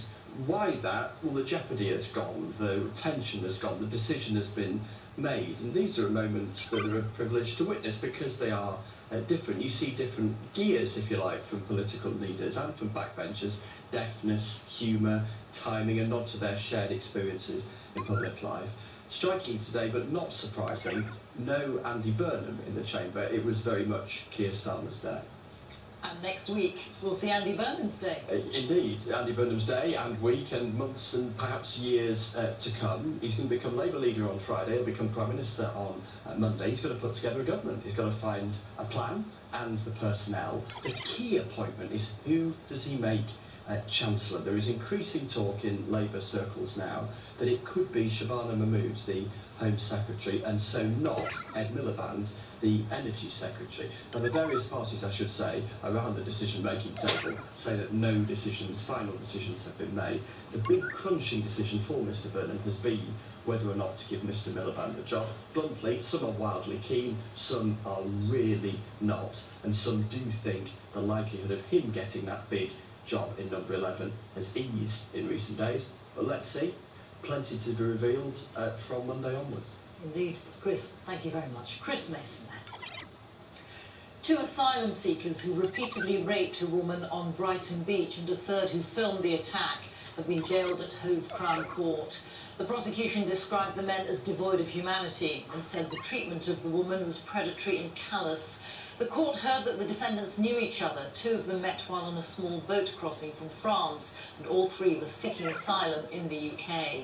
Tim Muffet reports. 3 men devoid of humanity, according to prosecutors. Ibrahim Al-Shafei, Abdullah Ahmadi and Karim Al-Damasert, preparing for a night out in Brighton last October. After visiting bars on the seafront, they would go on to target a woman who had been at this nightclub and had become separated from her friends. Today, Iranian national Abdullah Ahmadi, seen here on the left, and the Egyptian national Ibrahim Al-Shafei in the centre, were each jailed for 21 years, having been convicted of rape. Al-Damasert, also from Egypt, seen on the right, was jailed for 18.5 years for filming and encouraging the attack. Today's sentences will rightly see these 3 men spend years behind bars. But for the victim, the trauma of their appalling crimes can last a lifetime. It is thanks to her bravery in the face of that trauma that 3 dangerous, predatory men no longer pose any threat to women and girls in Sussex. All 3 men had arrived in the UK within the last 2 years. Ahmadi and Al-Shafei met on a small boat from France last summer. In an impact statement, the victim, who can't be named for legal reasons, had said the men had taken something from her that night that she would never get back. Ministers have vowed to deport the men after they have served their sentences. Tim Muffet, BBC News.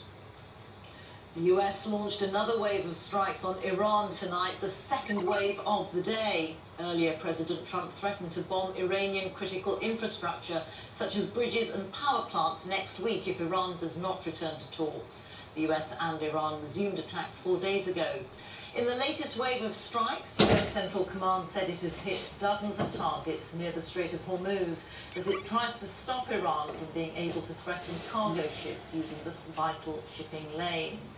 Iranian state television said Iran had fired missiles and drones at targets in Kuwait, Bahrain and Jordan. Iran has threatened to block further trading routes in the region. Well, Lise Doucette is here with me now, and Lise, no one is quite calling it war, but is that what this is again? Well, this is the most serious, Rita, but there have been many escalations since Iran and the US signed that deal last month. But the reality is that neither side wants and can afford to return to all-out war. And today, in the midst of these threats, there are hints of some ladders to climb down. President Trump has used a phrase he's used in the past when he's signaling he's going to go back to talks. He said, Iran wants to settle so badly. In other words, it's Iran who's going to blink, not me. Iran, of course, always denies that. But from the lead negotiator, Mohammad Bagher Ghalibaf, we heard today a sign that the door was open for diplomacy. He said that negotiations at this stage were not capitulation. I think that was as much a message to hardliners within their system who do want to keep fighting.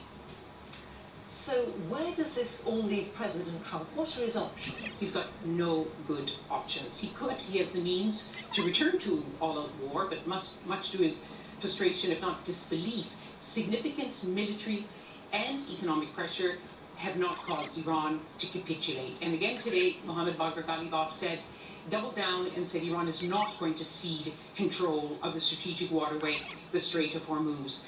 If President Trump returns to talk, Iran is certain to drag them out as long as possible. What we don't know is what's happening behind the scenes. Arab allies and mediators like Qatar, I'm told, are on the phone pretty well every second day to President Trump, urging him to return to talks. But his other ally, Prime Minister Netanyahu of Israel, a key personality who got President Trump into war in the first place, is heading to Washington. And tonight, Israeli media are speculating whether Mr. Netanyahu sees war with Iran as his best way to win the elections in Israel in October.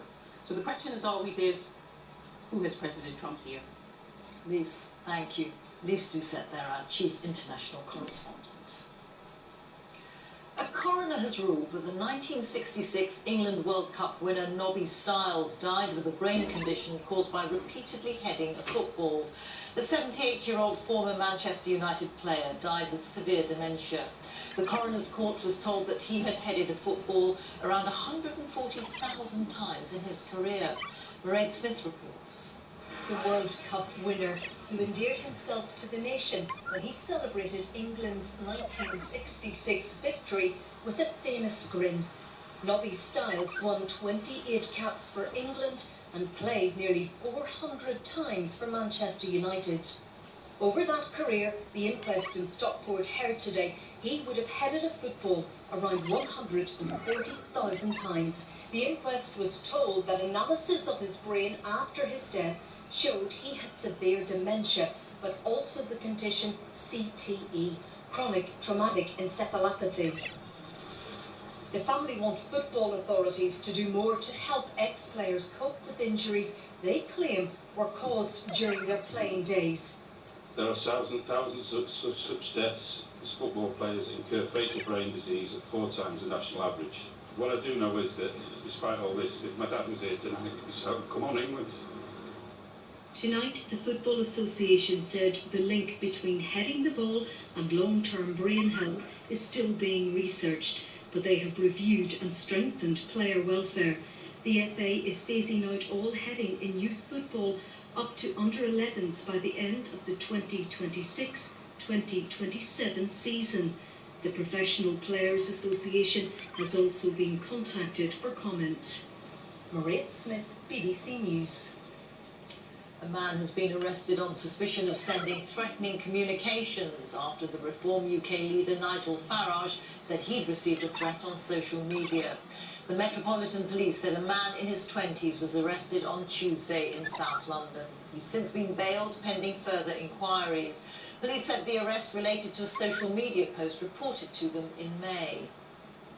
The climate of the 20th century has gone, and we've now entered a new climate era of increasingly hot and more extreme weather. That is the conclusion from the Met Office in its annual report. Here's our climate editor, Justin Ronat. The Met Office warning is stark. It says what used to be extreme weather is increasingly becoming normal. So, for example, the kind of climate London experienced in the 3 decades to 1990 is now the kind of climate the north of England experiences. It says 2025 was the hottest year in almost 150 years of records. It says 4 out of the last 5 years were amongst the 5 hottest years on record, and it says the average hottest day has increased by 4.5 degrees Celsius in the southeast of England compared to the 3 decades to 1990. Every year is adding to this body of evidence that what we are seeing is unprecedented and historic changes in our climate. And in terms of temperature, it's very clear that the climate of the 20th century has now gone. Scientists are worried that changes in the currents of the Atlantic Ocean could make the UK's climate even more extreme. Now take a look at this map of the Atlantic. Now, warm salty water flows up from the tropics past the UK. That keeps our climate milder than you'd expect given how far north the UK is. As that salty water cools, it gets heavier. And when it gets up around the coast of Greenland, it gets so heavy, it sinks. And look at this.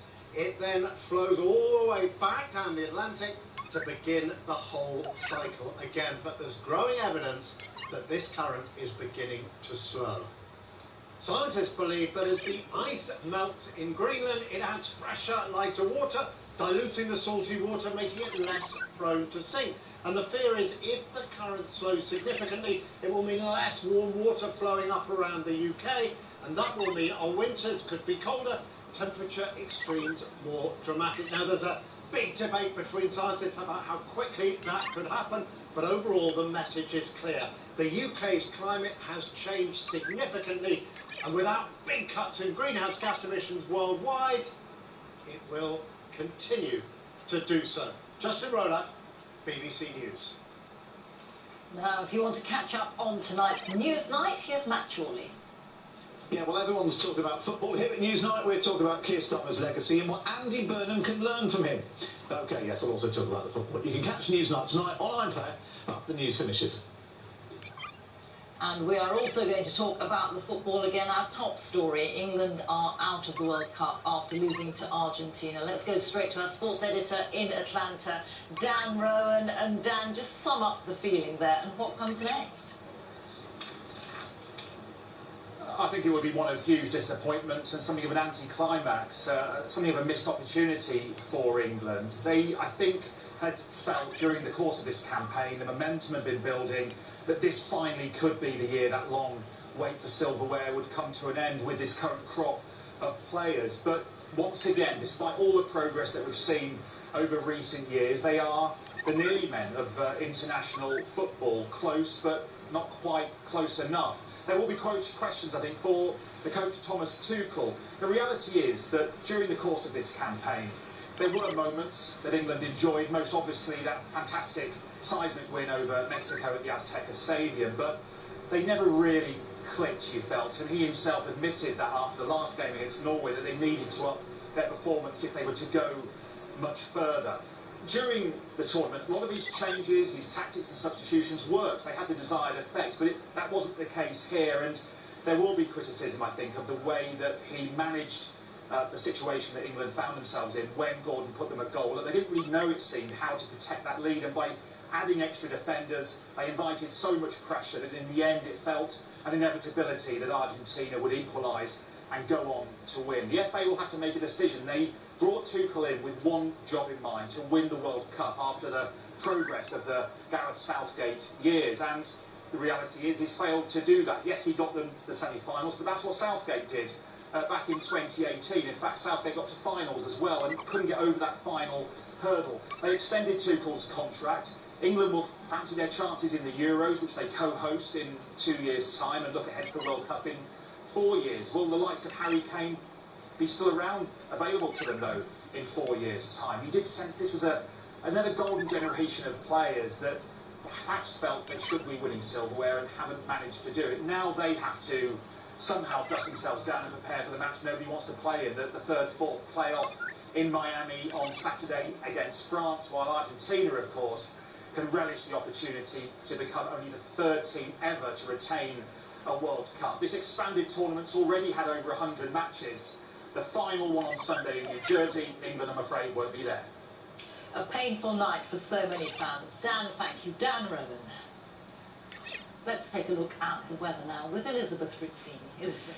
Hello, thank you, Rita. Well, look, the current heat wave just set to continue. We've now seen 11 consecutive days of temperatures over 30 degrees Celsius somewhere in the UK, and parts of the south of England have been for 4 weeks now without any rainfall. These were the highest temperatures recorded today across our 4 nations.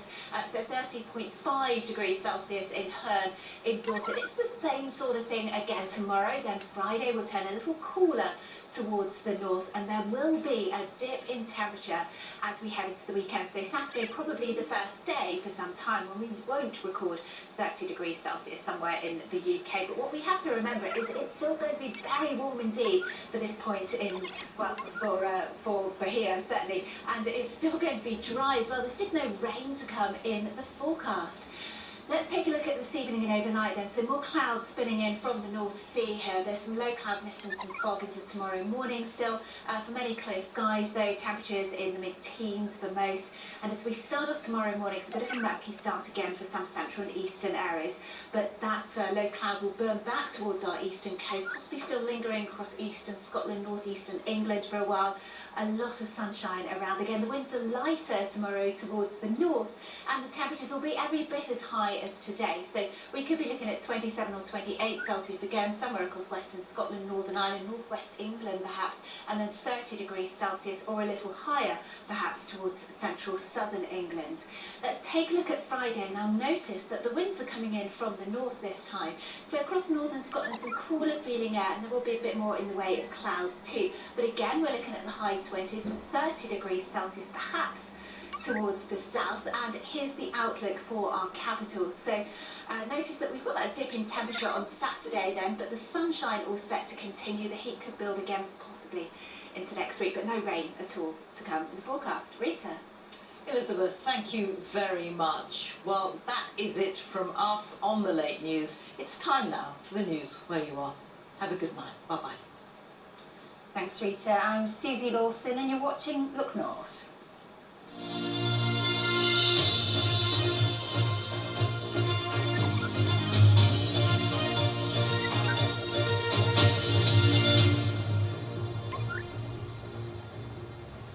Good evening. People were scammed out of £50 million in East Yorkshire and Lincolnshire in the last year, with 9,500 victims of scams, according to Report Fraud. It's not just the financial impact, it's the personal too.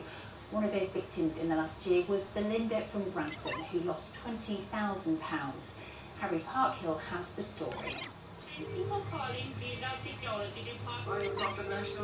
Every day, fraudsters steal millions from victims across the UK. The BBC's Scam Interceptors shows how easy it is to be hoodwinked and intervenes to stop people falling prey to scammers. Sheila, you're on the phone to a scammer, my love. You need to hang up the phone. But not everyone is so lucky. I was sat watching TV one day and I got this phone call, and it was this man posing as Action Fraud. You believed him? Yes, because they've got all my details, my bank card number, the last 3 digits on my card. You think, well, this has got to be real. Sadly not. The scammer had infiltrated Belinda's accounts, convinced her to move cash from one into another, then bombarded her smartphone with requests to transfer it again. He then said, you've got to approve it to disapprove it. Right. And I said, no, that's not right. I've got to disapprove it. He says, no, you've got to approve it, but we've disapproved it.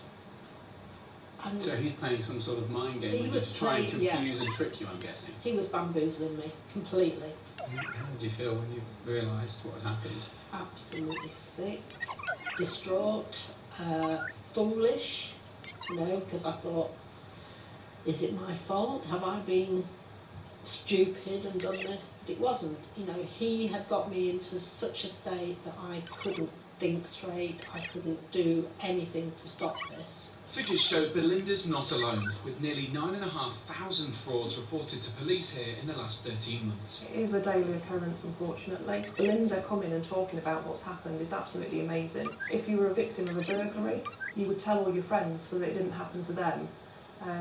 But lots of people don't talk about fraud because Belinda said earlier she felt embarrassed by what had happened.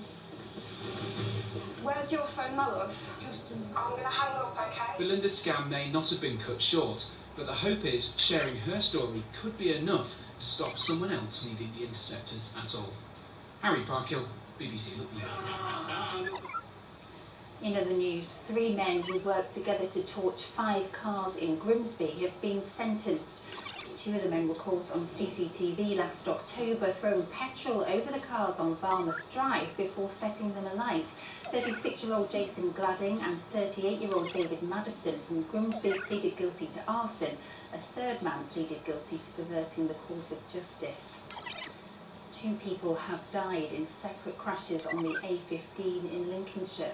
The first happened on Monday afternoon at around 3:30 close to Waddington. A van and 2 cars were involved and the 55-year-old driver of the van died at the scene. A separate crash involving 2 cars happened just after 5:30 a.m. on Wednesday near Sleaford. A man in his 40s died at the scene. Lincolnshire pub landlord says people not showing up for their bookings is rude and has a huge financial impact. Rob Hardman at the Trieret Arms near Lincoln says if people don't let him know they're coming, it can cost him hundreds of pounds. He says the pub trade is difficult enough as it is. Came to a head for us on Father's Day, where it was completely fully booked, and we had over 20 people not turn up. A couple of them was tables who just didn't turn up. A lot of them were people who booked for, say 10 and turned up with 5, and really couldn't see a problem with that. 20 people over a busy Sunday lunch is about £500, and it's a lot of money to lose. More than 40 drivers were pulled over in an East Yorkshire village in just one day for driving too fast or too close to a horse and rider. Homicide police were on patrol in Napperton after reports of drivers unsafely passing riders in the area. The force says you shouldn't be doing more than 10 miles an hour and you should be at least 2-metre distance. A booking system for local tips won't lead to an increase in fly tipping, according to Lincolnshire County Council. It's being introduced because of increased demand, which has led to long queues in recent months. The council says it hasn't led to more people dumping waste in other areas where booking systems are in place. Well, there was disappointment across the region tonight as England missed out on a place in the World Cup final. It wasn't meant to be as Argentina ended the game 2-1 up, and this was the reaction from fans watching the match in Hull. Oh, I'm feeling really sad, but at the same time it was a really fantastic game. It's gut-wrenching, but we've got to be proud of how far we've come. I think of a new squad, there's a lot of upcoming stars. We've just got to be proud of how we are. Come on, England! I'm most energetic about it. I'm always ready to say, oh, it's coming on. And this time I didn't feel that starting. It built in, and the blues started kicking in. Them 2 goals I just spent on the floor. It's when it kicks in, it's the hope that kills. Honestly, it's the hope that kills, and I feel for every single one of them players. Well, let's get to the weather now with Ishani Mystery. Good evening. It's been a warm, dry and sunny day today after any cloud cleared this morning, and tomorrow is going to follow a similar pattern. As for tonight, this is the satellite, not much going on, but we do have some thick clouds just rolling in from the North Sea later, potentially with some mist and fog as well, and temperatures in the mid-teens.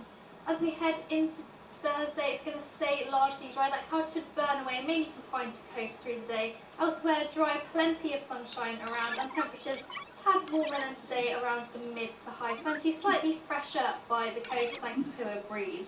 But as we head through the rest of the week, it is going to stay largely settled, plenty of sunshine around, and staying dry too. Thanks, Shani. That's it from me and the late team. Thanks for watching. Bye-bye.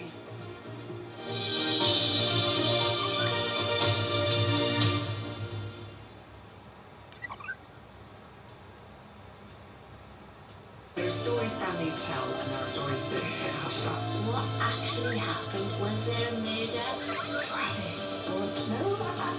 Top secret. It's just astounding. Wow, This is so cool. it won't fuss. That's extraordinary.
You get part of it. You get part of it.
England.